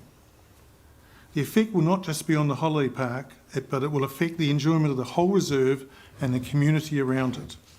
Te Hunanui Beach is the reason why a great deal of visitors come to Nelson in the first place. Do not let them kill the golden goose. Whilst the park understands there may be a need for an extension of the runway in the future, this application feels a knee-jerk reaction and poorly researched. The extension is possibly required for aircraft that don't yet exist. Even the airport admits the extension may not be needed. There is competing technology. Is it battery powered? Is it hydrogen? We've got low-flying electric sea gliders. Well, at least we have a full flying prototype of that. Even conventional technology is changing rapidly, with these blended wing aircraft showing considerable potential to halve fuel consumption. For all we know, these green planes could even launch vertically and be as quiet as a mouse. We just don't know enough to justify this yet. But what we do know is this application will immediately cause widespread and permanent disruption to Te Huna residents, Nelson Golf Club, Te Huna Beach Camp, Te Hunanui Beach, the reserve, and many businesses depending on a steady stream of tourists. Nelson will not be the same, and it can't be undone. There are runway extension alternatives that the Nelson Airport could have looked at properly. Go south, at least several variants of the partial go south and partial go north. Dave Race's alternative with an existing footprint, and then there is the proposal going north. all the alternatives would offer minimum disruption to all parties, except for the airport's proposal of going north. Nelson Airport has not given adequate consideration to any other alternative in going north. They are not required to, so they pretty much haven't bothered, yet claim to be good neighbours. The extension north just happens to cost the least cost to them on paper. I talk here about the golf club. I understand there is some estimate of that cost, but I'm also led to believe it is a very conservative cost.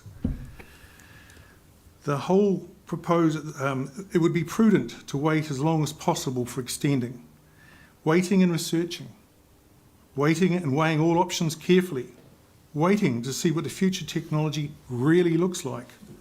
The whole proposal and the timing of it just doesn't make sense. It is being done at breakneck speed, and why? We may never know the real reason. It feels like we're being distracted by pie-in-the-sky green planes, whilst the real issue is the effect on the neighbourhood, and that is what we need to focus on.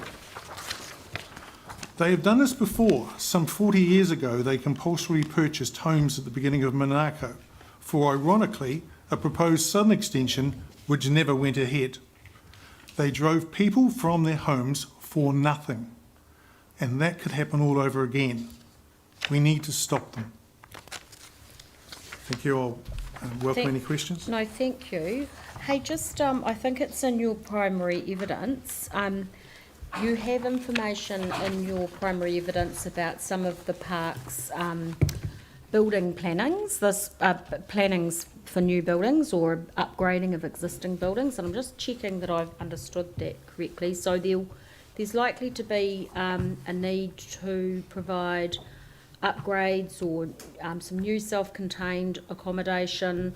You mention even some higher-end accommodation units, and then you talk about the need to upgrade some of the ablution blocks due to the age of some of those blocks. Yes. And I think, and that's when we come back to that, you know, the three sort of parts of your stall that you're concerned about in terms of the building limitations. So we're talking about upgrades or new builds for accommodation. We're talking about upgrading and possibly new building for ablution blocks. Is there any other plans in the building space? Well, we're that I'm missing. Sorry, we're looking at this whole process now. As I touched on in my evidence, that we've spent the last 3 or 4 years starting from a low base and getting us to a point that we're back on the map, so to speak. We've rediscovered our iconic status, and so we've done market research, which has clearly confirmed what we believed ourselves, that we need to move with the times.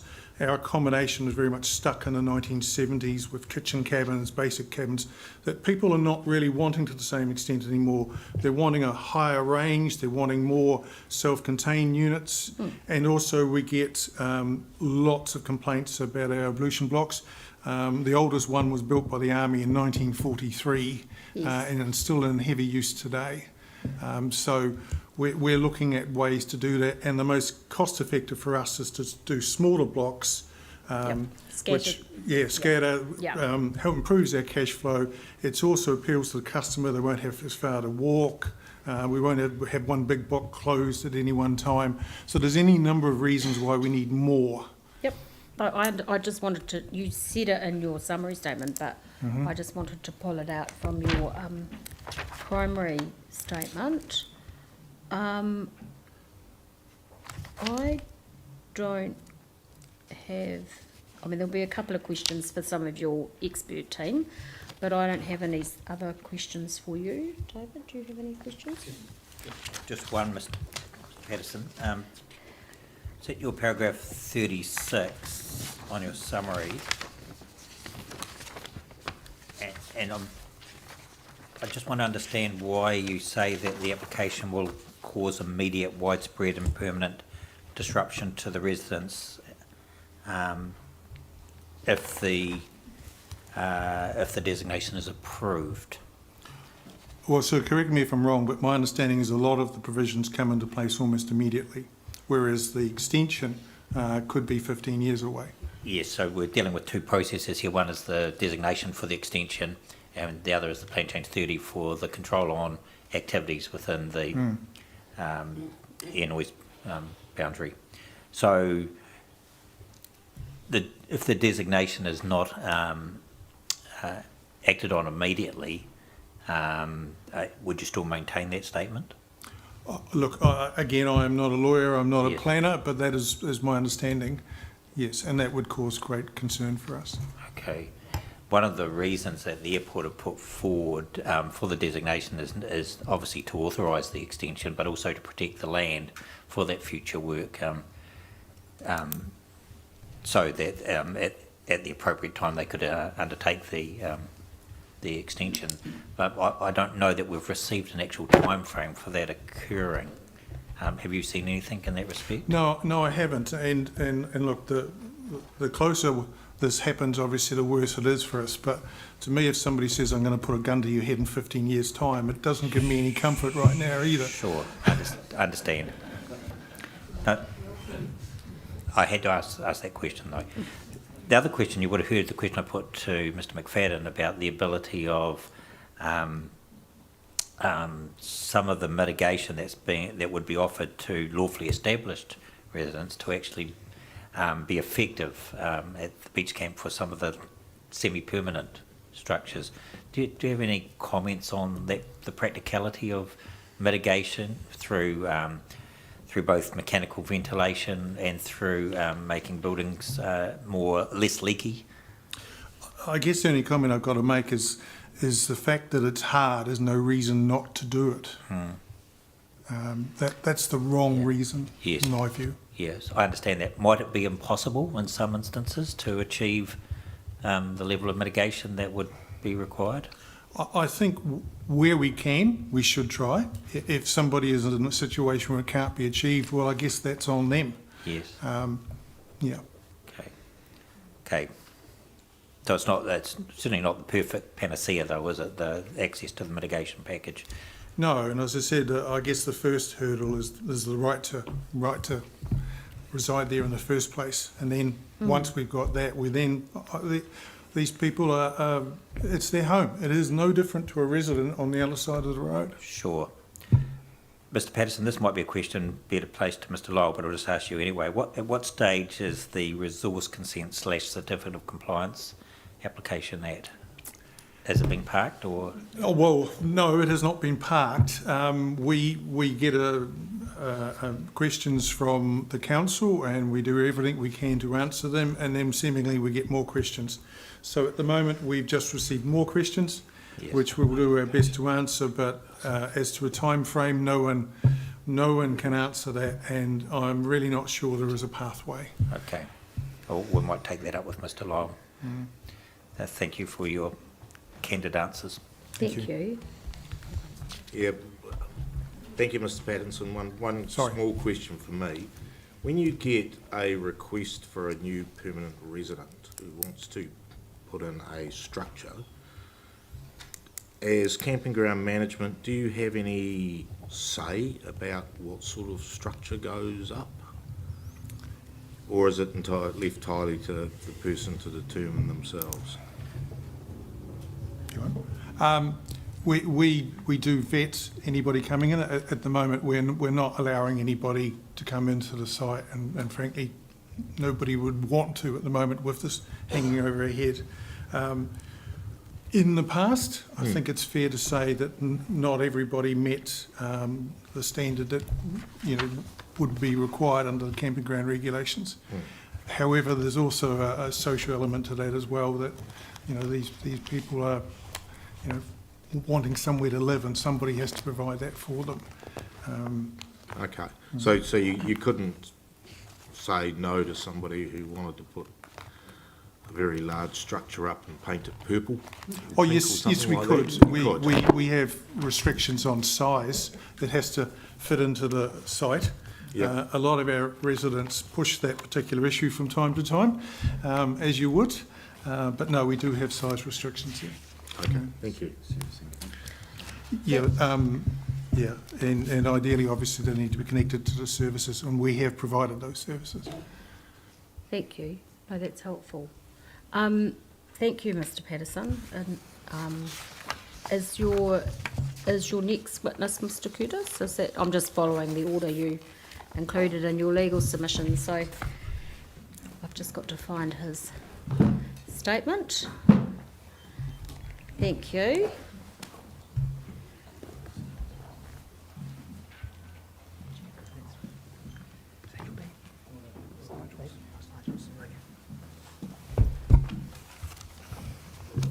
Good afternoon. Good afternoon. I know you've been sitting there, so you're very familiar with these proceedings. Thank you. Oh, that's there. Oh, sorry. It's because I keep shifting.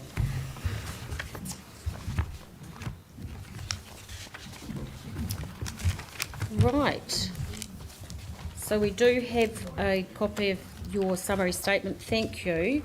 You don't need to confirm who you are and what your qualifications and experience are, and that you're conforming to the code of conduct. We've taken that as read, so that's absolutely fine. So if you just want to start at paragraph 2, or wherever you want to take us, that would be very helpful. Thank you. Great, thank you for that.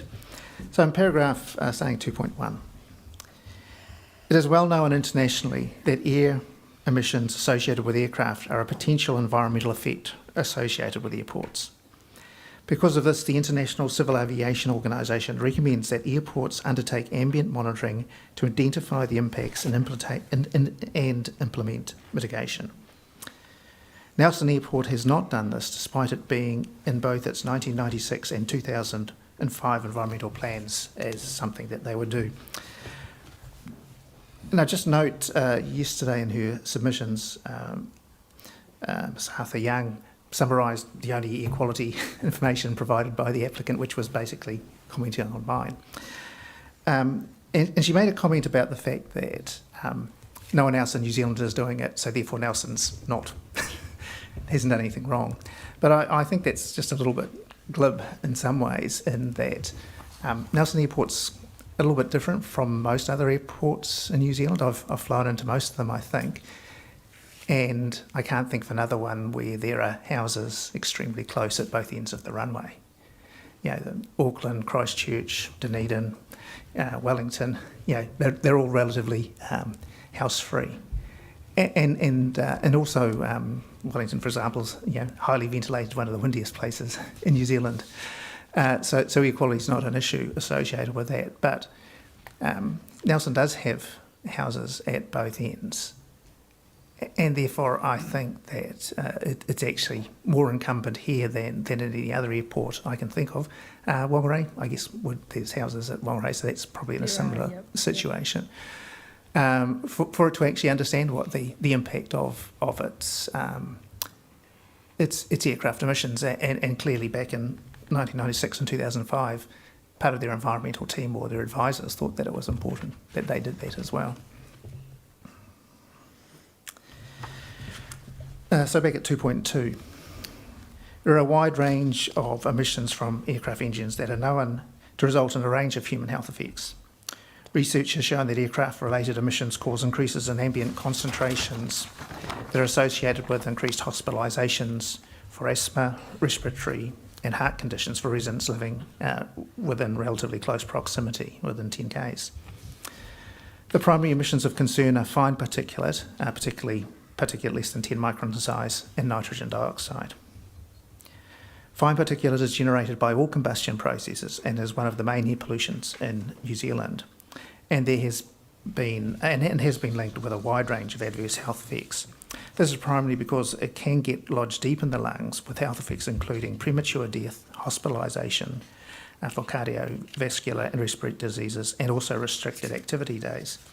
And again, just to come back to Ms. Arthur Young's opening, she made a comment that I'd said, well, air quality was actually relatively good in Nelson. And unfortunately, that's not true. Nelson has had some of the poorest air quality in New Zealand in the past, and has spent a lot of time and effort and money in reducing the effects particularly of PM10.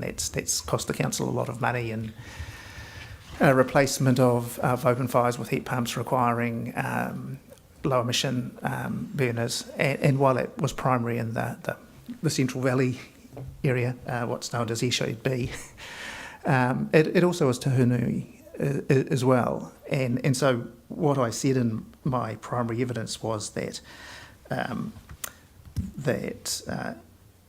concentrations of PM10 have generally met the National Environmental Standard for the past 5 years, with concentrations peaking in winter. That's not the same as saying they're always that good. So you know, while the Te Hunui airshed being coastal is less affected than other areas, still calm conditions will result in poor dispersion and in higher concentrations. So it's not possible to ignore the existing ambient concentrations from the craft. Oh, sorry, from in the environment.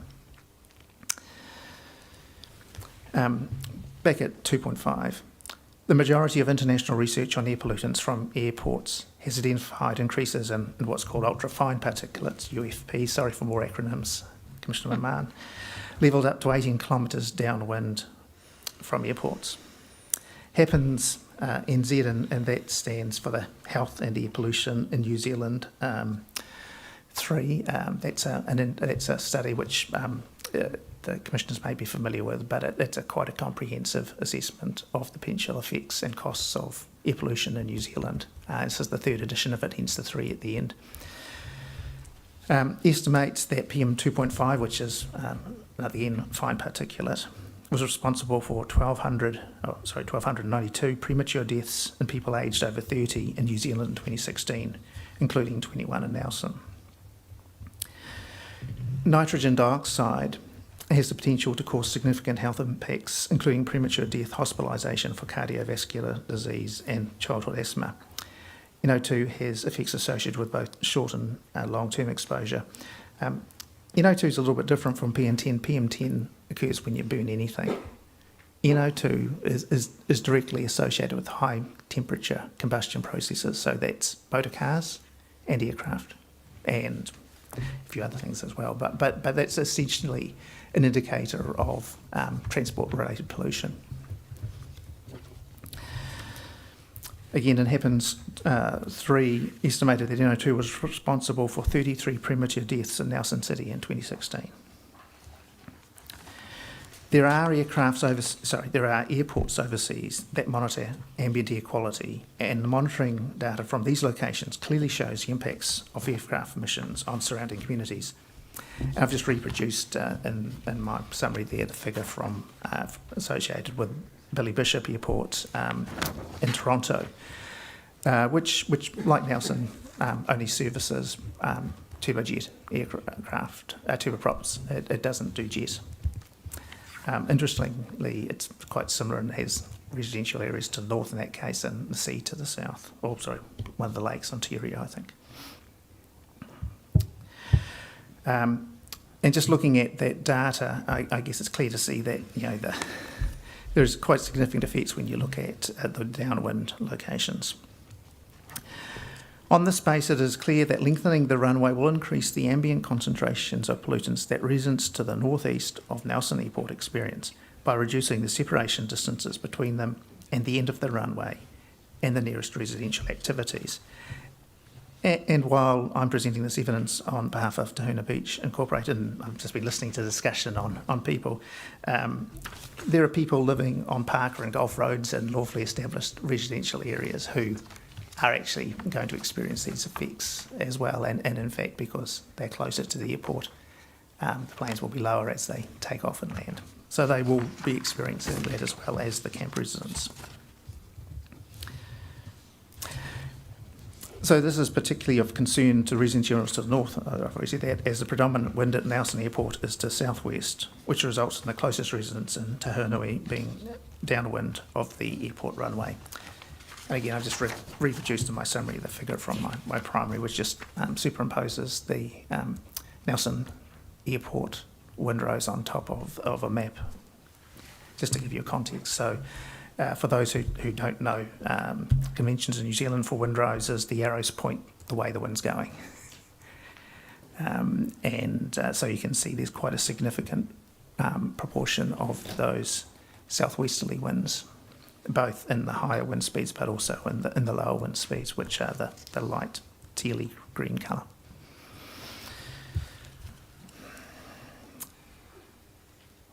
While NAL has provided evidence indicating that zero-emission aircrafts could be flying out of the airport in the future, there is no evidence as to how quickly the uptake of zero-emission aircrafts will be and when it occurs and what percentage of the flights will occur using zero-emission aircrafts. There was some submission that using these types of aircrafts will resolve air quality issues, but without some certainty, there's no evidence of that benefit.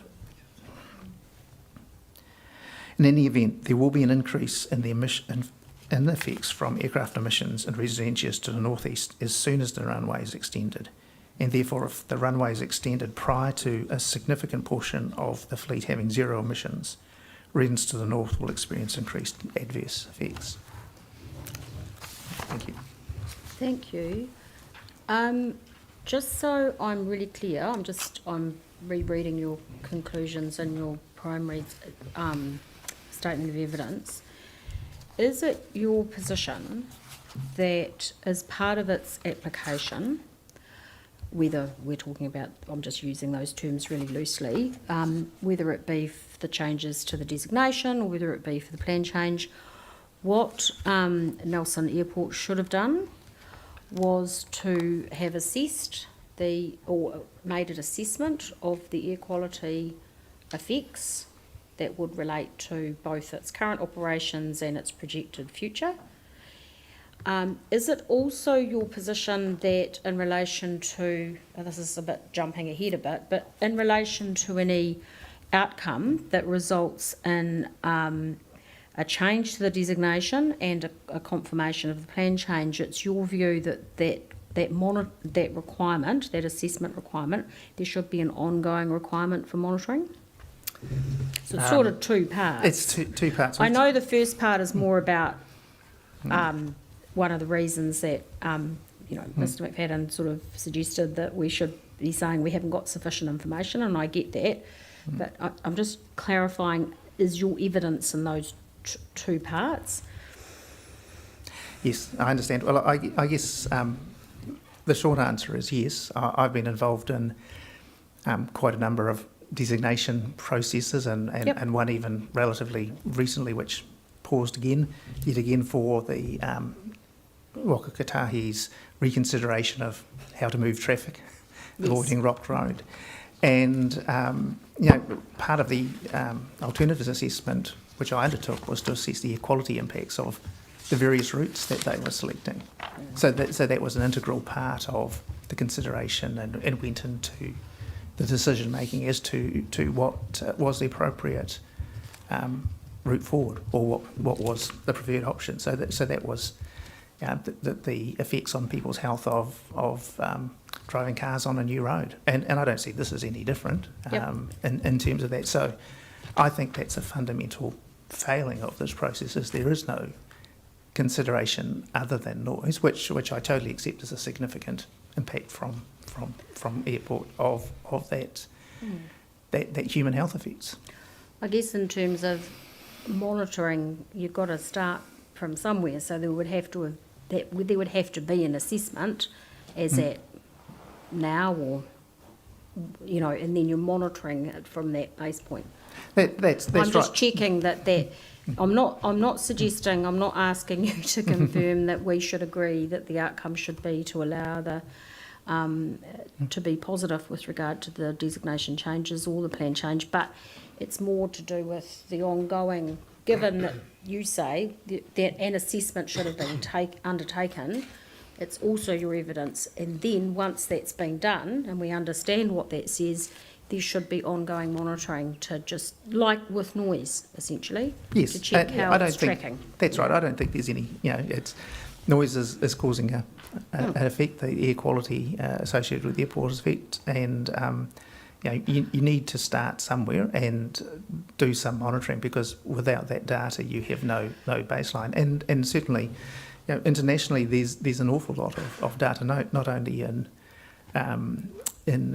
Europe and in America, but even Australia, around airports in Australia, they're doing monitoring of what their emissions are causing. So, and some of the mitigation we talked about in terms of noise are actually the same things that you would do for people in terms of air pollution. If you were under the flight path and you were getting extremely high concentrations, you'd have a forced ventilation system of with filtering. So, do you mentioned Wellington as being a bit unusual in the sense of its wind conditions, and you talked about the air quality, the ambient air quality issues associated with Nelson, and you quoted some reports that have been done in that regard. Are you aware, and I'm not asking this question because I know the answer, but are you aware of any airports within New Zealand that have air quality monitoring requirements, or do they do them voluntarily? I have never seen any publicly available data from any New Zealand I'm airport. not saying that that's necessarily a good thing to be, but I'm just checking whether you're aware of. I know I'm aware of the international examples, partly because you've given some evidence about that. But we did consider it as part of Wellington Airport's application to extend its runway into Cook's Strait. We did look at air quality issue. Yeah, we did consider it as part of their proposal to extend into the Southern Ocean. Yeah. Okay, thank you. Lindsay, do you have any questions? Yeah, you've referenced Billy Bishop, and I've read somewhere else that it's a very busy little airport. It's about twice as busy as Nelson. Yeah, okay. So are we looking apples with apples in terms of comparing it to Nelson? Well, look, the point of the data was that most of the other airports that had data are mixed. They have jets going in as well as turboprop. So that was one of the few that was solely flying turboprop aircraft. So, I think it's fair to say that the scale of the data is going to be high for Billy Bragg because it's flying more flights.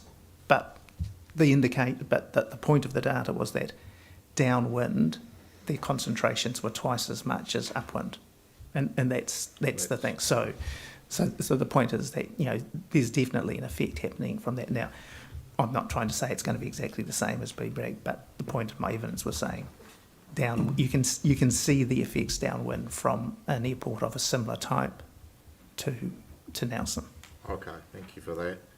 The other question is, we had Ms Smith yesterday in relation to noise evidence, and a lot of the increased noise predictions are based on the fact that there's going to be organic growth anyway. There's going to be growth in the numbers of planes, regardless of whether there's an extension to the airport. In terms of effects, can you put some sort of percentage or a guesstimate in terms of an increase in potential effects with the same level of growth, but if the runway was extended by what is proposed? Is it a fair way to calculate it, or can you give us some sort of indication about whether it's going to be of moderate significance increase or something like that? Yeah, I'd love to be able to do that, Commissioner. I spent a lot of time trying to work out how I could do that. The reality is that it's very difficult to, in the absence of some ambient data, to be able to provide that information to you. Okay, fair enough. Thank you. Thank you, David. Good afternoon, Mr. Curtis. Good afternoon, Mr. McMahon. Two questions. To paragraph 2.4 of your summary,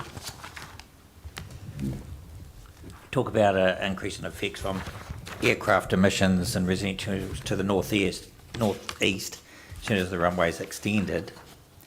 Have you also looked at the possibility of increased air quality effects from aircraft emissions if a southern option was pursued? Well, I haven't specifically looked at it, but the effects are the same. You know, if you go to the south then and come in closer to those houses down there, then they will experience a similar increase, whatever that level of increase might be. Sure, and perhaps perhaps the difference is the quantum of houses affected with the southern versus the northern. Would that be? Yes, yeah, there's that aspect to it, and also to some extent, if you perhaps look at Figure 2, yes, in the back of my summary, the windrows are slightly different. Yeah. So you do have a smaller percentage of winds that are blowing directly down the runway towards those houses. So my gut feeling is that they would probably experience a slightly lesser effect than to south, regardless of the number of houses that were there than you would to the north. Sure. So it's not the difference between nil effect to the south and a full effect to the north. It's a matter of magnitude. Yes, I think that's a fair way of summarising it. Okay, thank you for that. Second question is, it's sort of the so what question. You've talked about your involvement in for Waka Kotahi and looking at route selection and putting an air quality lens over that, and I'm certainly familiar with some of the airshed problems that face Nelson, having contributed to plan change number 3 in that respect, and the considerable behavioural changes that have occurred over the last 10 years to allow improvement in airsheds. But I just wonder, has the horse bolted in the sense that route selection in this sense has been completed? The airport have nailed their desire to a northern extension and a designation that reflects that. What can be bolted on to that in the event that it's approved? Well, I guess, without going back and looking at all of the numbers, the reality is that for PM10, every 10 microgram, sorry, small numbers, 10 microgram per cubic metre increase in ambient concentrations increases all-cause mortalities by about 4.2%, or just don't quote me on the exact numbers because I haven't got it. But the PM10 is not it's not a pollution where everything's safe, and then you die, like some things like hydrogen sulfide. That's the case. PM10 is any increase in PM10 is going to cause harm. So the National Environmental Standard that we have is based on a risk analysis. But that's all it is. It's a risk analysis. It's what the statisticians have said. Well, as long as we're at this number, we won't kill too many people. No, I understand. And so the reality is that, if the airport has decided that they're going to go ahead and dam the torpedoes, then there will be some adverse health effects for people. I wasn't suggesting that would be the case.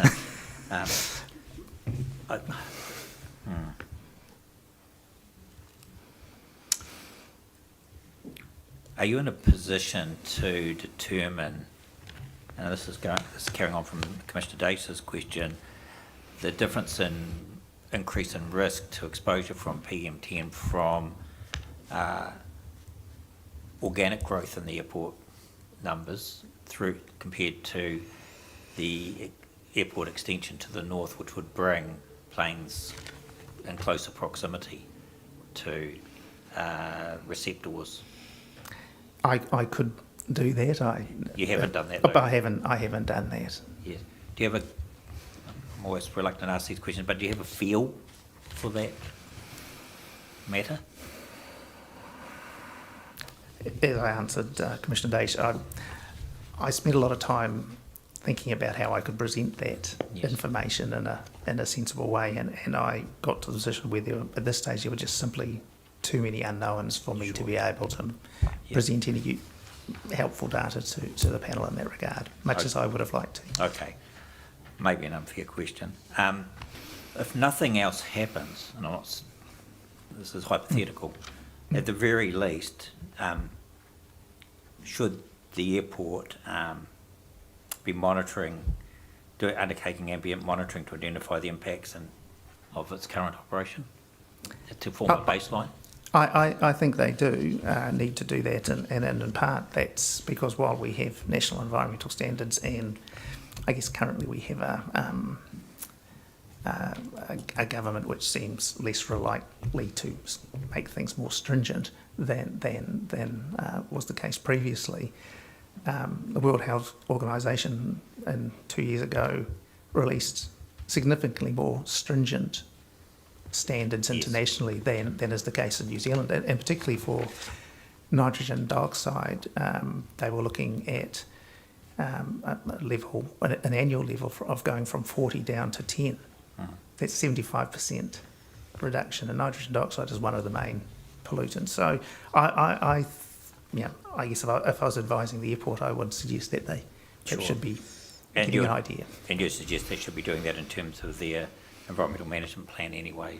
Well, their environmental management plan said they were going to look at doing that. I don't know why they chose not to. Yes. Okay. They'd have to speak to that. Thank you for your answers. Thank you. Thank you, Mr. Curtis. Much appreciated. Now, I think we're all good, still good for time. You've got Mr. Rowe, is that correct? Is he your next witness? What I'm going to signal is that even if he finishes in advance of 3:30, because I'm not sure of the level of questions there'll be, I probably will pause there because the next group, there's likely to be a few more questions, so I didn't want to get someone on and have them to stop halfway through. But we'll just assess that as we go, if that's okay. If it assists Madam Chair, Yeah, if you've got anyone that needs to be in any different order than what you've set out, that's fine. I think you've got economics, social impact, and aviation planning, and we've got acoustics at the end. So if you want to call them in a slightly different order, entirely in your hands. well, after Mr. Rowe, Correct? proposed to have Mr. Doynham, economics. Yes, that's what he's on. He's on the list. We Yeah. proposed to have Rebecca Foy, Correct? and then Dave Race. That's fine. That's the order I've got them in as well. That'll clean up most of your day. Yep, it probably will. So it means that, and we've had a couple of people that have said they're not now on the list tomorrow.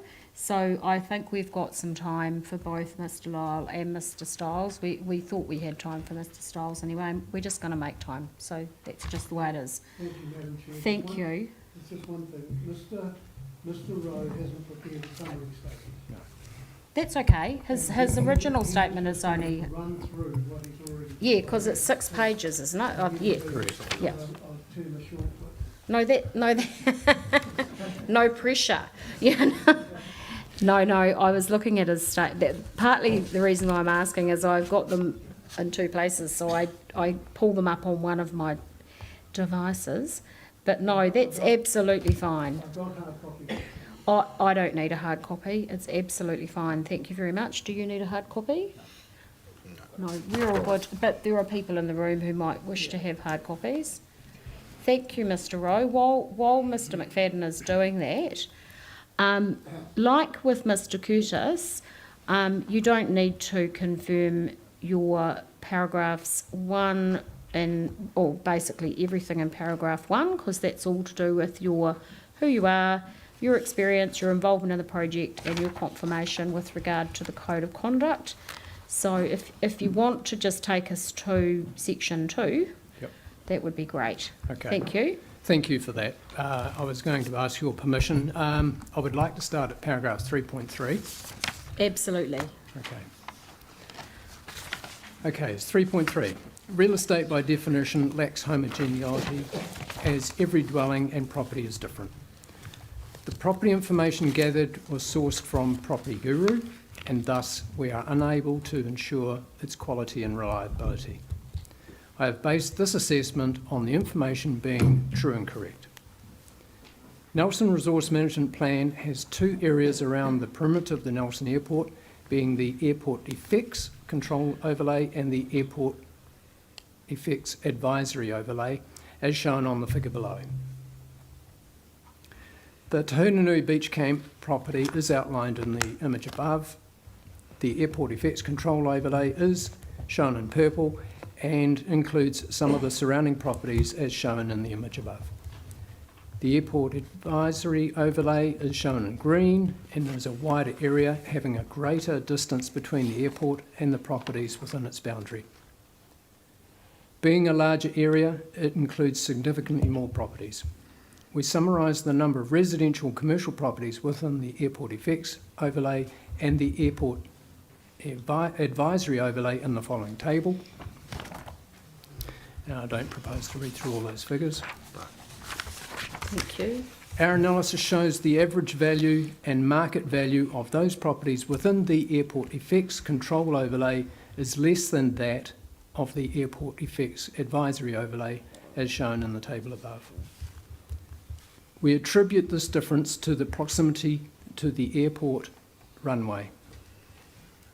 As far as I'm aware, no monitoring has been undertaken by NAL and is therefore not possible to state what level of effect or not the airport is causing on the local community. The proposal to lengthen the runway to the north will increase the potential for exposure and effects in the area to the north of the airport. We believe noise mitigation measures should be undertaken for those properties affected by the increased aircraft noise, especially those to the north of the airport.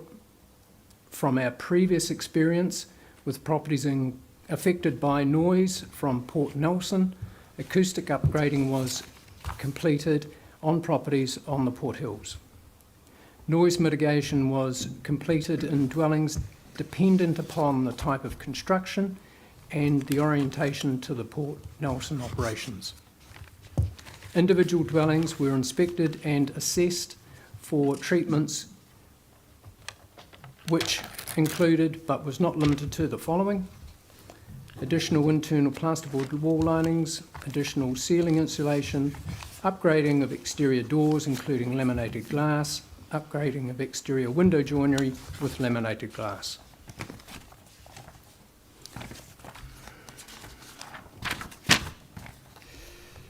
Potential noise impacts of PPC 30. The potential for increased noise impact to occur on the community to the north of Nelson Airport as a result of the proposed increase in the length of the runway relates almost entirely to the reduction in separation distance between the end of the runway and the nearest residential activities. This reduction in distance to the residential area is both horizontal and vertical and will mean that there is less distance for a reduction of any aircraft noise to occur and consequently the potential for higher volumes to be experienced. Research has shown that noise levels are generally higher in proximity to downwind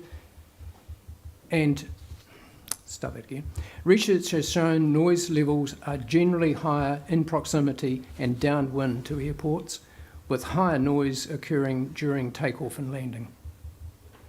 This is of further importance as the predominant wind at Nelson Airport is the southwest, which results in the closest residences in Tahunanui being downwind of the airport runway. Research papers by other professionals have found there is a direct correlation between increased aircraft noise and the impact on residential property values. We refer to the JLL research report on the Western Sydney Airport ES potential impacts on property values, which concluded the following. Previous studies have found a relatively consistent adverse effect of aircraft noise on residential prices between 0.4% and 1.1% per unit of ANEF. Now I'll explain that abbreviation in a minute. With a greater impact on the ANEF levels and for higher priced properties. In the table below summarises the impact of noise on property values by land use type. In deriving the residential component below, this report has primary reference to the analysis which showed a statistically significant result. So I'll refer to the table. Now, some of the abbreviations. Yep. ANEI is Australia Noise Exposure Index. Yep. Now, why there's two? They changed that ANEI to ANEF, Yep. which is the Australia Noise Exposure Forecast. Okay. Now, to give some context to that, what is the Noise Exposure Forecast? Noise Exposure Forecast is a method developed by the US Federal Aviation Agency to predict the degree of common annoyance from aircraft noise and airports on the basis of various acoustical and operational data. So look, we can come back to that table if you've got further questions on that and the information within it. Thank you. In addition, Waka Kotahi's publication Monetarised Benefits and Cost Manual on page 59 states the following. 3.5, impact on noise and vibration on health. Noise is a disturbing or otherwise unwelcome sound which transmitted as a longitudinal pressure wave through the air or other medium as the result of physical vibration of a source. Noise propagation is affected by wind and intervening absorbent and reflective surfaces and is reduced with distance. For conclusion, it is internationally accepted that noise from aircraft will impact on property values and that the airport should have been undertaking monitoring to to identify and mitigate, when necessary, impacts from their activities. As far as I am aware, Nelson Airport has not undertaken any assessment to qualify the potential noise effects of its current operations or how these might increase with the proposed expansion. However, based on the available information, it is my opinion that the extension of Nelson Airport to the northeast will increase exposure of residents into Hunanui to aircraft-related noise, and that any effects that might change the associated, and any effects that might be, that doesn't read right, might change associated with the change in property values. Yep. Thank you. Welcome any questions.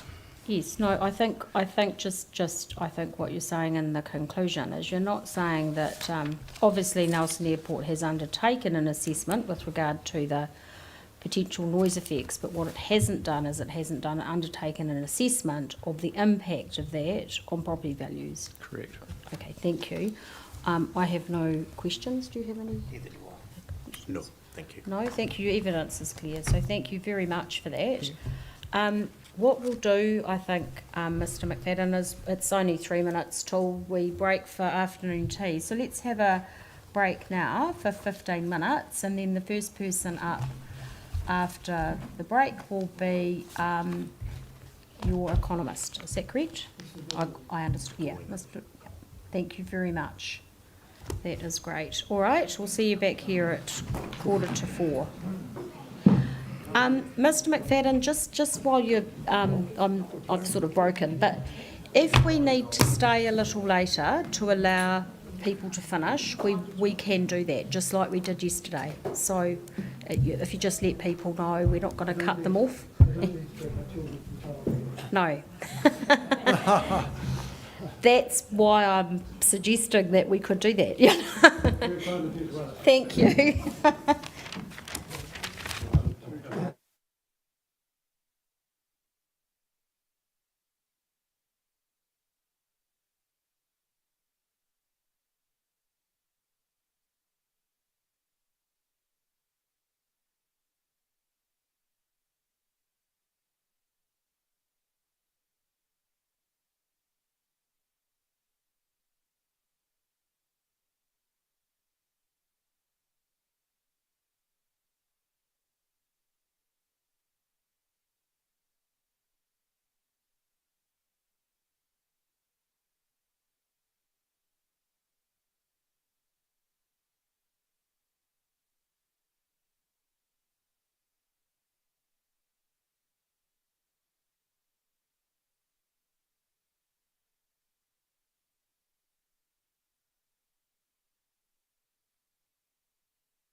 working out how to turn the bloody thing on. Push that down and then do something with that.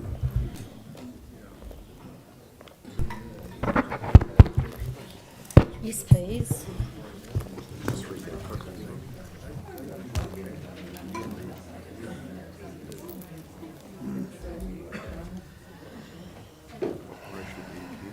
Right. Fantastic. Yeah.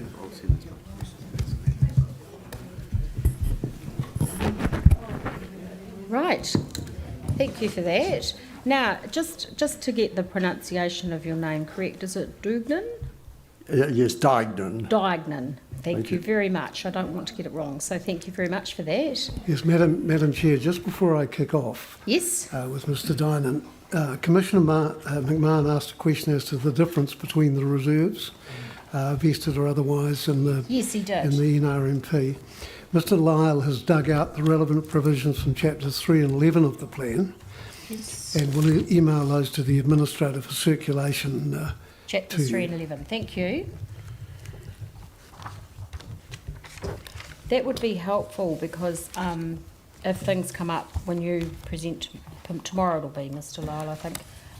I think you'll find them quite interesting. Yeah, no, thank you very much. Excellent. Right. Oh, we're just waiting for your summary statement to come round. Thank you.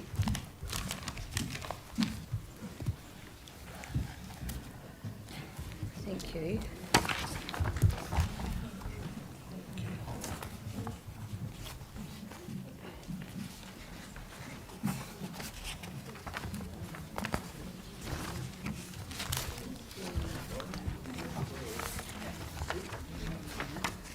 Right, thank you for this. Mr McFadden is just finishing up circulating it. So just happy for you to, in your hands in terms of how you want to present this to us. Thank you. Thank you, Chair and Commissioners. My evidence in chief sets out my experience relevant to expert economic analysis. I'm currently in my second term as a finance and economics expert lay member of the High Court under the Commerce Act 1986. I'm very pleased to be participating in this hearing because as a youngster, Tahunanui Beach was high on my wish list of iconic places our family should visit on our camping holidays. Sunshine is one of Nelson's greatest claims to fame, and Tahunanui Beach and the park or camp are symbols of that. Mr Munro explained that the consideration of the southern or the hybrid options, one which extends in both directions, was abandoned because of the detriment of crossing Jenkins Creek. For me, that highlights that a runway extension will impose environmental detriment on either the southern aquatic environment or on the northern human environment. Mr Race will confirm that the continued operation of Nelson Airport itself is not at risk. Air New Zealand is always going to be operating aircraft that can land at Nelson's runway. A hybrid is relevant because it imposes smaller detriments on both the aquatic environment and on the human environment, which is why I have described it as option C in my evidence. The estimates in my evidence are a measure of the value that visitors place on the Tahunanui Beach environment and on access to that environment the beach camp provides. The financial success of the beach camp is a measure that demonstrates how much visitors value being able to stay near the beach. The contrast between the beach camp making a substantial payment to Nelson City Council while still above that generating a substantial surplus is in sharp contrast to the need to subsidise the Brook Valley Holiday Park. That demonstrates that accommodation elsewhere is not a substitute for the human experienced environment that the beach camp provides by its location. This is not a trade issue, it's instead an RMA environmental issue. These are a unique experience which is not duplicated by diversification to somewhere else in the Nelson Tasman area. My analysis of the TripAdvisor reviews of the beach camp provides a concrete measure of the detriment of aircraft noise. I've provided you with the reviews that mention aircraft or noise. Those reviews illustrate the concrete reality of the more abstract measures of the annoyance of aircraft noise. Having myself experienced an aircraft passing overhead at the Beach Camp Cafe, I suggest the noise analysis needs to be complemented by recognition of the visual aspect. An aircraft passing overhead at the height of the Rutherford Hotel is intimidating and heightens one's sensitivity to noise. I do not believe the difference will be imperceptible. In my assessment, the application does not adequately consider a number of issues that I set out in para 6, but I will move on. I've included in this a diagram showing in the yellow and red lines the extension of the 65 decibel lines in case of yellow under the current runway and in red under the proposed northern proposal. The white in the diagram is the village. That is the permanent residence village. I will skip over 7 and 8, but I hope the commissioners will read that. Yes, thank you. Given the time. So my analysis of the available data indicates that the attractions at the beach and at the TBC, the Beachside Convention Centre and the Nelson Golf Course are a group of attractions which play a critical role in the Nelson City tourist economy, and it is the combination taken together. MB reports 365 million of tourist expenditure for Nelson City. Counts of the Tahuna Nui beach goers done by the Surf Lifesaving Club suggest that tourist visits can be estimated at around at least 41,500 a year, which is based on surveys of how many are tourists. So Tahuna Nui Beach is an absolutely key asset for Nelson. In 2019, the camp provided 128,000 guest nights, which was 17 or maybe up to 20% of those provided in Nelson City. And as I've mentioned, it's so successful that it's able to pay the council and achieve a surplus. The point of that is that it cannot be replicated. As I said, the council feels that the value of tourists is such as that it should provide a 400,000 per annum subsidy to support an alternative that provides just 10% of the guest nights that the camp provides. It didn't actually have that many guests, but only 10%, but they were prepared to pay 400,000 in order to achieve that. Increased noise could put at risk the Tahuna Nui Beach's own iconic status, which was confirmed by it being TripAdvisor's 2023 top 10 beaches of the South Pacific in that, and was the only one in New Zealand. Increased noise and restrictions on development of the camp could jeopardise the camp's contribution to the Nelson City tourist economy. So the northern runway extension would move the runway 30% closer to the camp facilities, the central facilities, the cafe.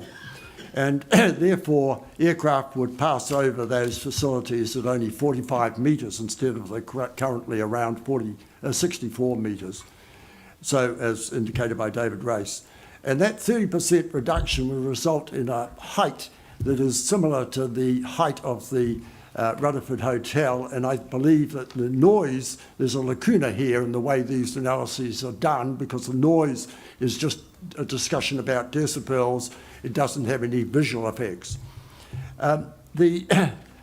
Indications are that, well, in fact, 12% of the reviews of the camp on the TripAdvisor website indicate some annoyance regarding aircraft noise at these current levels, which on average are around or less than 55 decibels. And that there's going to be a substantial increase. Now, I realise that we've heard that there will be an increase because of the noise, because of increased traffic, but I believe it is actually in the interests of the airport itself to minimise the increase of noise that occurs, so it does not become such as to kill the golden goose, which is Tahununui facilities. The proposed ABN and echo restrictions arising from the northern extension would prohibit or render uneconomic the development of the camp and the beachside convention centre, and they would significantly inhibit, I believe, the development of other attractions and facilities, both because of the increased noise making it unattractive to build them, and also because there are restrictions. The Martin Jenkins report tells us that they assume the runway extension will be constructed in the period 2037 to 39. In contrast, many of the restrictions would impact immediately, and this is a situation where the costs are incurred immediately, but the benefits are achieved 15 years later. In a standard cost-benefit analysis, they would be discounted, and the Treasury recommends a 5% real pre-tax discount rate, which would reduce the benefits. And here we're really talking about the difference in cost by 50%. So that would be discounted by 50%. I also should note that there is a discrepancy, if I might put it, between the concept that there's a need to have the extension in order to improve payloads, but that it will not occur for 15 years. And so it cannot be that the payload restrictions are causing such a problem as to make it worthwhile to, in fact, have the extension built immediately. The extension would essentially reduce or remove the ability of the Nelson Golf Club, and I have to stress that the golf club is part of the overall set of facilities. For example, there's a convention centre, you have accommodation in the camp, which is being upgraded, and there's a golf course next. It's a perfect combination, and once you start losing one element of it, namely the golf course, the fact that there's another golf course 30 minutes away basically misses the point that it is that combination that is the golden goose for Nelson. In that respect, I would stress that in my view, the discussions about regionality or regionalisation did not acknowledge that the centre of the region, the population centre, is Nelson. It is, and that the rest of the region is sparsely populated, in fact, and that in that case, to talk of alternatives some considerable distance from Nelson City as substitutes is not, in my view, an appropriate application of regionalisation under the RMA. So to conclude, I come to the fact that the airport experts' assessments have not given anything like justice to the issues that I've just outlined. And that has carried over to the multi-criteria analysis, which in my view is defective for that reason, and is collaborated by the Section 42 economic experts' commentary on it. There are cases of double counting that I've spelt out in my report, which I would ask the commissioners to look at. Finally, I note that in terms of property values, I have provided quite an extensive discussion of that, which actually does rather duplicate that provided by Mr. Rowe. So with that, Chair, I'd like to take the questions. Thank you very much for that. Do you have any questions? There's just one thing to clarify for you, Yes. Madam Chair. I noticed in the front, in the first paragraph, Mr. Doynan refers to himself as expert member of the High Court. He is a lay member of the High Court. Expert lay member. Oh, It's no, just the word lay is missing. No, I understand what he meant. Thank you very much. Good afternoon. Good afternoon, Mr. Doigan. Two questions for you. We've heard from Mr. Carlaw and Mr. Osborne for the airport, their economic advisors. The evidence of Mr. Carlaw is that the construction costs of extending the runway to the north are significantly less than extending the runway to the south. Are you in any position to dispute that? The full extension to the south, including the reclamation, it has been the focus of attention. Yes. I believe that 2 points. First, that it is possible, as I think Mr. Race will outline, that there are compromise solutions that would not require the reclamation. I also would note that a hybrid in which there was an extension to partly to the south and partly to the north could result in the only area that would need to be dealt to would being Jenkins Creek. And I finally would note, and this is just a personal observation, that the bridging of Jenkins Creek would be a major safety addition, because that is under all the options has been discussed other than bridging it. It is a pretty abrupt end to what is a piece of land that an aircraft could end up on. Thank you for that answer. That wasn't quite my question. The question was, are you in a position to dispute Mr. Carlaw's position that the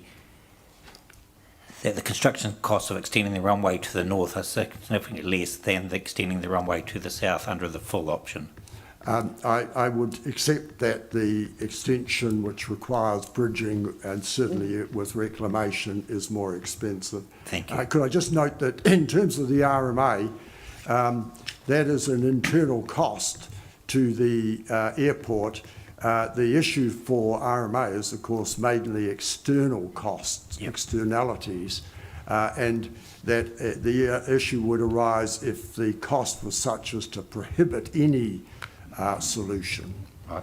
I mean, for the RMA analysis. Yes. My follow-up question to my first question, and the one that you answered initially, relates to the hybrid option, which is extensions to the south and the north. Are you in a position to comment on the comparative construction costs of those versus the northern extension versus the full southern extension? Only in the general sense that my understanding would be that the reclamation is the particularly expensive piece, and to note that Jenkins Creek is actually bridged just somewhat further inland. I've actually walked through that that structure, so it was bridged for motorway purposes. Yes. So less reclamation, less cost. Yes. Okay. Thank you. That's the first question. The second question relates to the evidence of Mr. Osborne, and you took some. You commented on, or took some different opinion on the estimated $7 million economic contribution that Mr.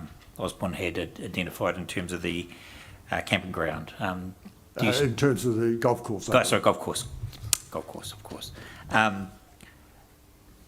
Mr. Osborne has sort of doubled down on that this morning. I don't know if you were present when you heard Yeah. Do you have any comment on his response? I see the golf course as part of the complex, all of which interacts to add value. And so, and secondly, that the being so close to Nelson City, I believe value in the sense of both the economic addition to GDP, but in terms of also, as was discussed, the golfers themselves.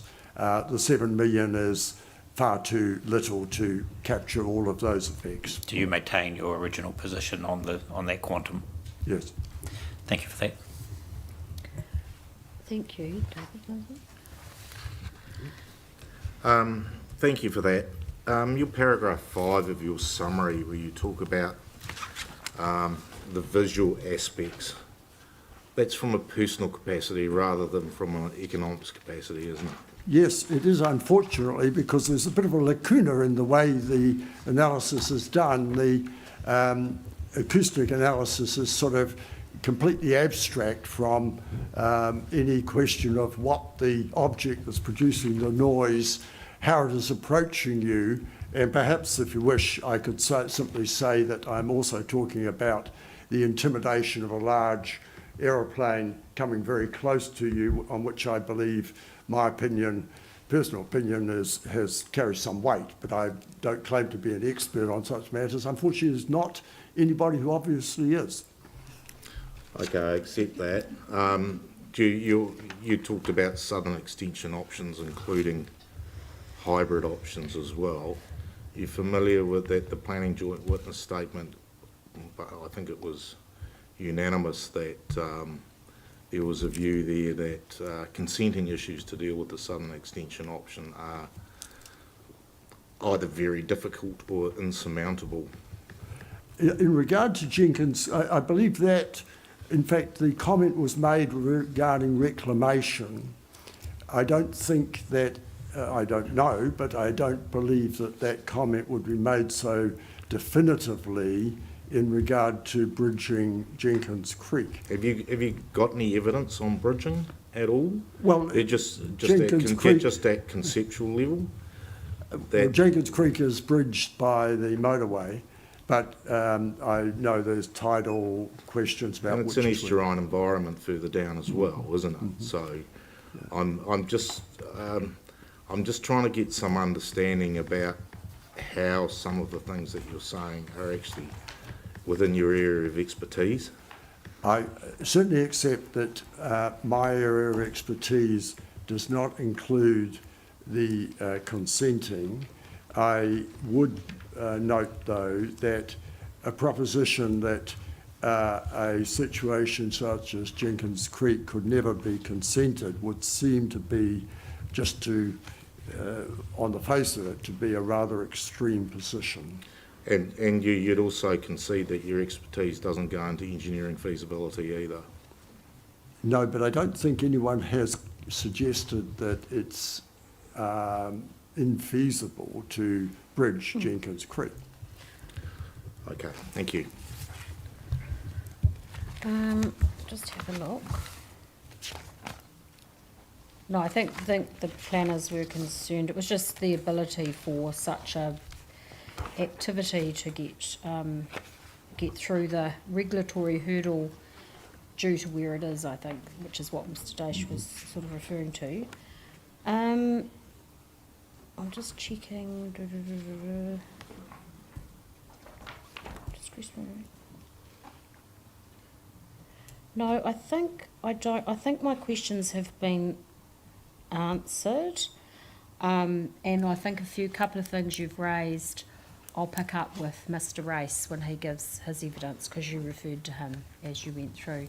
So thank you very much. Could I just make one last thought? Of course, yeah. Which is that, as indicated by the experts for the airport, it's not intended to try to build this for 25 years. Yes. So I think that the proposition of testing the consentability would be appropriate to be considered. Yes, Thank you.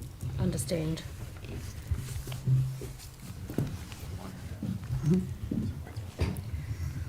Okay, thank you. Thank you. So I think Ms. Foy, is that correct? Oh, yes, it is. Hello. Hello.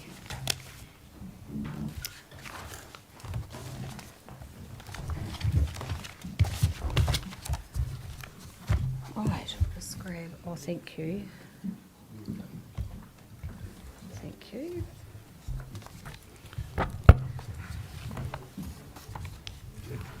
Just grab.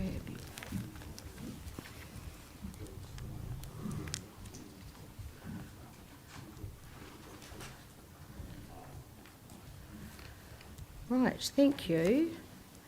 Obviously, I think you've been here for a wee while. We've obviously read your original statement of evidence, and thank you for producing a summary. That's incredibly helpful. So just in your hands, you know the drill. I do. So just in your hands in terms of you taking us through that summary. Thank you. Okay, I'll just read verbatim. I've tried to Absolutely. keep my summary really short. No, that's much appreciated. In comparison Thank to you. my report. So, my name is Rebecca Foy. I prepared evidence on behalf of TBC relating to the social impacts of the proposal to extend the Nelson Airport runway and make changes to the Nelson Resource Management Plan. My qualifications and experience are set out in my evidence, and I reconfirm my commitment to comply with the Code of Conduct for expert witnesses. The purpose of the RMA includes enabling people and communities to provide for their social, economic and cultural well-being and health and safety. TBC asked me to examine the application to extend the runway to the north and to assess the social effects of the proposal on the surrounding community. My evidence identifies a range of positive and negative social outcomes that are likely to arise from the proposal. The positive effects are likely to include for the environment, the ability to support greener aircraft is suggested by the applicant with an associated reduction in emissions. For recreation, more people can fly to Nelson for holiday and recreation opportunities, and the ability to provide the service is enhanced. Under livelihoods and cohesiveness, the airport provides opportunities for businesses, trade, export and tourism. Capital investment is likely to increase business confidence. The airport also provides significant local employment opportunities and training. Some of the profits may be used to help community groups through social programs. Designations provide more certainty about which areas will be more affected by noise and where building activity will be constrained to avoid ASAN from being developed there. By providing more certainty to residents and businesses about property acquisition requirements and future noise-affected areas, anxiety may be reduced. There are also suggestions that new reses may provide better safety for passengers and pilots. In terms of social equity, there may be opportunities for local employment and training during construction and in new businesses enabled within the airport. The airport provides connectivity to other domestic markets and is a civil defence lifeline utility. The negative effects are likely to include more people are likely to be affected by noise in Te Hununui and Ainsbrook. There is also potential for visual impacts, light emissions, chemical emissions, water pollution and biodiversity effects close to the airport. For recreation, peaceful enjoyment of a range of recreation opportunities to the north of the airport may be affected, including use of the golf course, Te Hununui Beach and the adjacent reserve. Some recreational entities may close, such as the TBC, the golf course and Natureland. The extent of the kite surfing area may need to be reconsidered. Under livelihoods, property owners' financial well-being is likely to be negatively impacted by effects on property values. Longer periods to sell properties, loss of productivity and greater costs associated with the new acoustic standards in the ACO. Non-residential ASANs are not covered by the proposed acoustic and ventilation mitigation and are likely to suffer adverse effects associated with noise. A downturn in revenue and constraints on operations may impact the long-term financial viability of those businesses, including TBC, other accommodation providers and the golf course. Those effects would have flow-on impacts to other businesses that are supported by tourism spending, charities that fundraise at the golf course and residents employed by those organisations. In terms of urban form, the ACO's urban form would be likely to change over time if some existing activities, including the large TBC, cease operating and are replaced by other uses. urban character may degrade if property owners cannot afford to invest in properties, and if businesses choose to cease operating rather than invest in acoustic mitigation solutions. Planning blight may arise due to the uncertainty about when or whether the runway will be extended and whether new investment in properties and businesses will yield profits in the long term. For health and safety, the likelihood of residential properties at the northern end of the runway being impacted in an accident is higher with the golf course than with the golf course buffer. Some locals are already experiencing increased stress from the uncertainty associated with the proposal, including effects on property values, their ability to use their properties how they want to, and impacts on household worth and business profitability. There may be reduced recreational opportunities if some activities close or access changes with adverse effects on health. Mr. Stiles and Mr. Curtis have described the long-term adverse mental and physical health outcomes that arise from exposure to increased noise levels and emissions. In terms of social equity, there are concentrations of vulnerable community members in Te Hunanui, and those people are particularly exposed to adverse noise, financial and health effects. Removal of dwellings at the TBC would disadvantage low-income, vulnerable residents who have few alternative dwelling options. If the golf course closes or is reconfigured, many individuals will be unable to play recreational golf, particularly groups who are currently being targeted by increased participation by New Zealand Golf. Cohesiveness. The proposal has already been divisive in the community due to a perceived lack of consultation by the airport. Opportunities for social cohesion in the area will diminish if businesses close, particularly those with strong community links such as TBC, which has long-term connections between holidaying families, permanent residents and tourists. The golf course, where many local community groups meet and members come to play and socialise, and Natureland, where volunteers enjoy social interaction and a sense of purpose. Long-term friendships may be lost if people choose to move to avoid new noise effects, and sense of place and local amenity may change. Access and connectivity. Access to several regionally significant businesses, TBC, Natureland and the golf course and commercial accommodation providers could cease or substantially decline. Therefore, in my opinion, a relatively small number of long-established key stakeholders in Te Hunanui who play an important role in the regional economy and Nelson society will be significantly affected by the proposal.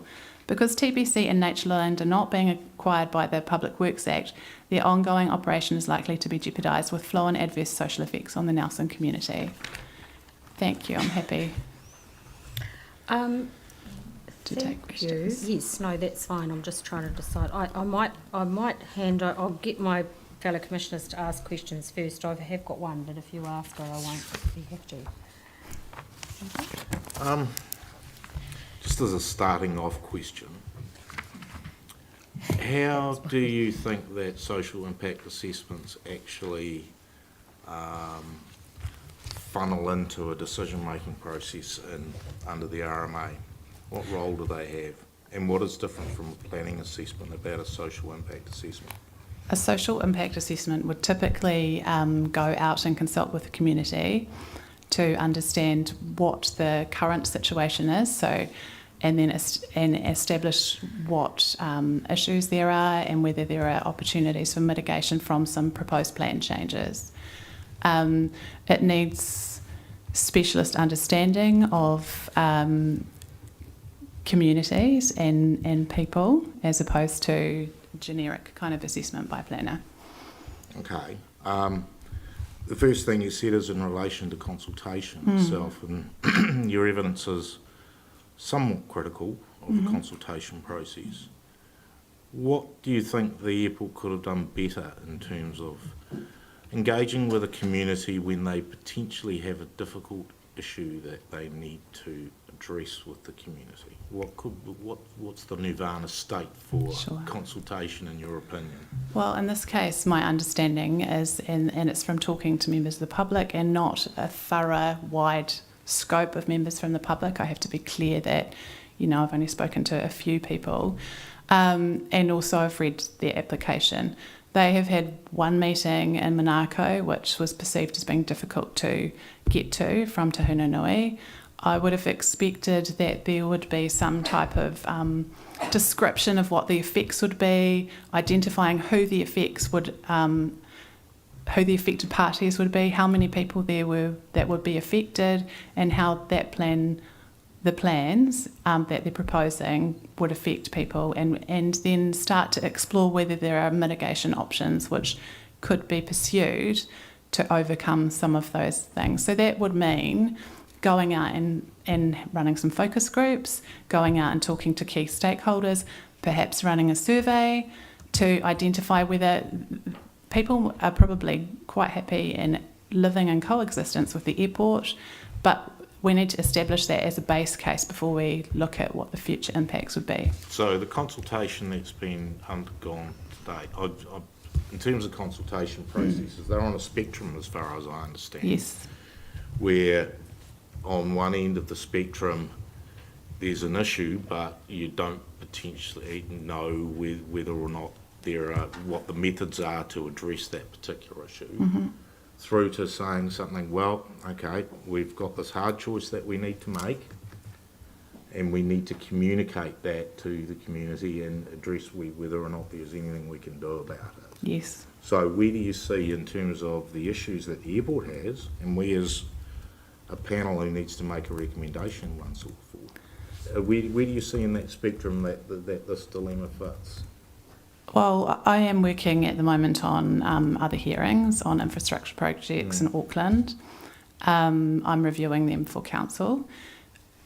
The process that has been undertaken by Supporting Growth and Auckland Transport is to go out, talk to the businesses, talk to the business associations, the key stakeholders, survey people, go out and assess what the key activities are within those areas. That is the type of approach that I would expect, because this is a notice of requirement, and those notices of requirement applying designations as well. That is the type of process that I would expect. But presumably in each of those cases there is, if you like, a transportation issue in Auckland which is evident, and there's a potential range of options,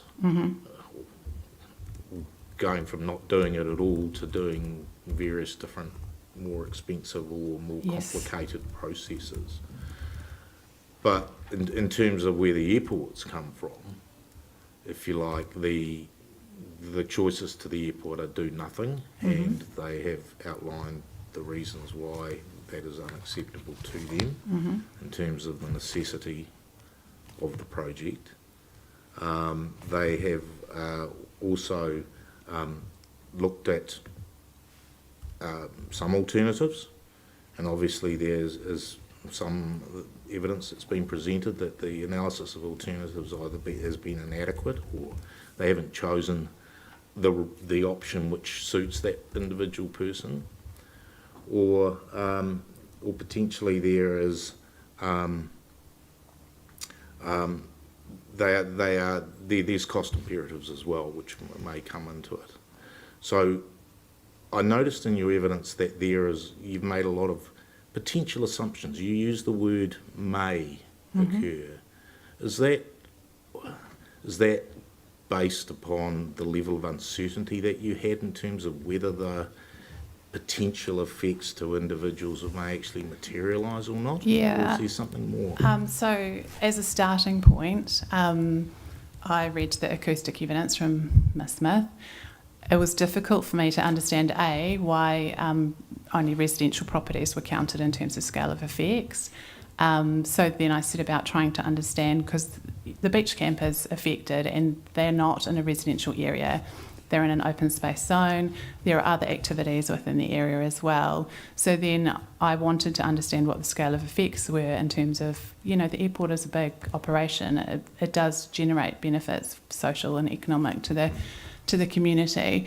I would say that about 10 years ago, I did a similar type of exercise for Auckland Airport. They were looking at the location of their second runway.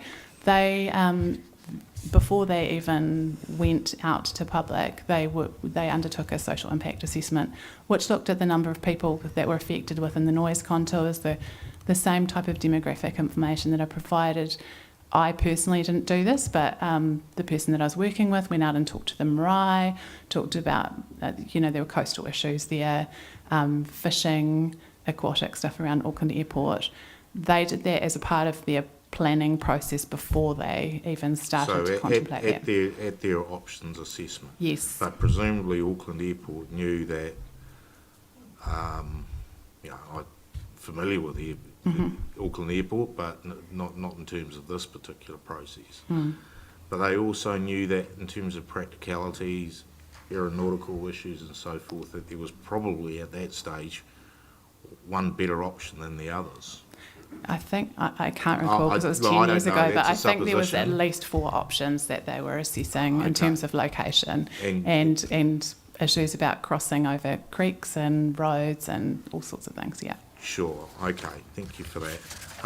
There was, sorry, I did have it marked.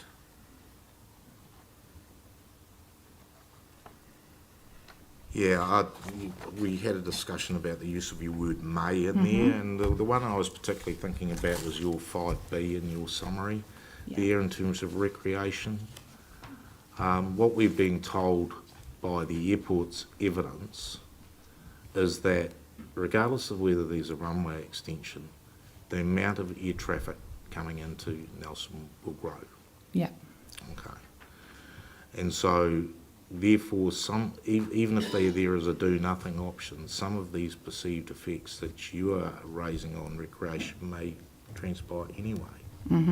That's is that right. a fair comment? Yes, yep, absolutely. I rely upon Mr. Styles' assessment for the acoustic effects.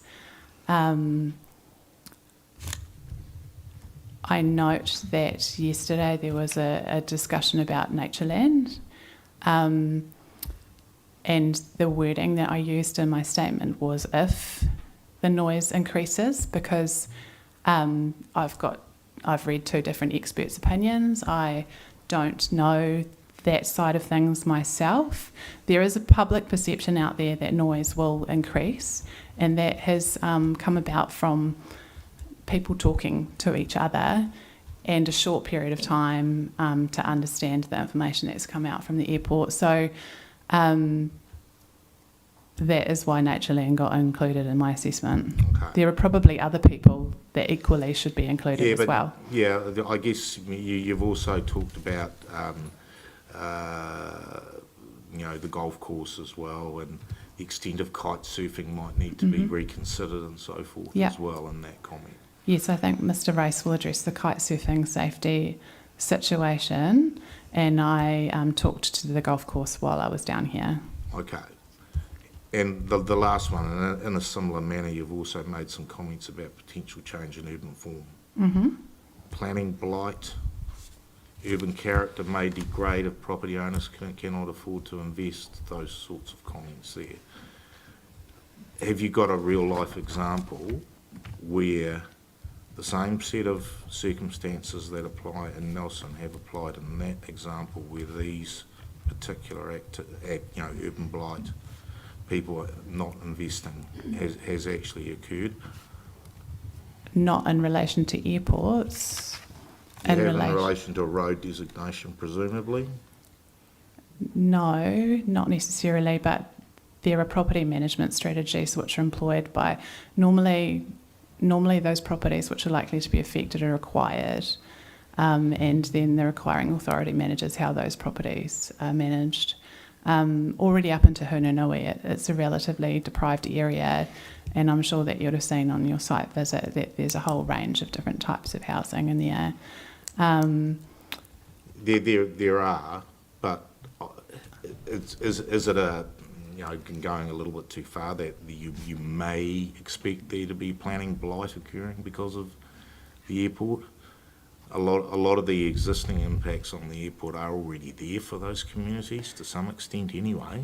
That is true, but the putting in the rules and the ACO means that people might be less likely to invest in their properties, and some of those people are people who are probably quite marginally able to invest in their properties anyway. So there may be other social issues coming in too. I accept that. Thank you. Thank you. Before I ask Mr. McMahon, he sort of picked up a question that I had, but I'm just going to put it to you. My understanding of your evidence, including your summary evidence, is cut right back to its basic level. It's your opinion that a social impact assessment should have been undertaken by Nelson Airport. That's isn't it? right. And just with regard to your, I just want to clarify for me that when you say at paragraph 6, and I think you've also said it in your evidence, you make reference to the Public Works Act process and the fact that TBC and Natureland aren't proposed to be acquired under the Public Works Act. I take it it's not your evidence that they necessarily should be, but that would be something that would be part of that social impact assessment. Yes, absolutely. As was the case for others that you've been involved in. Yes, and potentially, I mean, it's an unusual situation that there's a designation affecting properties which aren't going to be acquired. Well, it's probably not unusual, but it's different from other projects that I've worked on. It's potentially not uncommon in airports. Yeah. Could look for mitigation solutions for those parties which haven't really been considered adequately by the airport. Okay. Something to be discussed between those parties, I guess. No, thank you. No, that's clear. Thank you, David. Good afternoon, Ms. Foy. Just one question for you, and it's about the concept of uncertainty, and raised it in relation to the planning blight issue, but also in relation to the stress or that affected parties might experience. Have you thought about any method or solution to deal with that uncertainty in the event that the designation is confirmed? Well, typically, I can tell you what Auckland Transport does. They have provide counselling, which is not through them, it's through an independent consultancy, and they fund that. So people who are affected, who are significantly stressed, can go and seek advice from them, and they are using that in the particular project that I'm working on 2 projects, but that has been undertaken in one project and has been used by some property owners and business owners who are really stressed by what's been proposed. Yes, that's thank you for that. That's that might be a solution to the stress that people are encountering. But what about in relation to planning blight? I mean, I'm old enough to remember the old motorway designations in Christchurch with the Northern Arterial, which were in the plan for many years, never enacted, but the areas became known as motorway homes. Yeah. They were leased out, and the areas become, for want of a better term, ragged. Yeah.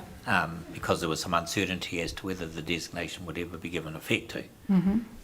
In this case, you're saying there's uncertainty as to when the extension might be given effect to.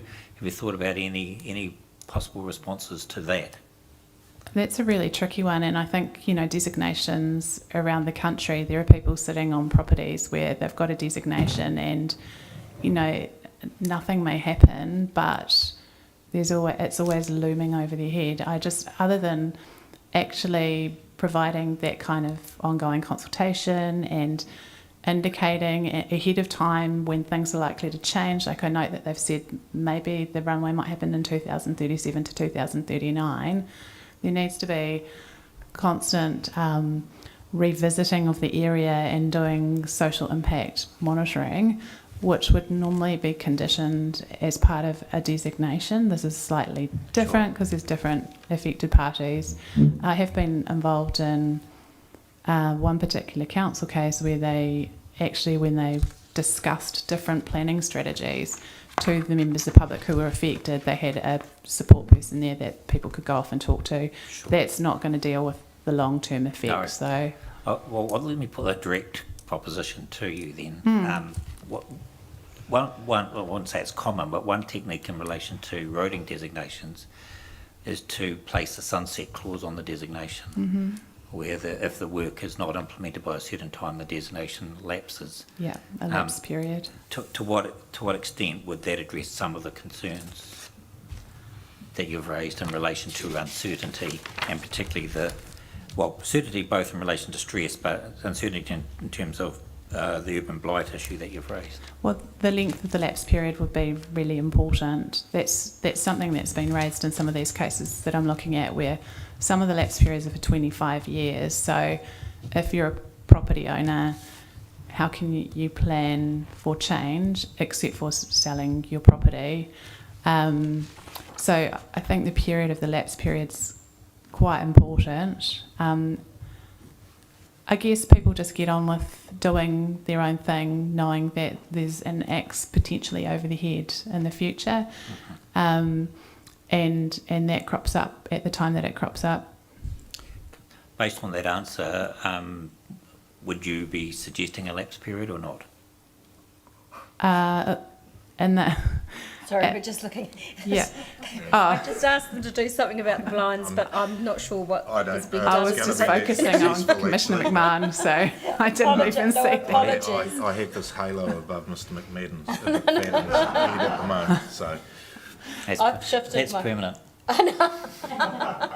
I've shifted my chair. Yeah, anyway, sorry to interrupt. That's okay. So that's an issue that's being canvassed currently in these projects that I'm working at, where some people are saying, look, a lapse period of 5 years should be adequate for this to provide it. There's not funding that's been secured, so it's difficult for the requiring authority to do the work within 5 years, let alone consult people.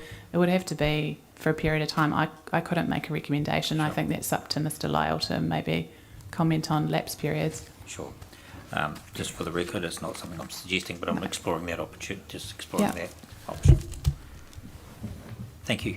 Thank you. Thank you. Oh, look, they've almost achieved it, just as the sun goes down. I really couldn't see anyone in the front table for a few minutes until I moved. No, thank you very much, Ms Boy. Much appreciated. So, Mr Race, we've got next, I think. Mr McFadden.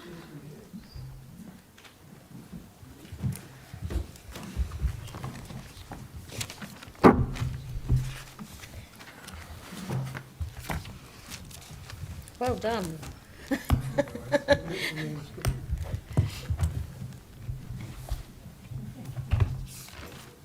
Oh, that's right. Thank you.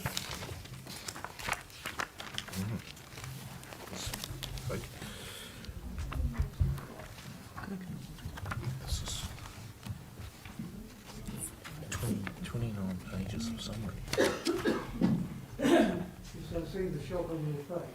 Yes, we're just trying to figure out what the plan is for this, given it's 4:30, so, or 4:39.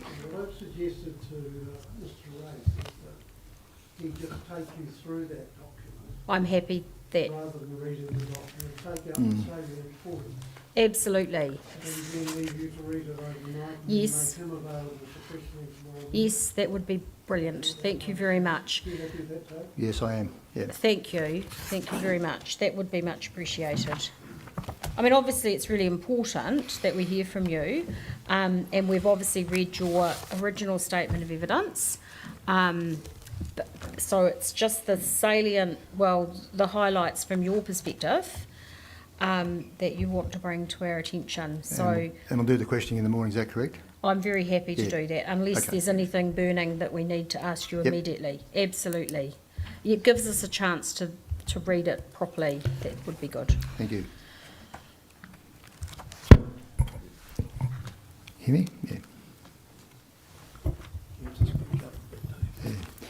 Madam Chair and Commissioners, thank you. My name's Dave Race. I'm representing Kahuna Caravan Park here in Aeronautical Studies. I'm a airport planning and aviation specialist, and my qualifications and experiences contained in my evidence. I've tried to summarise there as best I can because my report is very technical, as you can imagine. So that is a very summary of my evidence, even though it's large and 29 pages. So I'll take you through the key points. Yes, please. And happy to take any questions tonight, or I'll address them in the morning. All right. The Airport Master Plan and the Airbiz runway options did not identify a design aircraft type and the required runway length required to support the Nelson Airport runway expansion. Normal practice when establishing required runway length for planning or design purposes is to nominate aircraft type or types at the desired range and the type of operations and weights which they'll operate under.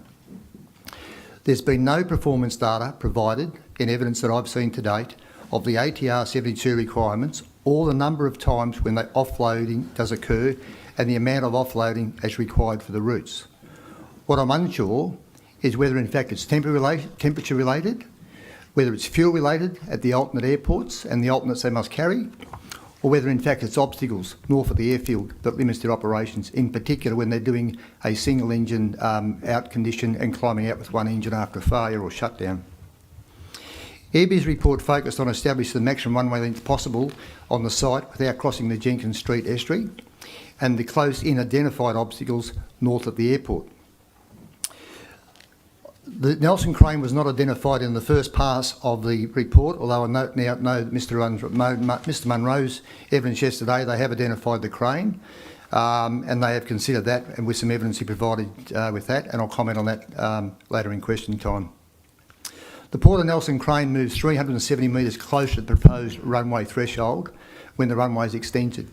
It's already penetrating the conical section, which is used for circling, particularly for visual approaches. And we have to also remember this conical service is not just for airlines, it's for general aviation, air ambulance and other aircraft that operate the airport.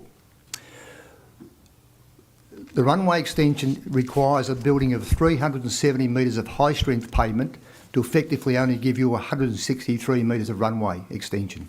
So 370 metres to build to get only 163 metres. There's been no assessment undertaken of the instrument flight procedures and the impact on the relocated thresholds and they'll have on the instrument approaches.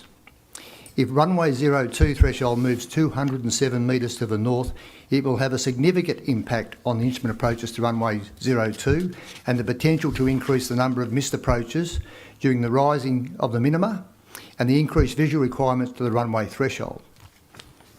Mr Runway stated yesterday that the missed approach point would be relocated with the threshold. Well, missed approach points are designed around obstacles, not thresholds.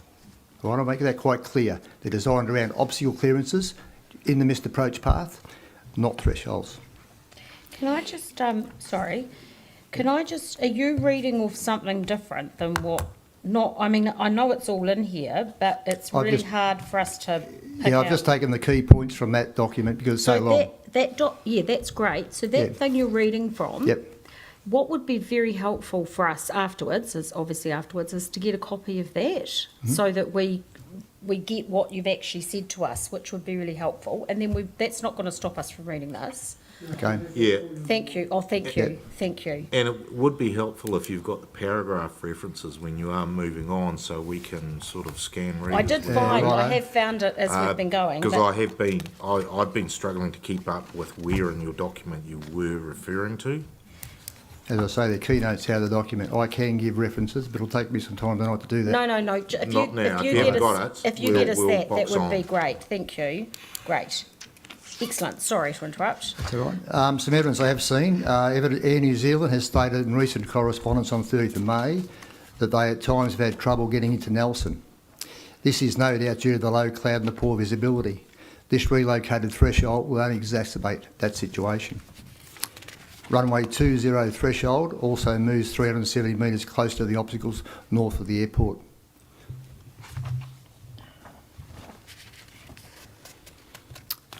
Nelson Airport and Airbiz did not address the runway to taxiway separation, which is a non-compliance under the current CAA NZ standards, and it would appear there's been no discussion with CAA NZ, which Mr Munro confirmed yesterday, and this discussion needs to take place to see whether this compliance would be allowed to continue with the runway extension.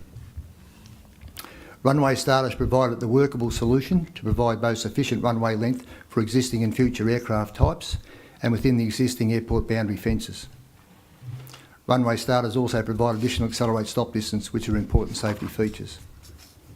The Nelson Golf Course provides a surrogate public safety area which will be lost and cannot be replaced if the runway extension goes and takes out the Nelson Golf Club. It's also imperative that that Nelson Golf Club public safety area also serves the other runways, not just the main runway. Just stop for a minute. Yep. I sense some confusion, if I can call it that, on the part of the commissioners. Would it be easier Yep.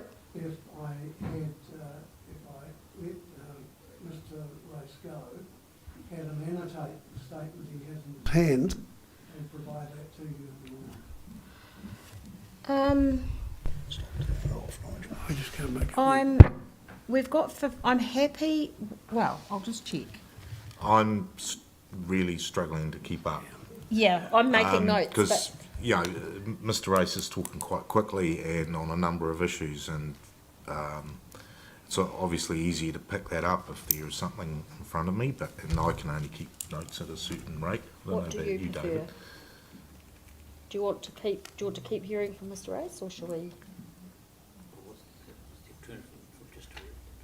It's the alternative would be to stop and to come back in the morning and present it in the morning.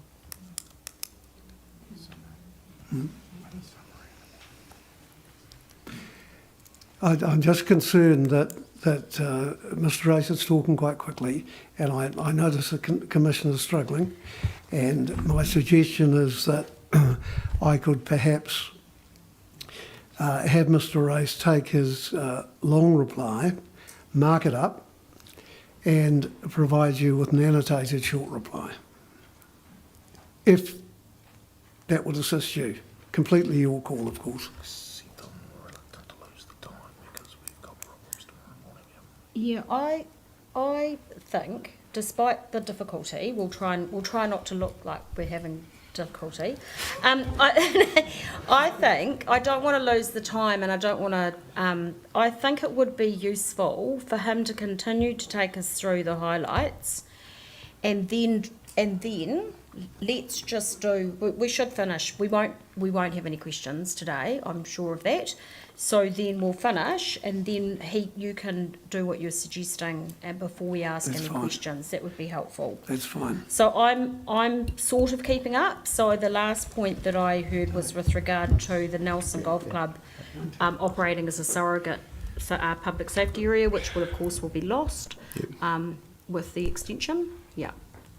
Okay, the other point is NZCAA, AC 139, page 63, makes note that it's highly probable that domestic airports will have GBAS, that's ground-based augmentation systems, introduced to allow Cat 1 minima approaches to airports. Should you want this, says the CAA, capability for aerodrome, you should achieve the planning dimensions as outlined in an appropriate table, which includes a wider runway strip width. That has not been addressed in the Airbus reports or the airport master plan. Yep. And it'd be prudent to look at. Air New Zealand also stated that in their letter dated 8 December, that any runway extension would be welcome, but it would be subject to a rigorous business case. And I don't see the rigorous business case at this point in time and the drivers for that. That's the key points at this point in time. The other thing I would like to add is that following on Mr Orchard's discussions yesterday, he came up with a runway length of 1445 metres in length. My calculations is 1440 metres in length. Yep.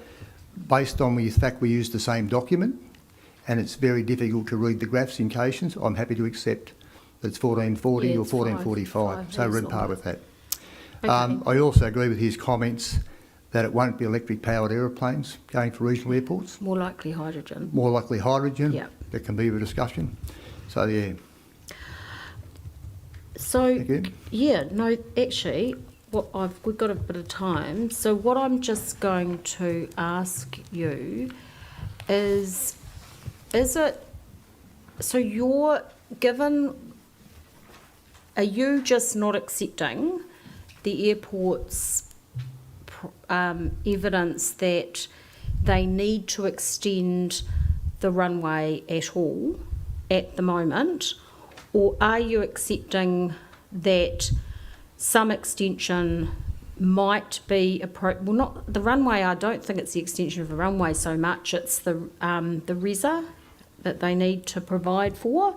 Are you saying that you're not satisfied that there's evidence that they need to do that? I don't see what evidence is driving the offloading of the aeroplane on the ATRs at this point in time that's driving a runway extension that would change the configuration. Yep. So, and that primarily relates to the RESA, doesn't it? It relates to a runway extension and how you do the runway extension. Yeah. So the airport planning, as the airport company is proposing to extend the runway beyond the 15 metres, which triggers automatically a RESA, I'm proposing to put in runway starters, which gives you additional takeoff distance available, and that's a critical thing. And the other thing I'd like to say on takeoff distance, that Dr. Orch and myself both agree, it's the takeoff distance available that determines the runway length. So in Nelson's case at this point in time, it's 1347 metres long, the runway, Yep. and it's got a 61 metre clearway at the end. Yep. So therefore the runway is automatically, at the moment, 1408 metres long. Right?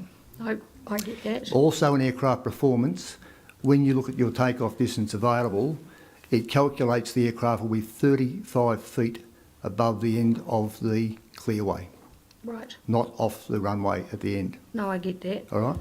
I just wondered, you referenced the Air New Zealand December letter.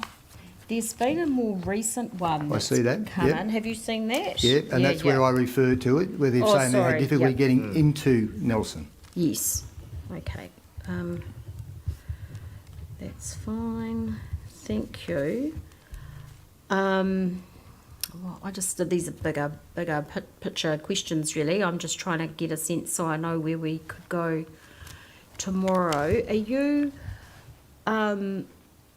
so you've got an issue with the current use of the airport and whatever the future use is for the ATRs in particular, and the payload issues that have been mentioned. What do you have any? What's your position with regard? And you mentioned that you agreed with Mr. Orchard with regard to the likely transition into different aircraft, likely to be hydrogen, not battery powered. Do you have any thoughts on the timing of that, when that is likely to occur? It's like asking me what the 6 numbers of Tesla are. I'm sure it is. Look, the industry is in a bit of a dilemma at the moment. The only aircraft that is currently in production to replace the ATR is another ATR. That's right. The Q400s are out of production, the Q300s are out of production. I spoke to an regional aircraft trader 2 weeks ago. The market is now, there's no Q400s available for market to buy. Everyone's buying them up because they realise there's going to be a shortage. Yep. Right? When aircraft are designed, the airframe manufacturer looks for an engine to put in the airframe. The engine manufacturers look for an airframe to put their engine into. Now, right now, there's no one building 19-seat pressurised aircraft, no one building 40-seat aircraft, no one building 50-seat aircraft. So it's a guess of what the engine's going to be, right? We think it's going to be hydrogen going forward, but then you've got to look at what countries buy these aeroplanes, and the ATR has been very, very successful, as the Q400 is, all through the world. And a lot of these countries will never have hydrogen or any other alternative other than jet fuel. Mm-hmm. Long-haul aircraft will have probably a sustainable aviation fuel, which is made out of corn and a whole range of other stuff, right? So we don't know what's going to happen going forward. We're all assuming it will be hydrogen because that's the most sustainable fuel at this point in time. Estimates, what I have seen and read in recent times, is if an ATR 72 was fitted with a hydrogen plant, depending on whether it's pressurised or liquid, Yep. it would take out 18 seats inside the aeroplane to put the container, right? Then becomes another problem. Where do you put the container? Mm-hmm. You can't put it at the back, you can't put it at the front. It's got to be around the wing where the centre of gravity is, where the fuels normally sit. So there's a whole lot of issues yet to come over. Just out of interest, and I don't know whether it was touched on yesterday, we know and we heard that the battery powered things, whether they be aircraft or cars or whatever they be, add significantly to the weight. Is that, you've mentioned a couple of problems with the hydrogen, where would you retrofit it? Does hydrogen have the same issue for weight, or is it similar to... It does if it's pressurised. Right. Pressurised container. Gotcha. So that's heavier than the current jet fuel situation. Okay. Yeah. And there's also been talk about retrofitting aircraft with batteries, and they'll be heavier on takeoff. I know, yes. That's a farce, because if you put batteries into an existing aeroplane, whatever it might be, you cannot exceed the landing weight, because batteries, when they burn off electrons, don't get lighter. Yep. So you can't exceed the landing weight. Okay. Do you have any high-level questions? Do you want to leave it till tomorrow? Okay, well, are you good?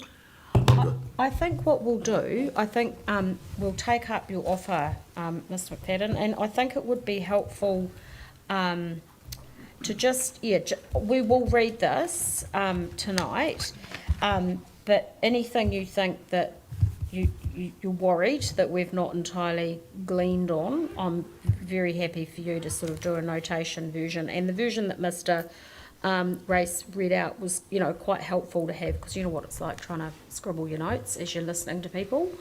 So that would be good. And then that means that he would be on in the morning, and I'll talk to my colleagues and give you a sense of timing of that in the morning. We'll start at 9:30. And then we've got Mr Lyle and Mr Stiles to finish your case. Just to say to Mr Lyle, thank you. Those chapters from the plan have come through via Miss Harry, so I've got those. I actually asked him to also make sure that the council team, Natasha, and the airport team, who is Mr Bonison, do have also got a copy of those, because I think. Oh, did you? I didn't read down far enough to figure that one out. So thank you for that. That's much appreciated, and we've all received that. Yeah. I've received that email. So yeah. If I can be of assistance, Mr McFadden and Mr Race, I've really struggled within the last half hour with this evidence, and that's not a critique of you, Mr Race. It's just highly technical evidence. So what would benefit me, and hopefully the rest of the panel tomorrow, is if you could categorise your themes into, some suggestions I'm going to make now, and that is a summary of what you perceive to be the existing problems with the operation of Nelson Airport and its current runway configuration. Yep. And then a discussion of how they might be improved or exacerbated under the northern and southern and hybrid options.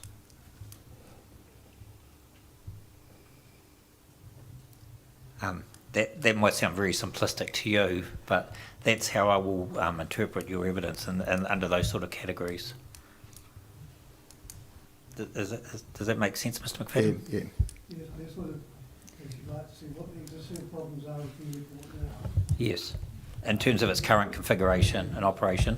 And a discussion on how that could be improved or made worse. exacerbated by consideration of the north and particularly the hybrid option. Yes. Absolutely. I mean, if his evidence is he's struggling to understand what the difficulties are with the current configuration, then that kind of makes the second part less of an event. But it just to be very, and that's why I asked that question about him not being satisfied with regard to the evidence, that there is actually an existing problem. Always make sure you get seat 3A. Absolutely. Thank you. So we'll adjourn now until tomorrow morning at 9:30, and we'll hear from Mr Race first, and then we'll move on to, I presume Mr Lyle will go after Mr Stiles, if he's here, before you. What times? Is that the plan? Yeah, that's just normally that's fine, that's perfect. No, that's fine. No, I thought that would be the order. Thank you.